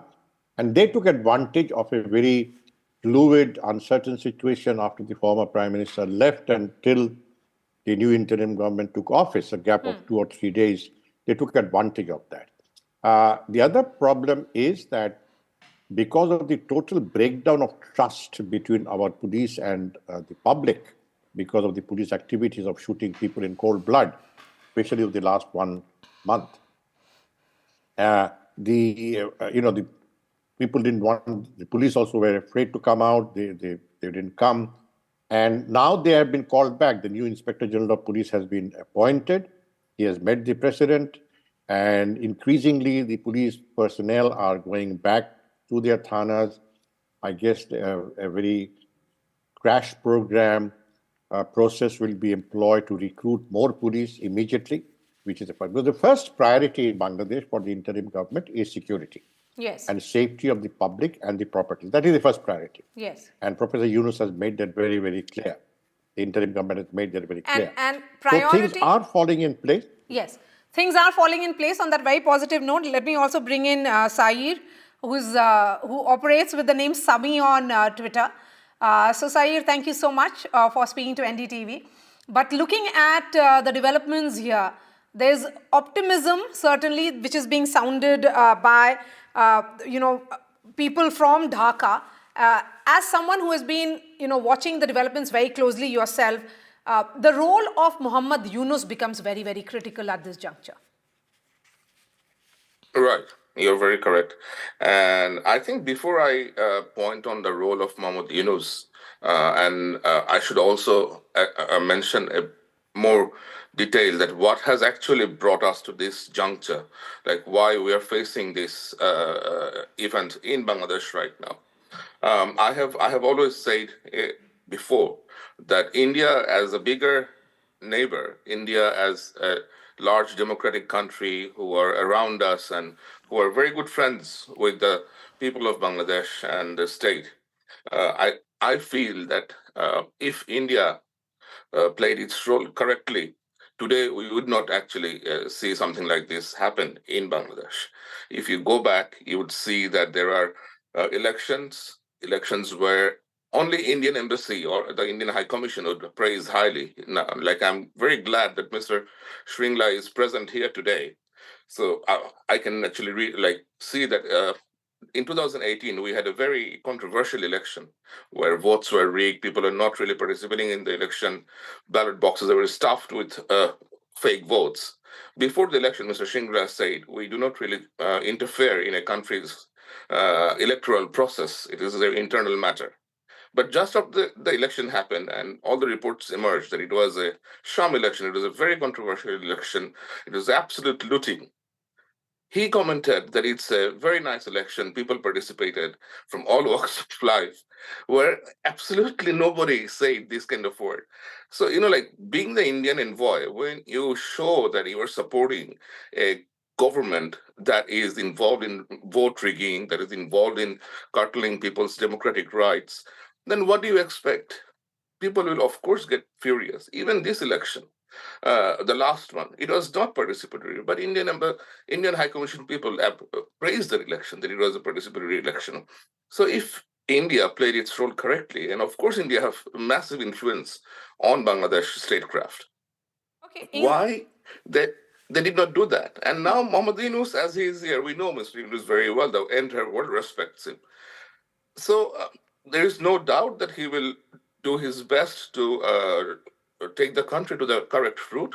But the situation in Bangladesh, of course, remains a bit fragile. At this moment, there are some sporadic attacks across.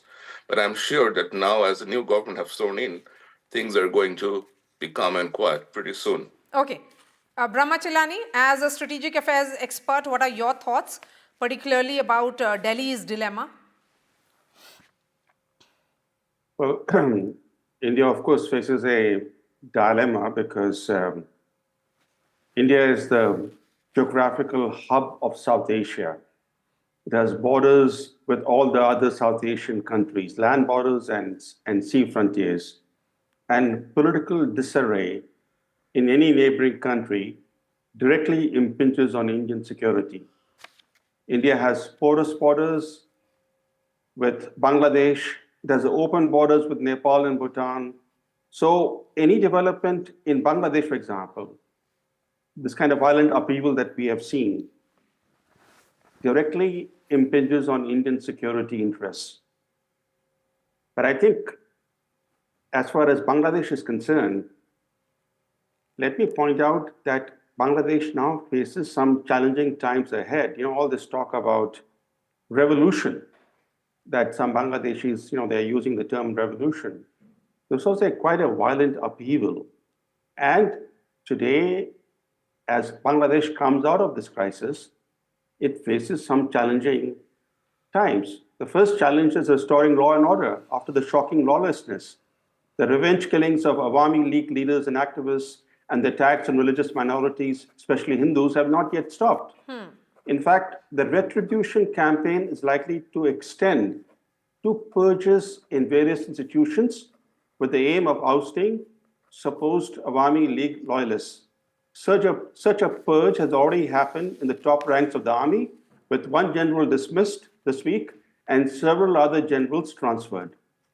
The second challenge, which is even in fact a bigger challenge, is to revive economic activity, which is at a virtual standstill.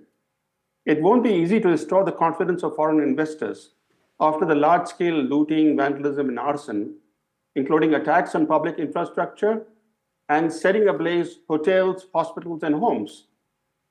Much of the Hasina era was a boom time for Bangladesh economy.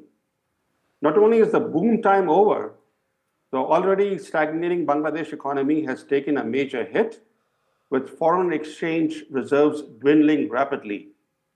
Now, this is a reminder that political upheaval imposes major economic costs. Consider the example of Pakistan, which has repeatedly sought IMF bailouts in recent years. And like in Pakistan, the military in Bangladesh has re-emerged as the final arbiter in national politics. When we all talk about the interim government, we forget that the army chief is now the power behind the throne. It's the army that has installed this interim government. The interim government is made of what? It's made up of advisors. Advisors are different than decision makers. Yes. They're advising whom? They're advising whom? Nobody's asking that question. Yes. So, the third challenge for Bangladesh is to promote national reconciliation and healing after the violent uprising. And Bangladesh is a highly polarized country. And after the frenzied killings and purges of Awami League loyalists, national reconciliation won't be easy to promote. I think that's point very well taken, particularly about how it's going to be tough as far as national reconciliation is concerned. And we have a special guest joining me from Washington, D.C., Sajib Wazid, Sheikh Hasina's son. Sajib, I appreciate your time here on NDTV. My question is direct. What's your mother's plan? Sheikh Hasina has been in India for the last few days. When did you last speak to her, and where is she headed now? I spoke with her last night. She has no plans as of yet. She's staying put. All the rumors about her applying for visas or asylum, none of those are true. What she really wants is to eventually go back to Bangladesh, whether that's to be in politics or to retire, it doesn't matter. It's her home. She has spent most of her life there. She has grown up there. This was going to be her last term anyway. She's 76 years old. She wants to retire in her village home in Tungipara. That has been her dream. She does not want to live in exile outside of Bangladesh. Okay, so she doesn't want to live outside Bangladesh, but does it mean that when she wants to go back to Bangladesh, she wants to be back in active politics? Or will it be what you had told me earlier, that she is looking at retirement? That I cannot answer. That you will have to ask her. As I said, that she was in politics for her country, not because she wanted to be in power. She has been wanting to retire for several terms, for the last 2 terms. In fact, she has been pushing me before every election to come and join politics. None of our family have ever had ambition for power or politics, so we haven't. I don't think she has any regrets in terms of what she has done for the country in terms of development and security. No one can argue. So no one can argue that her 15 years were not by far the golden period of Bangladesh. So at this point, it really doesn't matter to her. Politics doesn't matter to her, but she wants to go home. So she wants to go home, she wants to go back and doesn't want to live in exile. That's a news point certainly for us because, you know, Sajib, you are right now the spokesperson of your mother, and over the last few days you have been her connect with the outside world. So there were reports suggesting that there are certain back channel communication or talks on between you and you know, which is happening through your you know, embassy perhaps in London for a possible asylum or some visa for her in United Kingdom. No, as far as I know, I'm not part of that communication. As far as I know, we have made no requests. We have not asked any government. We have made no applications. Okay, and what about your political party? Are you looking at going back and you know, to ensure that the cadre feels energized, they have an election to you know, fight in the coming few weeks and months? So is there somebody from the family looking at trying to ensure that they feel not leaderless or rudderless in the absence of Sheikh Hasina? Yes, I guess by default I've become the face right now. I never planned for this. I never wanted this. I have no political ambition, but you know, I as soon as I learned that our party leaders were being attacked, their homes burned down, I said I can't just abandon them. So I am doing what I can. I'm in touch with many of our party leaders. Almost all our ministers' homes have been burned down. My own personal home, my ancestral home, which my father had built 40 years ago, has been burned down. My grandfather's ancestral home, which was now his museum and where my entire family was murdered in 1975, that has been burned down. So in this situation, yes, I will do whatever it takes. People forget that, you know, you have two political parties in Bangladesh, two major parties. They have huge followers. Awami League still has tens of millions of followers. Awami League it's not going to disappear overnight. You cannot make the Awami League disappear overnight. So yes, elections have to be held as soon as possible. I think someone in the current government announced that elections weren't a priority. Well, this government is unconstitutional. Our constitution states that at the end of the last parliament, elections have to be held within 90 days. This government, nobody elected them. They have no mandate to run the country.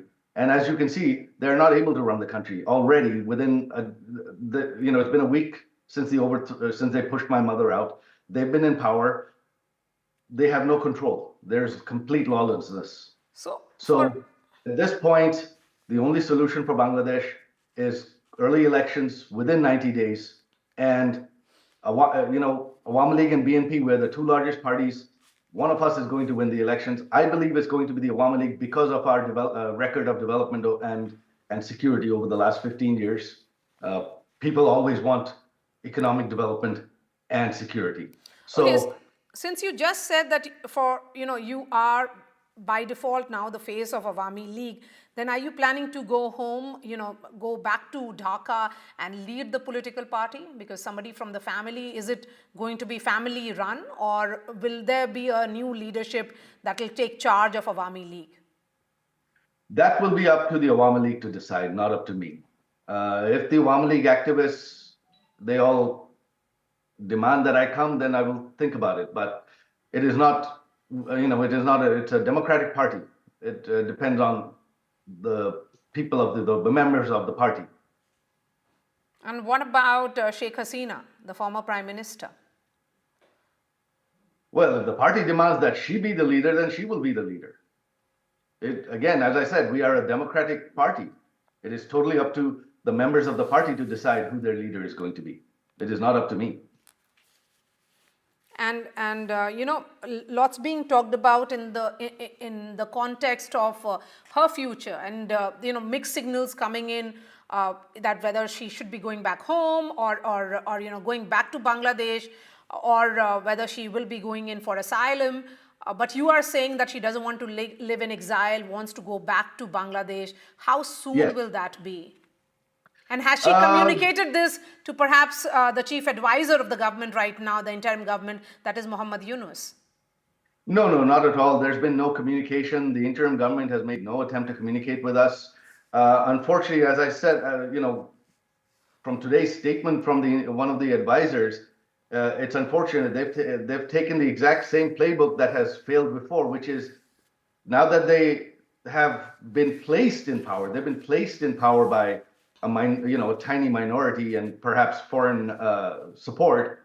They don't have the mandate of the people of Bangladesh at all, and they think they've declared that they will reform the country. Well, without a mandate, without a popular mandate, if you remember, 17 years ago we had an interim government that took over, that announced they would reform, and they failed miserably because they did not have popular mandate. This government does not have the mandate of the people of Bangladesh. It is an unconstitutional, hand-picked government. They don't represent the people of Bangladesh. They have no legal authority whatsoever. So it is in their best interest to hold elections as soon as possible.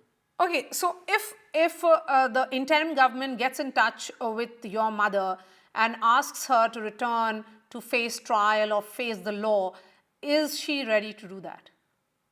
Face the law, again, if you remember from 1/11, our last military takeover, they arrested my mother. My mother actually had to fight to go back to the country. They arrested her and they put her on trial, and she was acquitted on all charges. And so, yes, my mother is not afraid of that. They want to play that game, we can play it again.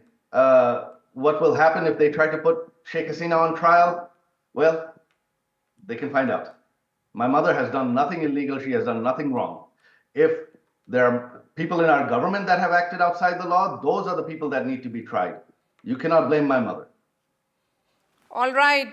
Thank you so much for joining us. Sajib Wazid there, Sheikh Hasina's son, joining me straight from Washington, D.C., giving us the view of Sheikh Hasina as he has spoken to her only last night. Let me bring in BJP leader and columnist Swapan Das Gupta now. Swapan Das Gupta, thank you so much. How do you see the recent developments in Bangladesh with Sheikh Hasina's exit and formation of the interim government? And also, the fact is that she is in India right now. Well, it's still a very fragile dispensation in Bangladesh. They managed to cobble together a interim administrative regime, which is made up mainly of completely non-political elements, people who are either from academia, some from the NGO sector, and some from some students, which have no experience with actually handling day-to-day political affairs. So that's always a risk. On top of that, the political parties have very consciously stayed away from this interim arrangement. The BNP, the Jamaat, and a couple of the smaller parties, they've stayed away. And the BNP has made a demand that they want elections within 3 months. Now, that is a potential source of friction. That's number one in terms of the arrangement. The second issue, which I think is really of great concern to everybody, is the complete administrative void, the vacuum which now exists and which is translated into a spate of lawlessness in Bangladesh, particularly attacks on minorities, particularly attacks on Hindus. According to the latest figures which the Hindu Buddhist Council has given, in the past 4 days, there have been more than 200 incidents of attacks on the minorities. Now, that's a very, very large figure. And on top of that, some of these people who are at the helm of affairs, including Mr. Muhammad Yunus, who's the head of the interim arrangement, they seem to think that this is a conspiracy. In other words, there's a policy of denial. So there are points of concern at present, but of course, some of that concern is inevitable, given that Bangladesh has just been Sapandas through Gupta, such a since you said huge, that tumultuous sort of insurrection. in this fragile time, that's your phrase, which we are witnessing in our neighborhood, do you think it puts India in a precarious position or perhaps challenging times for us as well, especially the two countries share over 4,000 kilometer long border, and in certain places it's porous border? Yeah, well, it's more than precarious. I think challenging is really the operative word. It is a challenging time. We have a very large land border with Bangladesh. But what is complicated matters is that there is a large section of the people who were involved in the anti-Hasina agitation who believe that everything that was done by the Awami League administration over the past 15 years, particularly all the missteps which it took, the extent of corruption, sometimes arbitrariness, sometimes some some steps which really can't be called very democratic. All of these were the handiwork of India. Now, that's a very facile and simplistic explanation. India was friendly with Bangladesh. India was certainly very friendly with Sheikh Hasina. But to suggest that everything she did, she was a complete puppet of India, is of course carrying things a bit too far. But nevertheless, this perception is very much there in Bangladesh. And that has soured the environment to a very, very large extent. And I believe it is one of the factors which is responsible for this incessant attacks on the Hindus, on the minority community in Bangladesh, them being seen as sort of agents of India. Now, obviously, India has a lot of interest in Bangladesh. There's economic interest, there's political interest, there are concerns over what will happen if the security policy pursued by Sheikh Hasina, which enabled us to return to peace in the northeast of the country, that somehow is sort of subverted. So there are these issues, and for them, I'm sure that they will be. We will have to have a series of engagements with people at the helm in Bangladesh and sensitize them to our concerns, because I'm sure that they are not aware of the entire complexities of India-Bangladesh relations, which the earlier administration was. But there are complicating factors. All right, Sopandas Gupta, pleasure speaking to you. Thank you so much. Let me go back to the guest, Anjit Sen. So clarity emerging from the family that, Sheikh Hasina wants to go back home. She doesn't want to be in exile. That's what has come out now. But there are reports of a few ministers and a few people from the former ruling party of Bangladesh who are traveling in different parts of the world, including in India. But those have not been corroborated with evidence as yet. But at the same time, the movement of the former Prime Minister Sheikh Hasina is still it's still undecided. So one thing which her son said today, of course, that we need to take that into account. That's the first thing. But at the same time, there are reports which are also coming in, which say that it may not be the case, and she may stay for a longer period in India itself. All depends on what comes up in terms of the new government which is in place, the interim government. What do they do, and how? It's more of a wait and watch game, because I think the power matrix is reset in Dhaka now, and it's basically how you're viewing the current status. I think a lot depends on that. Reset, but Dr. Tasneem, the point being made by Brahma Chelani on this panel has been that Mohammad Yunus is an advisor or chief advisor to the government. But he's the chief advisor to whom? So essentially it's army which is very much in charge. No, no. He is the chief advisor to the president. We still have the president of the last government, and he is continuing. A constitutional arrangement has been made where he is actually the advisor of the president to run the country up to the election. But I would like to bring in two more points from the discussions that took place earlier. I think there are certain misperception about Bangladesh's sentiment towards India. Culturally and other places, we have so many things in common and so many layers. We have good relationship. But then again, why all of a sudden with Sheikh Hasina government, this, this thing that idea of people, that people are not being, the relationship is not reciprocal. Whatever Bangladesh is giving in different negotiations, like Mongla Port, like, Rupur energy projects and others, and then railway line, or all these transit and everything, in exchange, what is Bangladesh getting?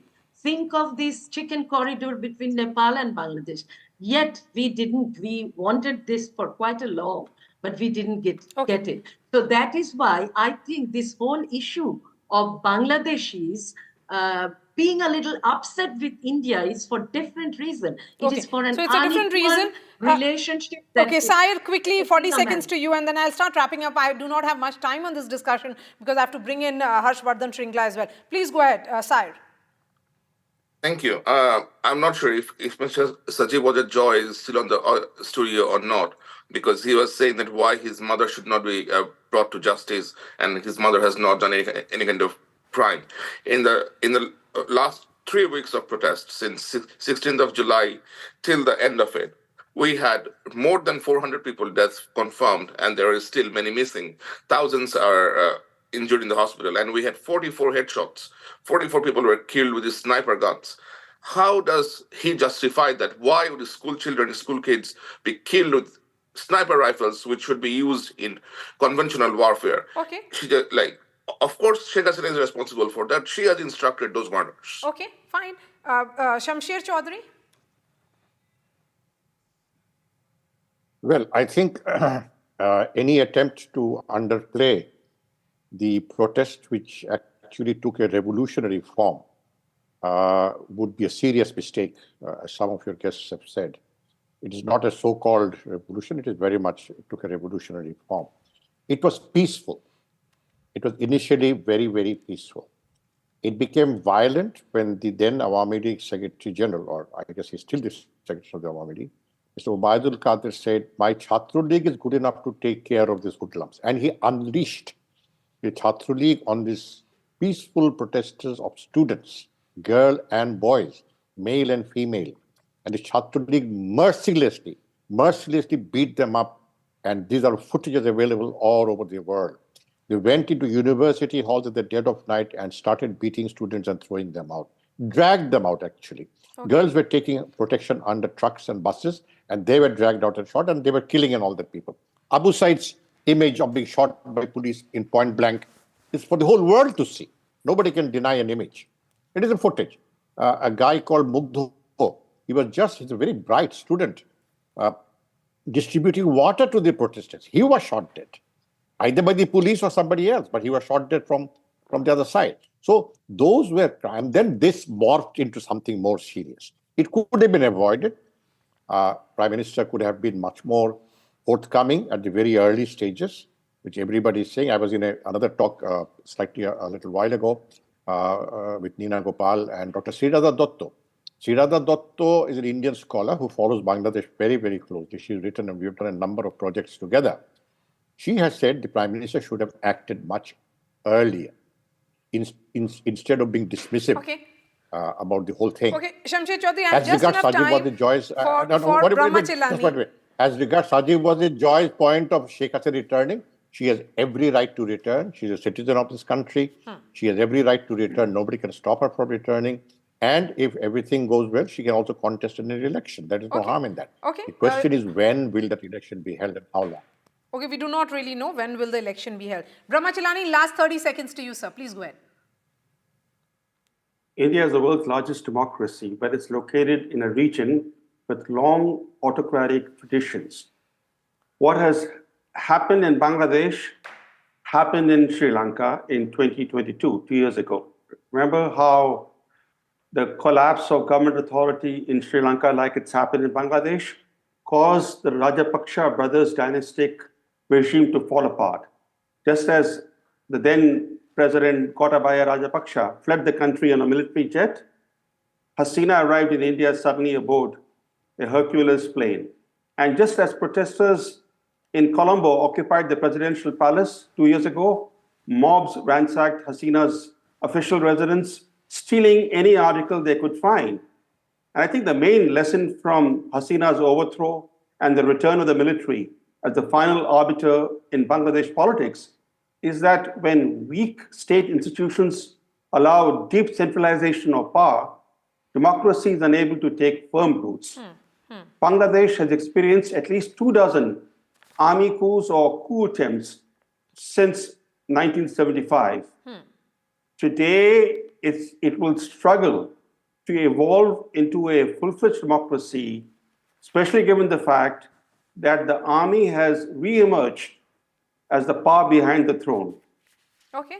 So, army is the final arbiter is the reading of Brahmachalani. Thank you so much for your time, Ayanjeet Sen, Dr. Tasneem, Shamsher Choudhury, and Zulkarnain Saeer.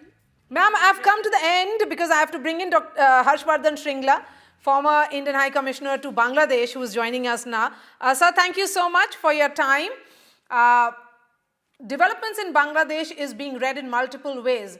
Some say that this is also an opportunity for India to recalibrate its equations with Bangladesh. Now, with an interim government in place there in Dhaka and former Prime Minister Sheikh Hasina here in India, do you think India or New Delhi is in a very tricky situation?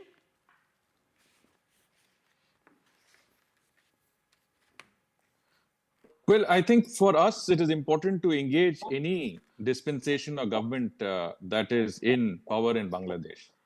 It is a very close and important neighbor of ours, and we cannot afford to not be engaged in one way or the other.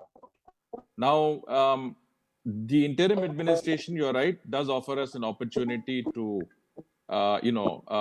take up where we left off, try and restore normalcy in the relationship, restore the normal links that keep both our countries connected. At the same time, to try and see how we can constructively contribute to Bangladesh's own, let's say, current situation. Professor Mohammad Yunus has said that he basically felt that India shouldn't have described the situation as an internal situation because, we are like a neighbor, we are like family, and we should have been more engaged. And I think this is the time that we can take him up on his offer and see how we can contribute to restoring peace and stability in Bangladesh, to getting law and order back on track. I mean, we still see a lot of instances of attacks on vulnerable sections of people, looting, and robberies at night. I think minorities are at great risk. Incidents have increased. And up to 450, police stations are supposed to have been burned down with lots of policemen killed, actually. So there is a huge vacuum in law and order, and police are still not coming back into active duty. So there are concerns, and we can contribute in a positive way, in whichever way Bangladesh wants. And this is my own personal view. Okay, Mr. Shringla, don't you think that India must get, when you say, how will India really get involved, in trying to resolve the conflict or attacks? Because that will be seen as interfering with domestic matters. Yeah, so that's what I said exactly, that, we could offer to contribute in whichever manner Bangladesh is comfortable with. And Professor Yunus himself has said that nothing is internal between India and Bangladesh, and India, really should get more involved and see where it can, assist and engage Bangladesh. And I think that is where we need to take him up on his offer and say that, look, we are happy to work with you in whichever manner you're comfortable. And if that means that we can provide some guidance, some training, some, equipment that can, deal with the current internal situation, etc. I mean, we should be, be in a position to make that offer and, and take it up wherever Bangladesh is comfortable. And with Sheikh Hasina here in India and the new government demanding that Hasina must return back to Bangladesh, do you think this situation will really and could impact the equations between the two countries? Sheikh Hasina is a guest in our country. And, you don't turn out your guests. We certainly understand that there is a different dynamics there. But I don't see India, acceding to that sort of requirement. I mean, I saw her son, Sajib Joy Wajed's interview in which he said Sheikh Hasina will return. She will take up, a political role, etc. So it really depends on Sheikh Hasina. If she wants to go back, nobody can stop her. But she doesn't want to go to the country. I don't think, we would. That's my sense, is that I don't think we would ask her to, or rather deport her against her wishes. So it's very clear that, those demands are not very practical and not very constructive. I mean, we need to look at what we can do, together as countries. There's a huge bilateral relationship out there. There's a very multifaceted cooperation that both countries really, attach a lot of importance to. And it really, if you want, people of both countries to get the benefit of a very close relationship, I think we will need to work on that. The two sides, that is the interim administration on the Bangladesh side and our government, will have to work on that. Okay, that brings me to my last questions. As someone who has served in Bangladesh, I'm sure you understand and know about the challenges which are there in the country. There is that fear of radicalism. We are seeing continued attacks against minorities. Do you think the interim government will be able to, handle this, address this? Well, Professor Yunus has stated publicly that, he wants an end to any, unrest, any vacuum in law and order situation. He's encouraged restoration of normalcy, and he has specifically said that he does not want any attack on minorities. So we will have to take him up on his word. If you saw Prime Minister Modi's message yesterday, he said he requested, the protection and safety of Hindus and other minorities in Bangladesh. And I think that's an important consideration for us, and an important consideration of Bangladesh, because it has to be able to protect its own citizens. And I think that is something that will, be important for both our countries. And definitely that is one of our very important asks, that this current fear psychosis that minorities are going through, the attacks on temples, the attacks on minority communities, Hindu communities in Bangladesh, that level of, I would say, sense of fear and atmosphere of intimidation has to stop. And the government and the interim administration has to take all measures to ensure that their own citizens are safe and secure in their country. All right, Mr. Sringde, I appreciate your time here on NDTV on the Big Fight Show. We are putting out that interview and the entire show on ndtv.com. That's all from me. Thanks so much for watching. Next week with another episode of The Big Fight.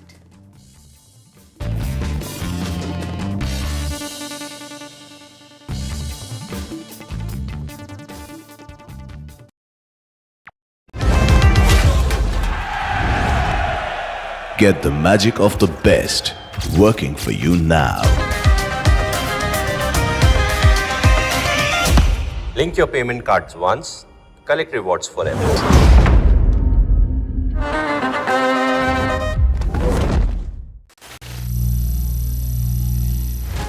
Some people say the metaverse will only be virtual. One day this lecture hall will be made of code. And driverless cars would be trapped in intersections. But even in this maze of the future, you can't wish away health.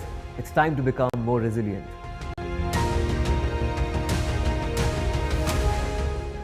10 years of Banega Swasth India, we have grown and achieved so many milestones.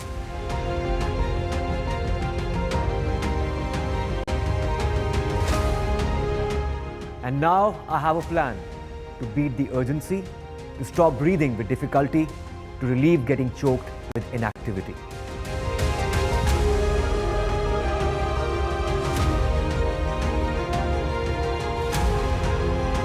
Energize our government, our environment, our society, and ourselves. Everyone, everywhere, every day.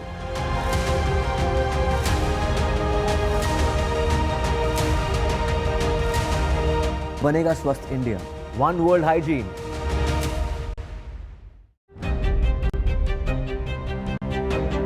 Hello and welcome to India Sense, where I speak with global opinion makers. The United States has made a strategic decision over the last 20 years to move closer to India. So a $7 trillion economy seems a perfectly conceivable number. If you want to be a national party, it's that you sort of accept the way the world is rather than want to endlessly hark back to how it was. Modi is promoting the digitization of the economy, which is accelerating growth in the country. Stay informed and entertained with the new and updated NDTV News app. You can watch all our channels live, listen to podcasts, read breaking and exclusive news from around the world and more. Download the NDTV app today and get access to the best journalism and storytelling on your smartphone or tablet. The NDTV app. News that matters to you. Some people say the metaverse will only be virtual. One day this lecture hall will be made of code, and driverless cars would be trapped in intersections. But even in this maze of the future, you can't wish away health. It's time to become more resilient.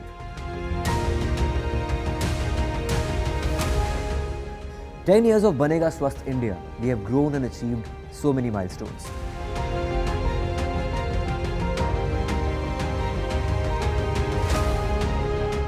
And now I have a plan to beat the urgency, to stop breathing with difficulty, to relieve getting choked with inactivity.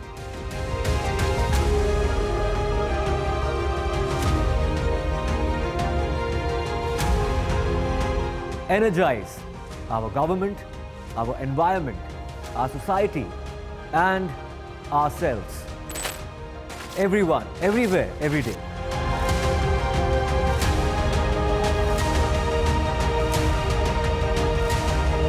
Banega Swasth India. One world hygiene.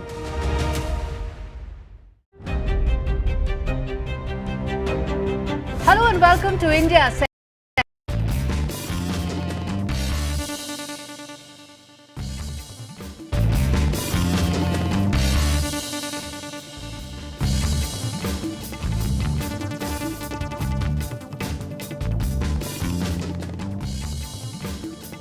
What's your mother's plan?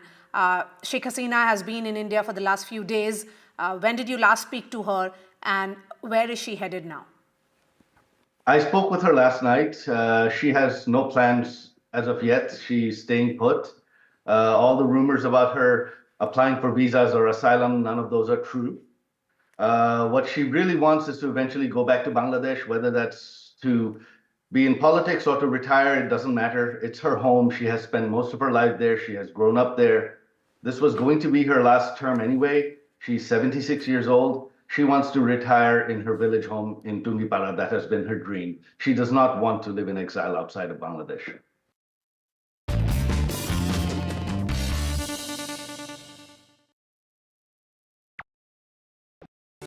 Stay informed and entertained with the new and updated NDTV News app.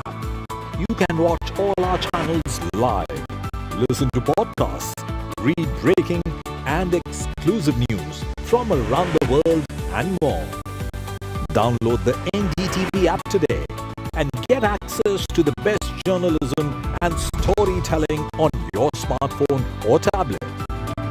The NDTV app. News that matters to you. Some people say the metaverse will only be virtual. One day this lecture hall will be made of code, and driverless cars would be trapped in intersections. But even in this maze of the future, you can't wish away health. It's time to become more resilient.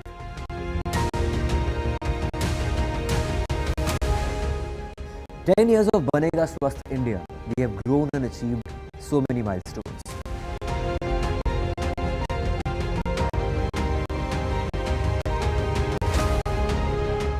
And now I have a plan to beat the urgency, to stop breathing with difficulty, to relieve getting choked with inactivity.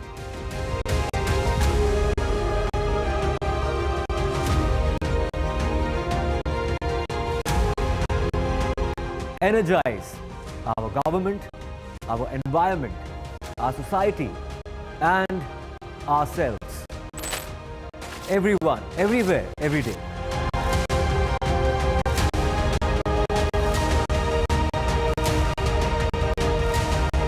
Banega Swasth India. One world hygiene.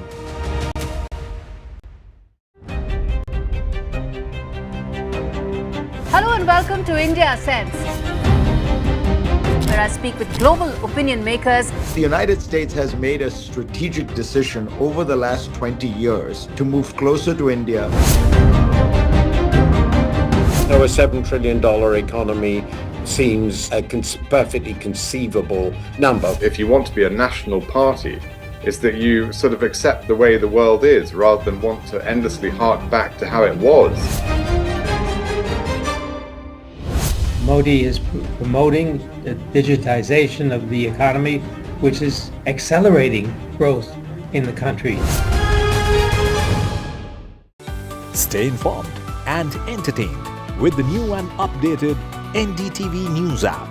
You can watch all our channels live, listen to podcasts, read breaking and exclusive news from around the world and more. Download the NDTV app today and get access to the best journalism.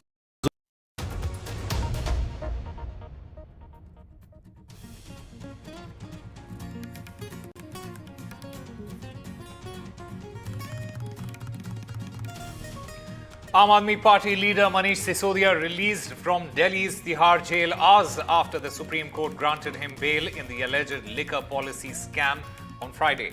The top court called his incarceration for over 17 months a travesty of justice.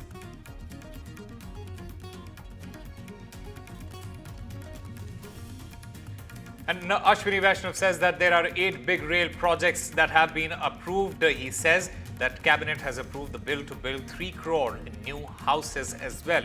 2 crore houses to be built in rural areas, while 1 crore in the urban areas.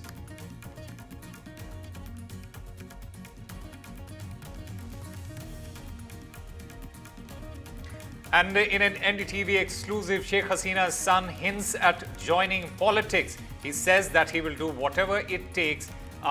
He was speaking about after Sheikh Hasina's on Sheikh Hasina, and he said to NDTV that I'm already the de facto leader of Awami League.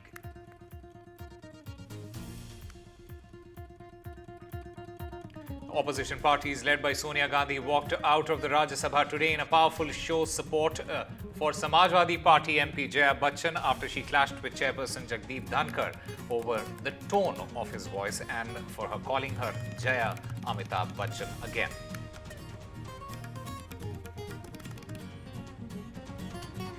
India's star javelin thrower Neeraj Chopra clinched a silver medal at the Paris Olympics, becoming the first Indian track and field athlete to win 2 consecutive Olympic medals.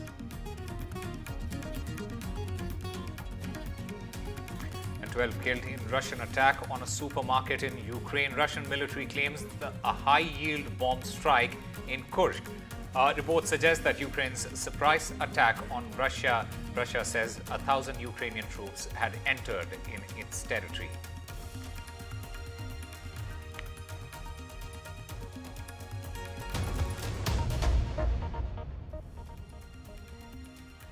Hello and welcome. You're watching NDTV 24/7. I'm Osama Shah. A top story that we are tracking at this hour is Manish Sisodia's bail. Aam Aadmi Party leader Manish Sisodia, he was released from Delhi's Tihar jail on Friday evening, hours after the Supreme Court granted the ex-Deputy Chief Minister bail in the alleged liquor policy scam. Now, in a series of powerful observations, the top court called Mr. Sisodia's nearly 18-month incarceration a travesty of justice. Now, Manish Sisodia had been arrested by the CBI in February last year. Manish Sisodia, who held multiple portfolios while a member of the Delhi government, including education, was received by jubilant Aam Aadmi Party supporters after his release, and standing in the rain, he gave a short speech where he said, and I quote, "Ever since this order came in the morning, every inch of my skin has been feeling indebted to Baba Saheb Bhimrao Ambedkar. I don't understand how I will pay this debt to Baba Saheb."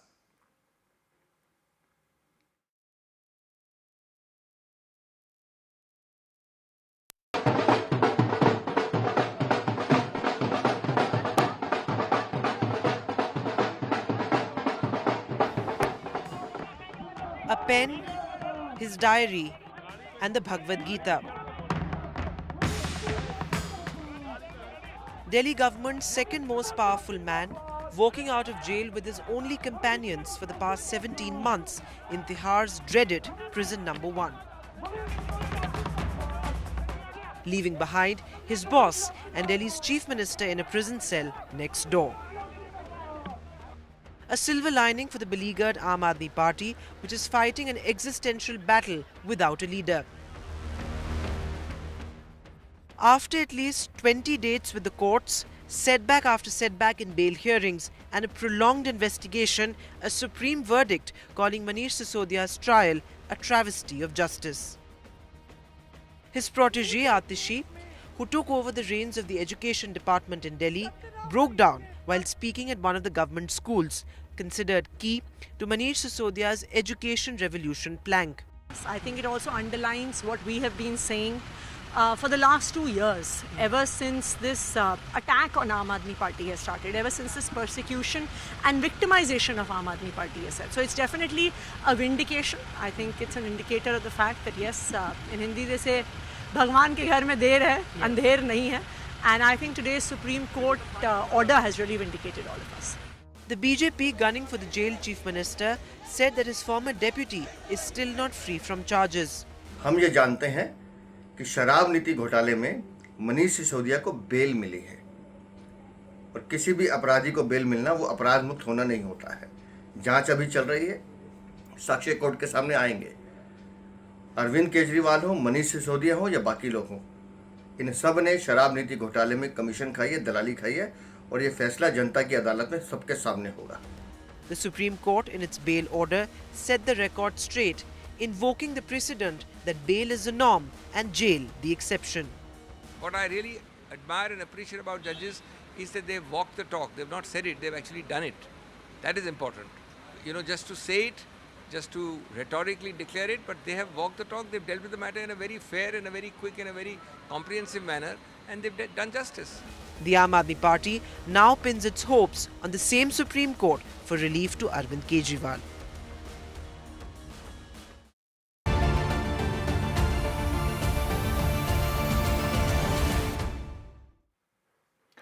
And Prime Minister Narendra Modi, he is set to visit landslide-hit Wayanad on Saturday. Prime Minister Modi will be visiting the hospitals and the relief camps that have been set up in Wayanad. Prime Minister will also give a visit to Bailey Bridge that was constructed by the army in record time. He will be meeting the rescuers as well as he is likely to meet the Chief Minister and the Chief Secretary there.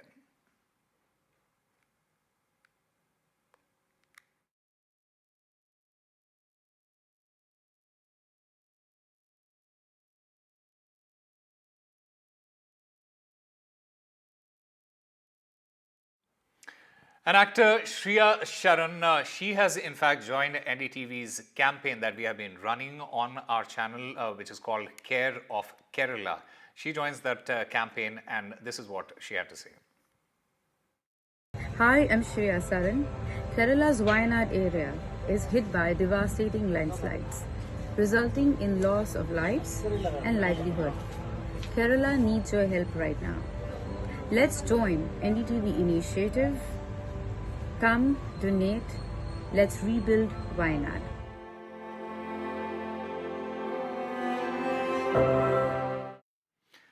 And the Government of India on Friday constituted a committee to monitor the current situation on Indo-Bangladesh border. This committee will maintain communication channels with their counterpart authorities in Bangladesh to ensure safety of Indian citizens and people belonging to minority communities in Bangladesh.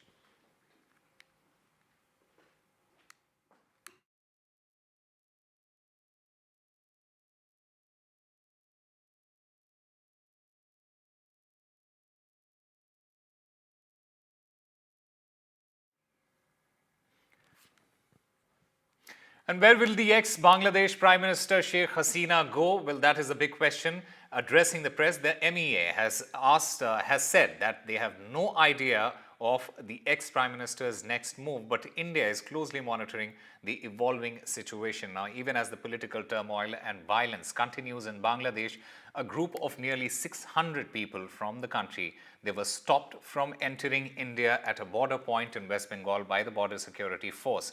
The border has been on high alert since Sheikh Hasina was ousted and fled the country on Monday.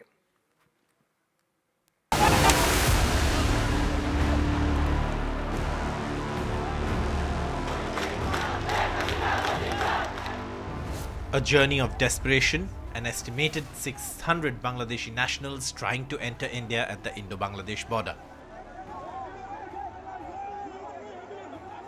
The Border Security Force, after receiving information from locals, stopped the infiltration attempt amidst the high alert on the border.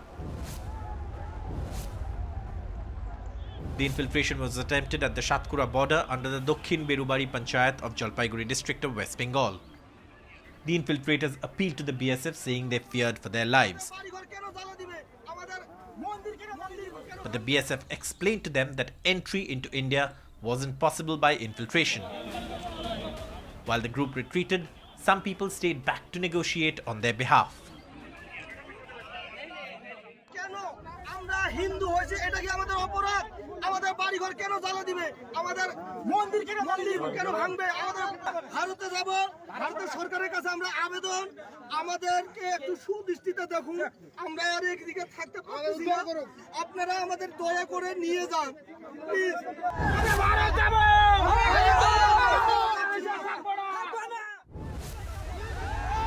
Locals on the Indian side told NDTV those who tried to enter India are Hindus. বাংলাদেশের যে আমাদের হিন্দুগুলো আছে কি party নিয়ে লড়াই করতেছে তারা আপনি মারপিট করতেছে কাটাকাটি করতেছে তারা পার হওয়ার জন্য আমাদের এখানে আসছে Member of the BJP National Executive and former Rajya Sabha MP Swapan Das Gupta appealed to the Union Home Minister to go beyond niceties and be more understanding. As people gathered at the Indo-Bangladesh border in Jalpaiguri district of West Bengal, the border police wing of Assam Police has started joint patrols along the Indo-Bangladesh border in the state. India has instructed state government to secure the Indo-Bangladesh border completely so that no one can come inside the country. Accordingly, Assam government is maintaining strict vigil in the border area, and as of now, no one has entered into our country except those who have valid passport and visa. For India, the situation will require very skillful and delicate handling, as it is a diplomatic tightrope walk. With camera person GD Shankar and Ratnadip Choudhury in Guwahati, in Kolkata, Saurabh Gupta, NDTV.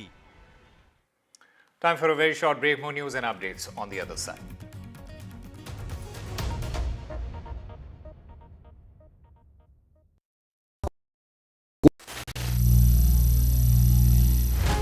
Some people say the metaverse will only be virtual.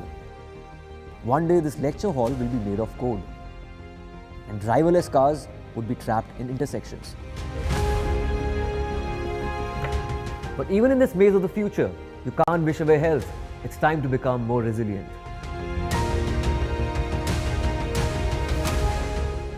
10 years of Banega Swasth India, we have grown and achieved so many milestones.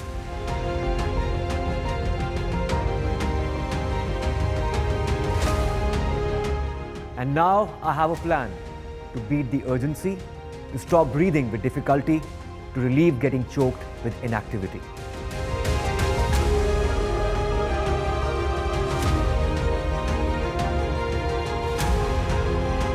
Energize our government, our environment, our society, and ourselves. Everyone, everywhere, every day.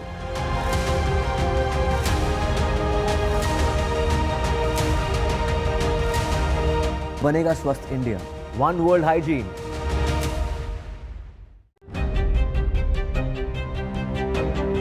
Hello and welcome to India Sense, where I speak with global opinion makers. The United States has made a strategic decision over the last 20 years to move closer to India. So a $7 trillion economy seems a perfectly conceivable number. If you want to be a national party, it's that you sort of accept the way the world is rather than want to endlessly hark back to how it was. Modi is promoting the digitization of the economy, which is accelerating growth in the country. Stay informed and entertained with the new and updated NDTV News app. You can watch all our channels live, listen to podcasts, read breaking and exclusive news from around the world and more. Download the NDTV app today and get access to the best journalism and storytelling on your smartphone or tablet. The NDTV app. News that matters to you. Some people say the metaverse will only be virtual. One day this lecture hall will be made of code, and driverless cars would be trapped in intersections. But even in this maze of the future, you can't wish away health.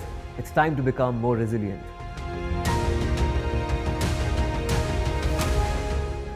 "10 years of Banega Swasth India, we have grown and achieved so many milestones.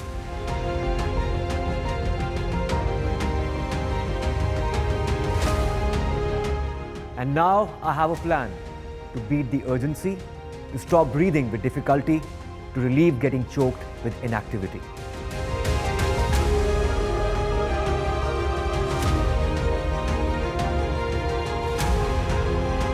Energize our government, our environment, our society, and ourselves. Everyone, everywhere, every day.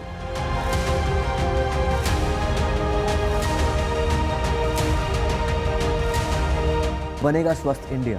One world hygiene.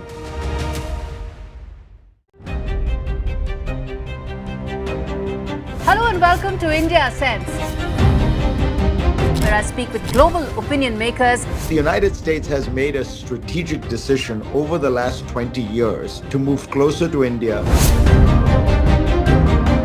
So a $7 trillion economy seems a perfectly conceivable number. If you want to be a national party, it's that you sort of accept the way the world is rather than want to endlessly hark back to how it was. Modi is promoting the digitization of the economy, which is accelerating growth in the country. Stay informed and entertained with the new and updated NDTV News app. You can watch all our channels live, listen to podcasts, read breaking and exclusive news from around the world and more. Download the NDTV app today and get access to the best journalism and storytelling on your smartphone or tablet. The NDTV app. News that matters to you. Some people say the metaverse will only be virtual. One day this lecture hall will be made of code, and driverless cars would be trapped in intersections. But even in this maze of the future, you can't wish away health. It's time to become more resilient.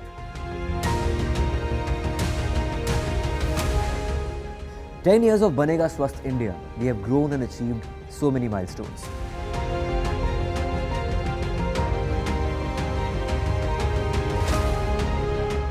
And now I have a plan to beat the urgency, to stop breathing with difficulty, to relieve getting choked with inactivity.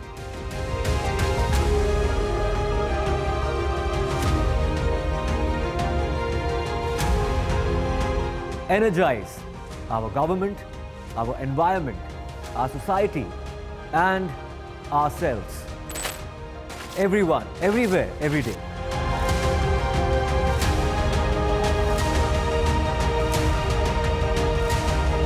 Banega Swasth India. One world hygiene.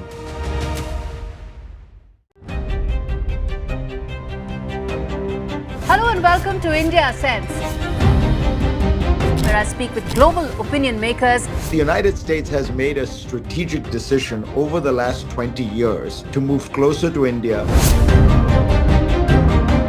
So a $7 trillion economy seems a perfectly conceivable number. If you want to be a national party, it's that you sort of accept the way the world is rather than want to endlessly hark back to how it was. Modi is promoting the digitization of the economy, which is accelerating growth in the country. Stay informed and entertained with the new and updated NDTV News app. You can watch all our channels live, listen to podcasts, read breaking and exclusive news from around the world and more.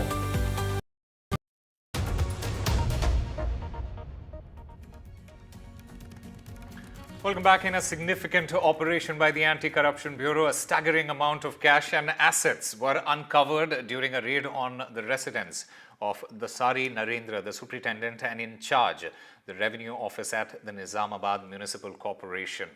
In fact, the case was registered against Narendra for disproportionate assets, revealed assets far exceeding his known source of income. And Uma Sudhir joins us on the phone line. Uma, what we are learning at this point is that the ACB has discovered over 2 crore rupees in cash that has been stashed in his house. What more details can you give us?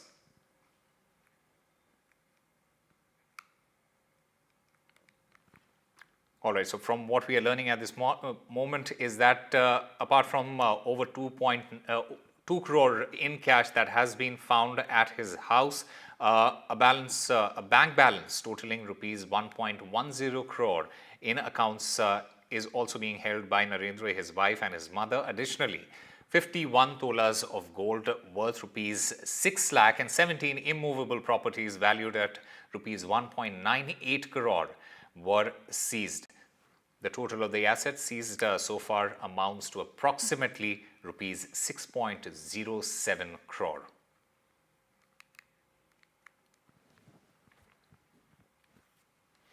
And India's star javelin thrower Neeraj Chopra, he clinched a silver medal at the Paris Olympics, becoming the first Indian track and field athlete to win 2 consecutive Olympic medals. He won India's sole silver medal in the Paris Games with a season's best throw of 89.45 meters in javelin. This event was dominated by Pakistan's Arshad Nadeem, who won gold with a massive throw of 92.97 meters, an Olympic record, that is. His remarkable achievement was celebrated across the nation, with Prime Minister Narendra Modi leading the chorus of congratulations.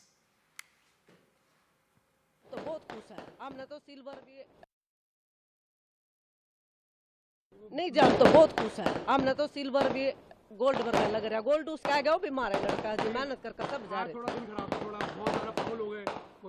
कोई बात नहीं जी ये तो तीनों वहाँ बच्चे के खिलाड़ी के आप लोग खुश हो कोई बात नहीं ना खुश है जमा पूरे खुश है पिछली बार आया था उसका फेवरेट खाना बनाया था हाँ जी फेवरेट खाना जरूर बनाएंगे आओगे जी फेवरेट जरूर बनाएंगे नीरज चोपड़ा से वो जीते हैं तो नीरज चोपड़ा के बारे में क्या कहेंगे वो अर्शद से हार गए हैं नहीं बेटा वो भी मेरे बेटे अर्शद नदीम का भी दोस्त भी है और भाई भी है ते वो हार जीत तो अपने किस्मत की होती है और वो भी मेरा बेटा है इंशाल्लाह ताला कहंदे हुंदे उसनों भी कामयाब करे अल्लाह मियां उसनों भी मेडल जितन की तौफीक देगा और दोनों भाई सी उन्होंने भी दोस्त भी थे और मैं उसके लिए भी दुआ करती हूँ. Fantastic reactions there as the mothers of Neeraj Chopra and Arshan Nadeem winning hearts. First it was Neeraj Chopra's mother and then it was Arshad's mother who called both these athletes like their own sons. So sentiments replicated from across the border by both the ladies. Time now for a very short break. More on the other side.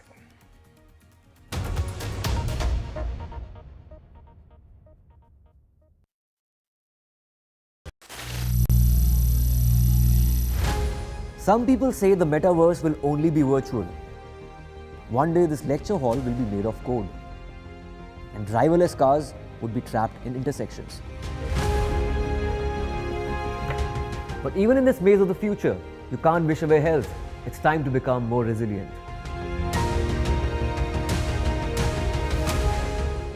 10 years of Banega Swasth India, we have grown and achieved so many milestones.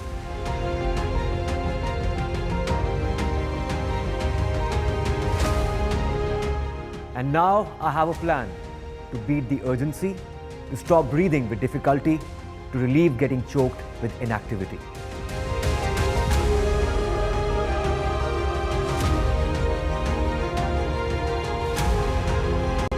Energize our government, our environment, our society, and ourselves.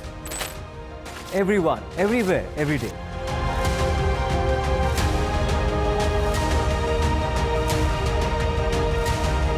Banega Swasth India.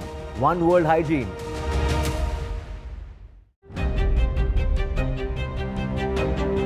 Hello and welcome to India Sense, where I speak with global opinion makers. The United States has made a strategic decision over the last 20 years to move closer to India. Now, a $7 trillion economy seems a perfectly conceivable number. If you want to be a national party, it's that you sort of accept the way the world is rather than want to endlessly hark back to how it was. Modi is promoting the digitization of the economy, which is accelerating growth in the country. Stay informed and entertained with the new and updated NDTV News app. You can watch all our channels live, listen to podcasts, read breaking and exclusive news from around the world and more. Download the NDTV app today and get access to the best journalism and storytelling on your smartphone or tablet. The NDTV app. News that matters to you. Some people say the metaverse will only be virtual. One day this lecture hall will be made of code and driverless cars would be trapped in intersections. But even in this maze of the future, you can't wish away health. It's time to become more resilient.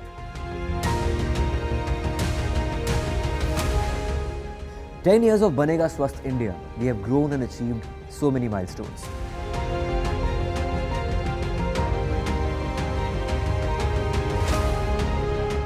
And now I have a plan to beat the urgency, to stop breathing with difficulty, to relieve getting choked with inactivity.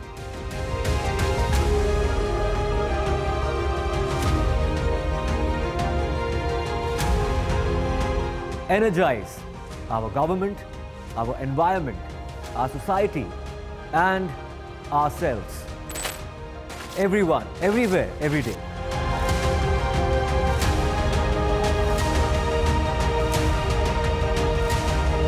Banega Swasth India.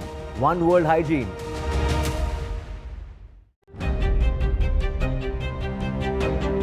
Hello and welcome to India Sense, where I speak with global opinion makers. The United States has made a strategic decision over the last 20 years to move closer to India. Now, a $7 trillion economy seems a perfectly conceivable number. If you want to be a national party, it's that you sort of accept the way the world is rather than want to endlessly hark back to how it was. Modi is promoting the digitization of the economy, which is accelerating growth in the country. Stay informed and entertained with the new and updated NDTV News app. You can watch all our channels live, listen to podcasts, read breaking and exclusive news from around the world and more. Download the NDTV app today and get access to the best journalism and storytelling on your smartphone or tablet. The NDTV app. News that matters to you. Some people say the metaverse will only be virtual. One day this lecture hall will be made of code, and driverless cars would be trapped in intersections. But even in this maze of the future, you can't wish away health. It's time to become more resilient.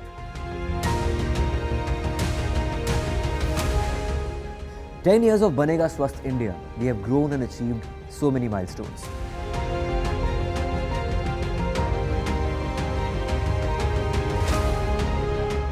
And now I have a plan to beat the urgency, to stop breathing with difficulty, to relieve getting choked with inactivity.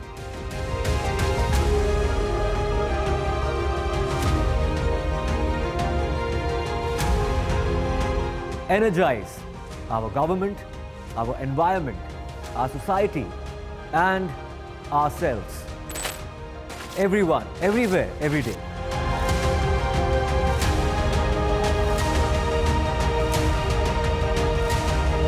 Banega Swasth India. One world hygiene.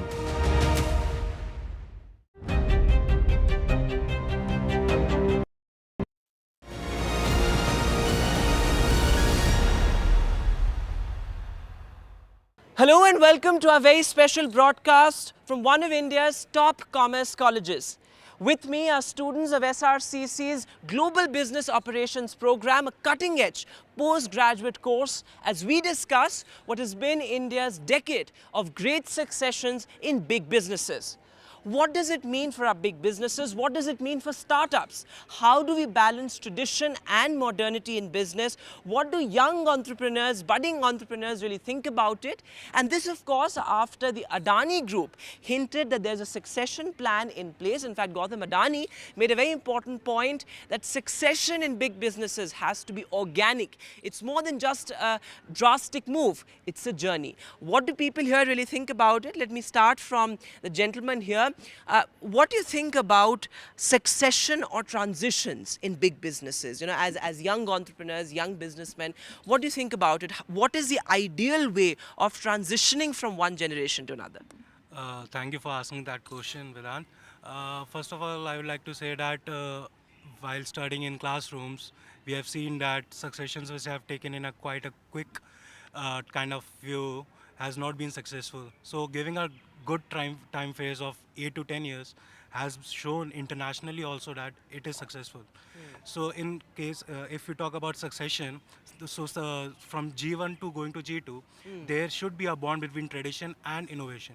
If it is not, then that succession is not a successful succession, and things should go. That's a very interesting point, that it's not merely successions from one generation to another. It should usher in a new era of innovation. I think that's an interesting point. Would you like to add to that? How does this transition from one generation to another also bolster innovation within a business house? I think because when the transition takes place from one generation to another generation, the new generation that takes leadership role comes in with fresh sets of ideas, comes in with a fresh set of views on different challenges which may differ from what earlier generations used to do, which then bolsters innovation and gives greater focus on innovating and tackling problems in a newer and better way. But is it easy? Is it easy to break away from tradition, especially when you come from an established business family, say? How do you not entirely break away from a tradition? You keep some amount of convention alive, but you also bring in new ideas. You also bring in perhaps more risk-taking capability. Risk-taking, I think, is an interesting aspect to look at here. Right, so thank you for that question. And I think that when a new leadership takes on, then they bring in new ideas and they have a more risk-taking capacity because these are young bloods and they get more spirit and they are more energetic and they have new ideas and they bring in innovation. So this helps them to bring in innovation. Plus, they also know what the legacy business carries. So they know the core values. So they don't. And what are the pitfalls of perhaps? So they don't want to drift away from the core values, but at the same time, they do need to bring in modernity with them, the technology, and innovation, so that the business can grow. Okay, would you like to add to that? Yeah. So adding on to what Radhika mentioned, I would say that we being the people, we have an access to a lot of information that is available to us. We understand the data, we understand the giants that are growing up. So I think breaking through the tradition, I would say this modernity should be taken as a next step of going into another generation that brings us with new ideas and traditional values being encoded into us. I think adopting the modernity would give a new arena and a new sort of thought to that business that we are trying to. It is a logical progression to move to that. Let me also get in some more voices because something interesting that we were discussing earlier was about risk-taking behavior. Interesting that the lady here talked about how perhaps the young generation has more risk-taking tendencies, but many also point out, like in the case of Adani Group, for example, they spread their tentacles to so many sectors, including energy, real estate, infra. Perhaps many would say that the next generation has to be more sustainable because sustainability also is a buzzword among young entrepreneurs. So basically, with sustainability comes innovation. Like if we are working on continuous innovation, because as we know, our legacy businesses have fundamentals built up, and now what the generation 2, as Adani mentioned, they had to do is they had to build on these building blocks, and there comes the role of innovation came into play. So like if they continuously innovate, they will definitely be sustainable. As we have seen, different brands, different companies are actually working on that particular prospect only, that they are continuously innovating, and with that innovation, sustainability comes in hand. So that's an interesting point there, that perhaps the younger generation would also be more wary in a sense, and especially when you come from a family of business people, from a family of a big businessman. You have to look at the larger picture. You have to look at what you're giving back to society as well.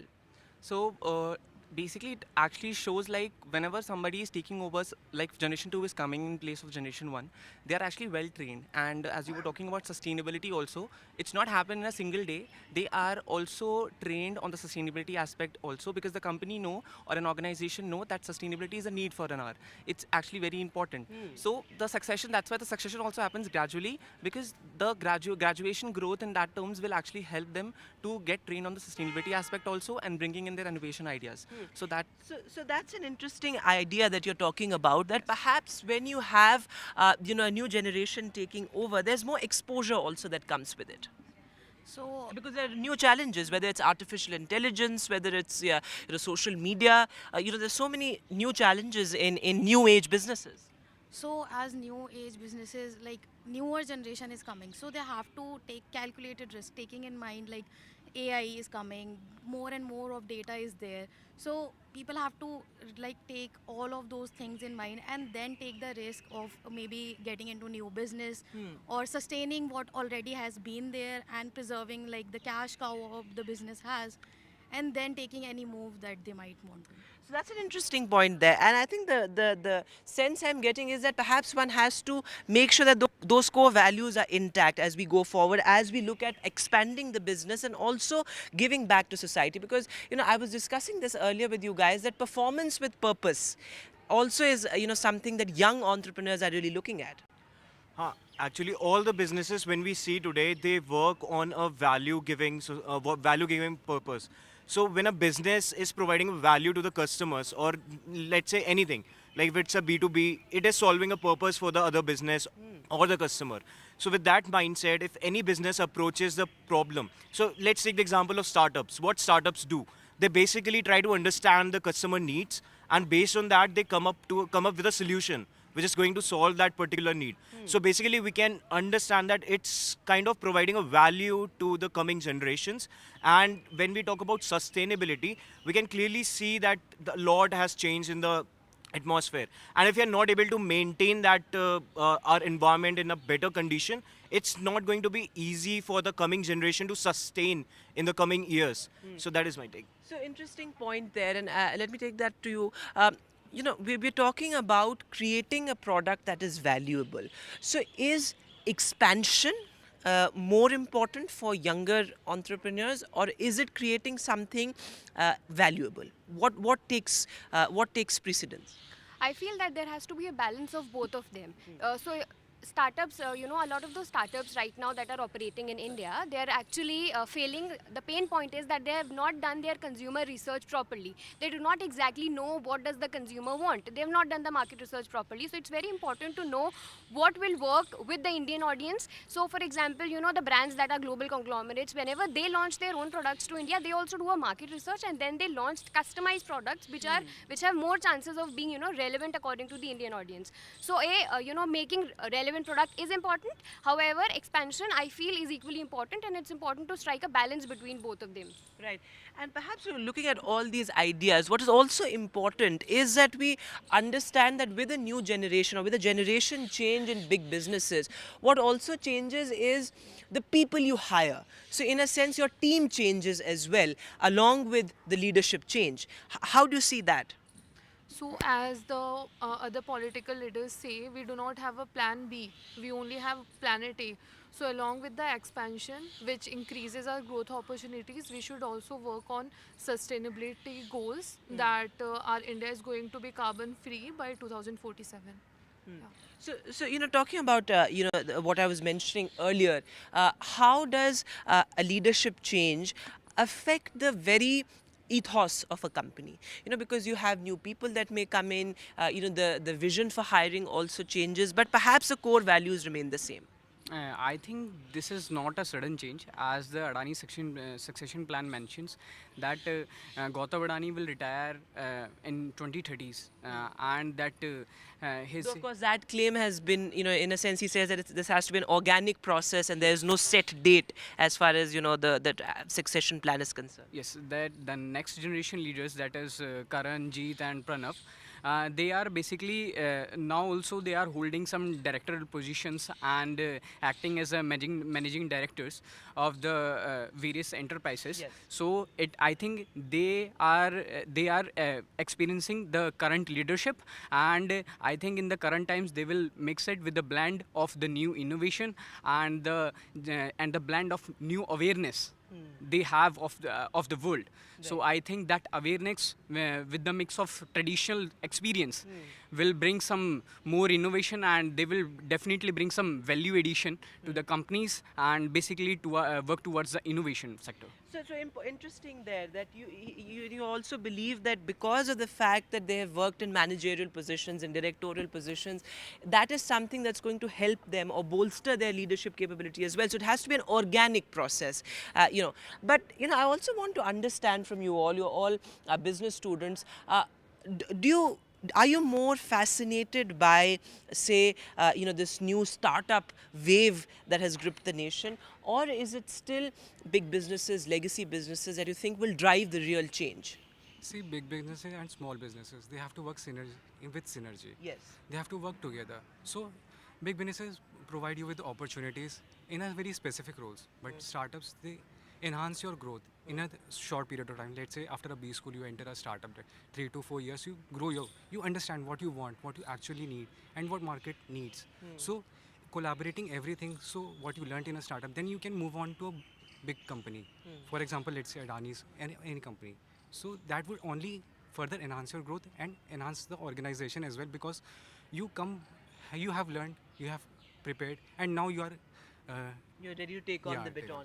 You know, another aspect that I wanted to discuss in this conversation was, you know, something that I mentioned briefly earlier as well, that bringing in social aspects to your business, which I think is very critical to young businessmen, young entrepreneurs. And let me get in a word from some people here, that you want to go beyond the sort of quintessential corporate social responsibility. You want to look at, as I said, performance with purpose. You want to look at, how you create, a purposeful business vis-a-vis your employees as well as your stakeholders outside the company. So how important is that? How important is creating purposeful businesses?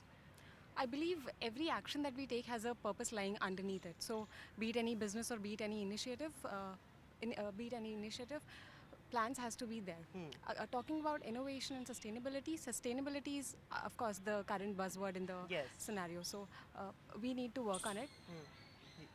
आप बताइए इस पर थोड़ा add करते हुए कि किस तरीके से, जैसे कि मैं इनसे भी पूछ रहा था कि सोशल एस्पेक्ट्स का इंक्लूजन बिजनेसेस में हम बहुत देख रहे हैं अभी, the younger generation is talking about it a great deal, the younger generation which takes into account more parameters than what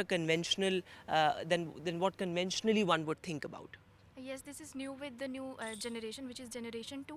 जो generation 1 थी, they focused more on scalability and profitability of their businesses, but generation 2 wants to make a global social impact. They just are not looking for just the profitability or the scalability. They want to rapidly make a change in what is happening in the society around them. Yes.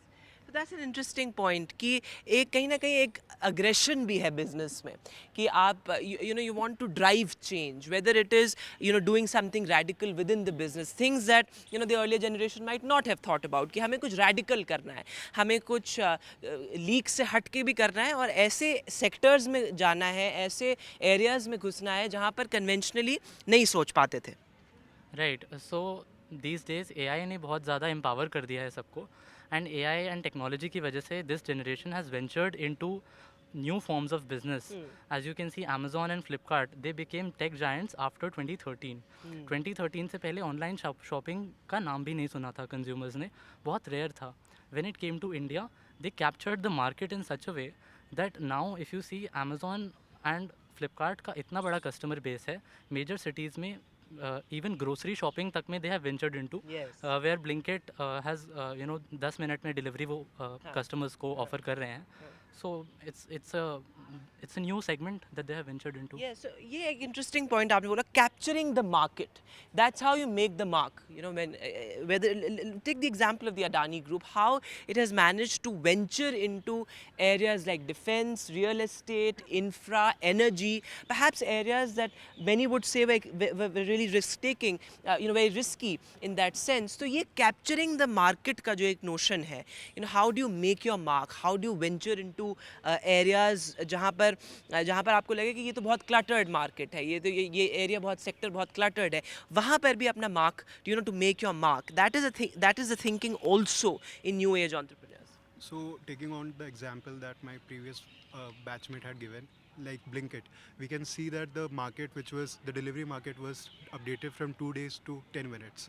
Blinkit had created, in a clustered market, it had created a new segment of delivering in 10 minutes that is forcing Amazon and Flipkart to update their game. They're investing in companies like in competitions which are delivering groceries in this market. So this is also changing the consumer behavior of people which are expecting the delivery to arrive faster. So this is becoming a new norm. So custom. You wanted to make a point? So as you were mentioning that Adani is exploring, so I was a sailor before joining this. Okay. So in fact, let me tell you, a lot of you have work experience. 20% of the batch that we have, of the lot that we have here, is actually has had work experience as well. So that's interesting. Yes, go ahead. So I was a sailor before joining this GBO program. And what I would like to say that our ship used to come to Kandla and Mundra Port, especially Mundra Port, which has been in which Adani operates. So that port, look, we as an old age sailors, we used to think that these ports are being driven by government. This thing will be slow. We will take anchoring for 10 days, 2 or 3 days for discharging our cargo.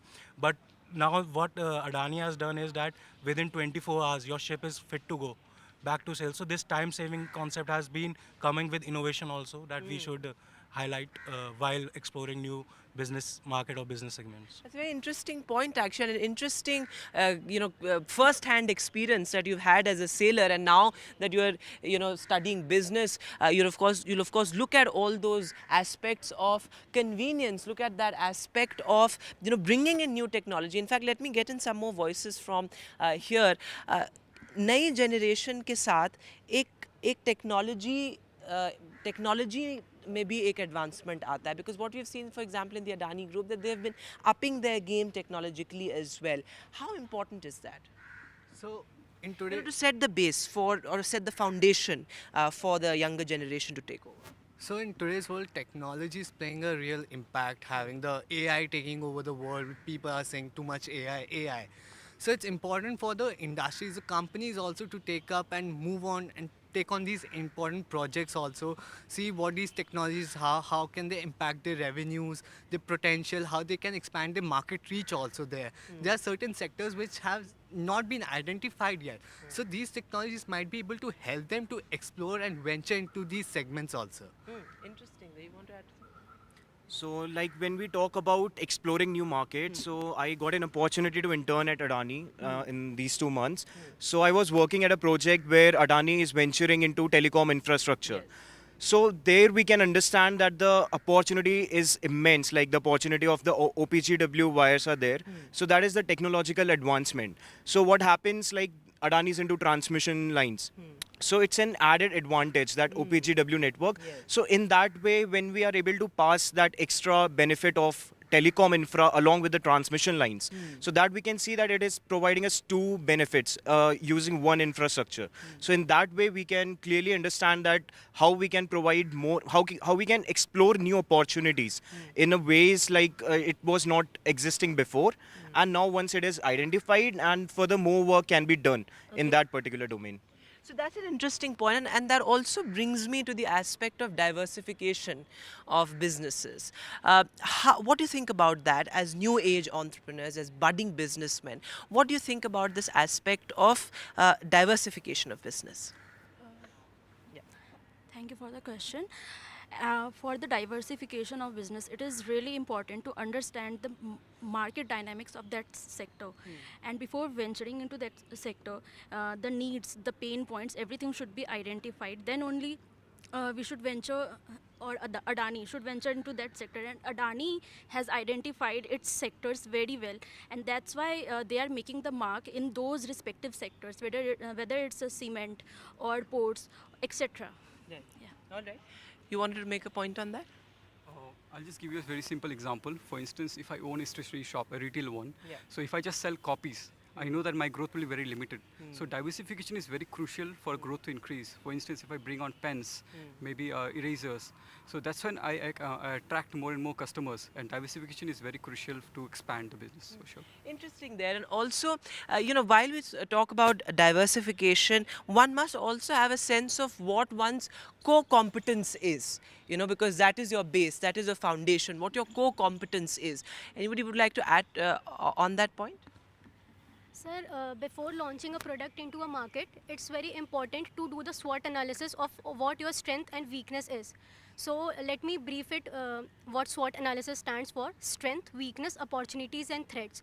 So if you are very, very well aware of what your strengths are, according to that, you can launch a product in the market that will not only help you to increase your competence, it will also help you to attract more and more customers to your business. So okay, interesting that. I would just like to add, जैसे मैंने अभी पहले example लिया था Amazon and Flipkart का, so Flipkart and Amazon are two competitors. But when we talk of the core competence that Flipkart has acquired, it has gone into fashion. They have acquired Myntra, they have acquired Jabong in 2016, and Amazon has gone more into tech products. And so that's Flipkart has diversified into other segments like grocery, but their core competence still remains the same, which is fashion. Right. Also, somebody was briefly mentioning earlier this kind of synergy that needs to be achieved, say, between conventional ways of running businesses and looking at some sort of modernity, how to sort of look at advancement with a different lens, with a new age lens. So how do we achieve that kind of synergy, which I think synergy is extremely important when it comes to running a successful business? Right. So I believe that we do have traditional ways of running a business, but at the same time, modernity that is driven by innovation is the need of an hour. So I'll talk about my experience at Amazon. So Amazon, I think we are talking about core competency later. The core competency of Amazon, it's robust supply chain management system, and also it has the integration of AI technology at every level of the working. So I would say that modernity that is driven by innovation, plus I would say performance that you mentioned that is driven by purpose, but there's more inclusivity also that has been coming into the organization. That's interesting. People in the, I would say that me have an experience of working in Amazon. We were very inclusive with all the leaders as well. So we had an idea of like say 4 years, 5 years, okay, this is what we want to achieve. And that's the way we used to have daily meetings and everything that used to, drive us more. Younger leaders, as many would say, are more open in their communication as well. And I think communication is again so important to running a successful business. So do you see that as well? That sort of open communication, that open door policy, open scrutiny of decisions? Yes, I think open communication is very important because it provides us with a raw opinion, it provides us with a true opinion about what we have to improve and what are the things that we are doing right. And from the point of view of communicating to a customer also, having an open opinion brings out the true personality of a company towards the customer, and the customer also knows on what type of brand or company he is interacting with. So it's a very important tool for the success of the company. Right. Anybody would like to add to that here? Yeah, I would also like to add here that the communication always plays a very great role. Means suppose if I want to achieve anything, I do have to convey that to my the subordinate team also. If I'm not able to convey them, then definitely they are not going to carry forward it to the market itself. Yes, and there has to be a clear line. Of action, and the clear line of commands also should be established to make sure that it is going like that. And if we are talking about the business running traditionally and all that thing, then we have to see here the examples of few others also. Means the company have to understand where means what its consumer base currently wants, means what their need is. Like we have seen in case of Disney when they have acquired the 20th Century Fox. So they were keeping their tradition open, like, okay, this is the time when comic book movies are going really well, and they did that. So you have to keep up with the times as well. But as we enter, the final, stage of the discussion, what do you expect of younger leaders? Somebody was talking about Pranav and Jeet and Karan. What do you expect younger generations, the issues you expect them to champion, the kind of businesses you would want them to create? So the younger leaders and the younger generation, what I would expect is they address more of social impacts rather than carrying the traditional values and making businesses great just to make revenue. I believe they should pay more attention to what planet is going and what environment is facing. So I believe the younger leaders will be paying more attention to that and create a sustainable environment and a business as a whole. As we're discussing, yeah. Right. Besides that, as we've already discussed, the younger generations are more aware about technology, and perhaps they would think how to solve the same problem using AI or blockchain, for example. So they would be more equipped in that arena. Besides that, we've also seen the younger generation is more inclusive. Like stating my personal experience, I got an opportunity to intern with the Times Group. So there, the leaders, and we were also talking about communication a few minutes ago. So all the business leaders, including, the chief strategy officer, they were very open to communication. We could just walk into their cabin and they're open to receiving those suggestions as compared to a traditional hierarchy that, we could expect. So more receptiveness perhaps. Right. Yeah. Yeah, in addition to that, I think sustainability would also be a major factor for the young leaders. They should take into account the sustainability factor. As we see today in the finance world, ESG investing isn't a buzzword. Yes. So ESG stands for basically environmental social governance factors. So we should take into account all those factors while taking into while earning profits also. So ESG should be taken into account apart from earning profits. Right. Yeah. And like we can clearly see the concept of made in India. So Yes, I really that's extremely expect I'm expecting this ki these young leaders are going to focus more on the made in India concept and then take these products which are produced in India to the globalized world. Because currently when we see that our imports, we are more import dependent. And like these leaders can focus on transforming our nation to a export dependent nation. Like we're exporting more than the So importing. not just being self-sufficient, Self-sufficient. but Also providing to other looking countries. at that's an interesting point, and I'll come to you as well. But looking at this idea of make in India, for example, the Adani Group has been pretty focused on that as well.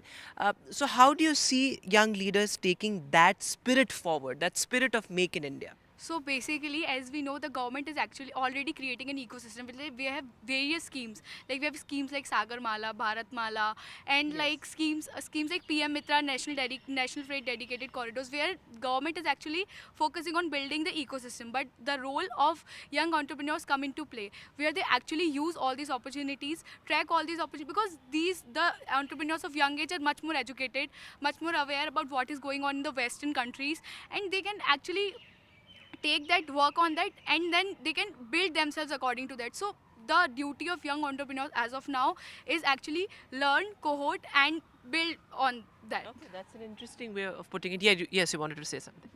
Yeah, so like I think Adani can play a huge role in Make in India, and how? Because Adani is actually building the core infrastructure in our country besides the government. So like they are giving us the ports, the roads, the energy, green energy. And this can serve as a launch pad for the new entrepreneurs who are going to come into Make in India.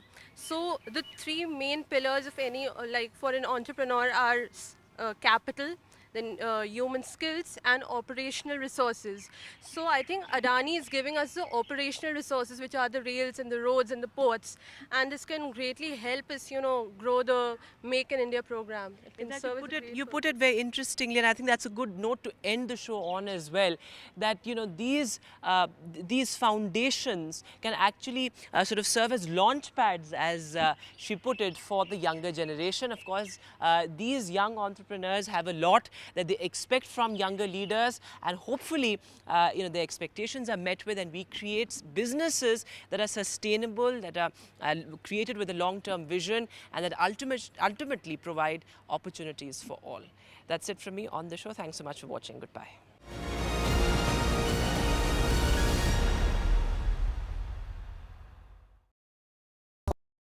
Stay informed and entertained with the new and updated NDTV News app.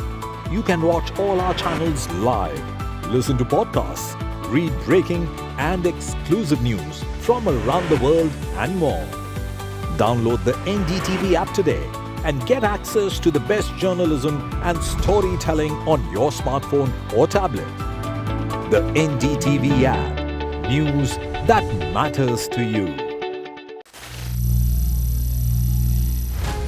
Some people say the metaverse will only be virtual. One day this lecture hall will be made of code, and driverless cars would be trapped in intersections. But even in this maze of the future, you can't wish away health. It's time to become more resilient.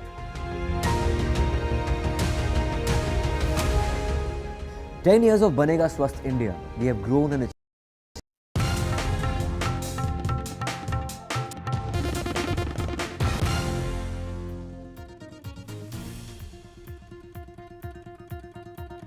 Aam Aadmi Party leader Manish Sisodia released from Delhi's Tihar jail hours after the Supreme Court granted him bail in the alleged liquor policy scam on Friday. The top court called his incarceration for over 17 months a travesty of justice.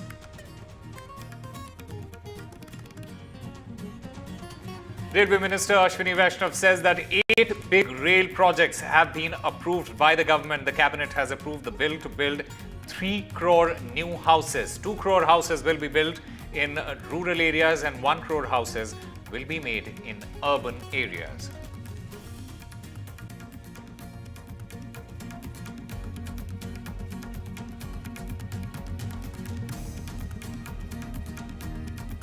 Sheikh Hasina's son speaks exclusively to NDTV and hints at joining active politics. He says that he will do whatever it takes and that he is already the de facto leader of Awami League.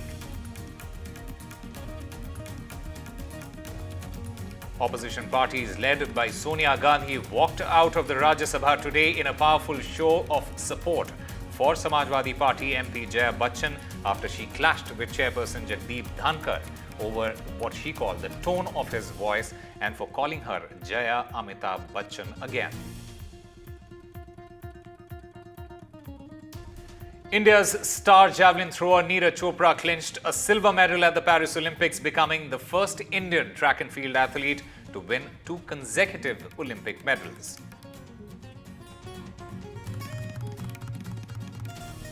Twelve people were killed after Russia attacked on a supermarket in Ukraine. Russian military claimed a high-yield bomb strike in Kursk region. Reports also suggest of a surprise attack by Ukraine on Russia. Russia says that, in the meanwhile, has said that 1,000 Ukrainian troops entered its territory.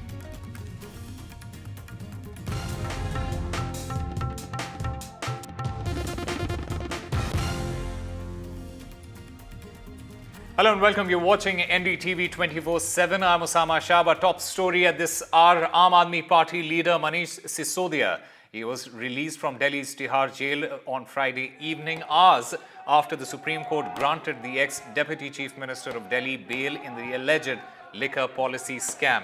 Now, in a series of powerful observations, the top court called Mr. Sisodia's nearly 18-month incarceration a travesty of justice. Manish Sisodia, remember, had been arrested by the CBI in February last year. Manish Sisodia, who held multiple portfolios while a member of the Delhi government, including education, he was received by jubilant Aam Aadmi Party supporters, and standing in the rain, he gave a short speech as well.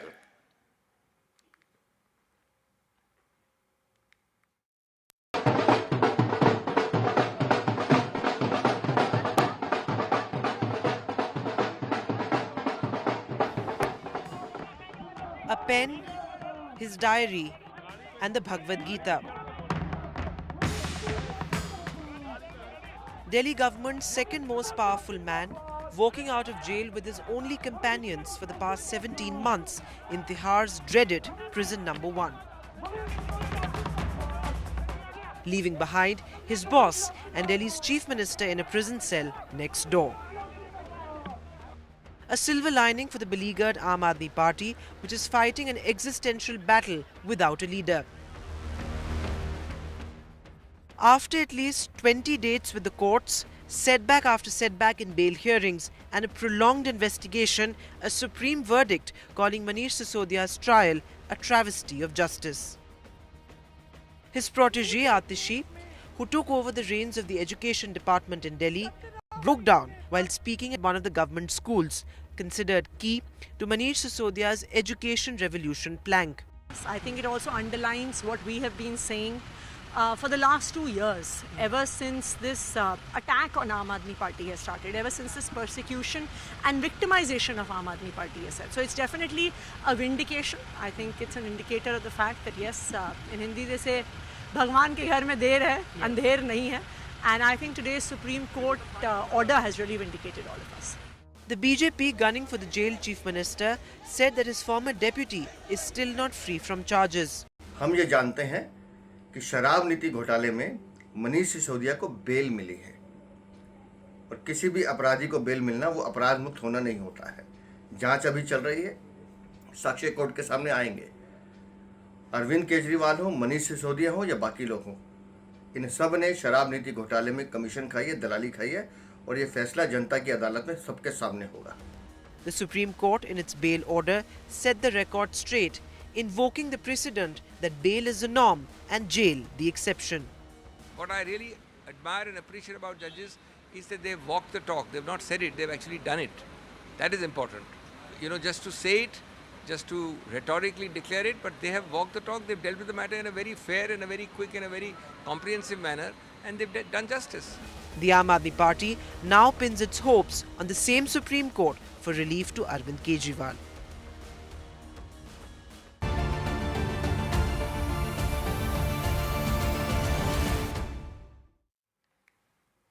And Prime Minister Narendra Modi, he will visit the landslides hit Wayanad on Saturday to review the relief and rehabilitation efforts and also to interact with the survivors. Now, officials said that Prime Minister Modi will reach Kannur around 11 a.m. and then undertake an aerial survey of the landslides affected area in Wayanad. So the Prime Minister will also be visiting the hospitals as well as the relief camps that have been set up in Wayanad. And he is also likely to visit the Bailey Bridge constructed by the army in record time. Prime Minister will also be meeting the rescuers apart from likely meetings with the Chief Minister as well as the Chief Secretary.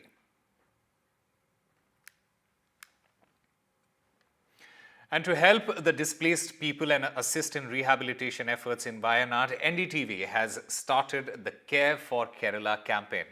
Actor Shriya Sharan, she in fact joins the NDTV campaign Care of Kerala. Listen in to what she had to say. Hi, I'm Shreya Saran.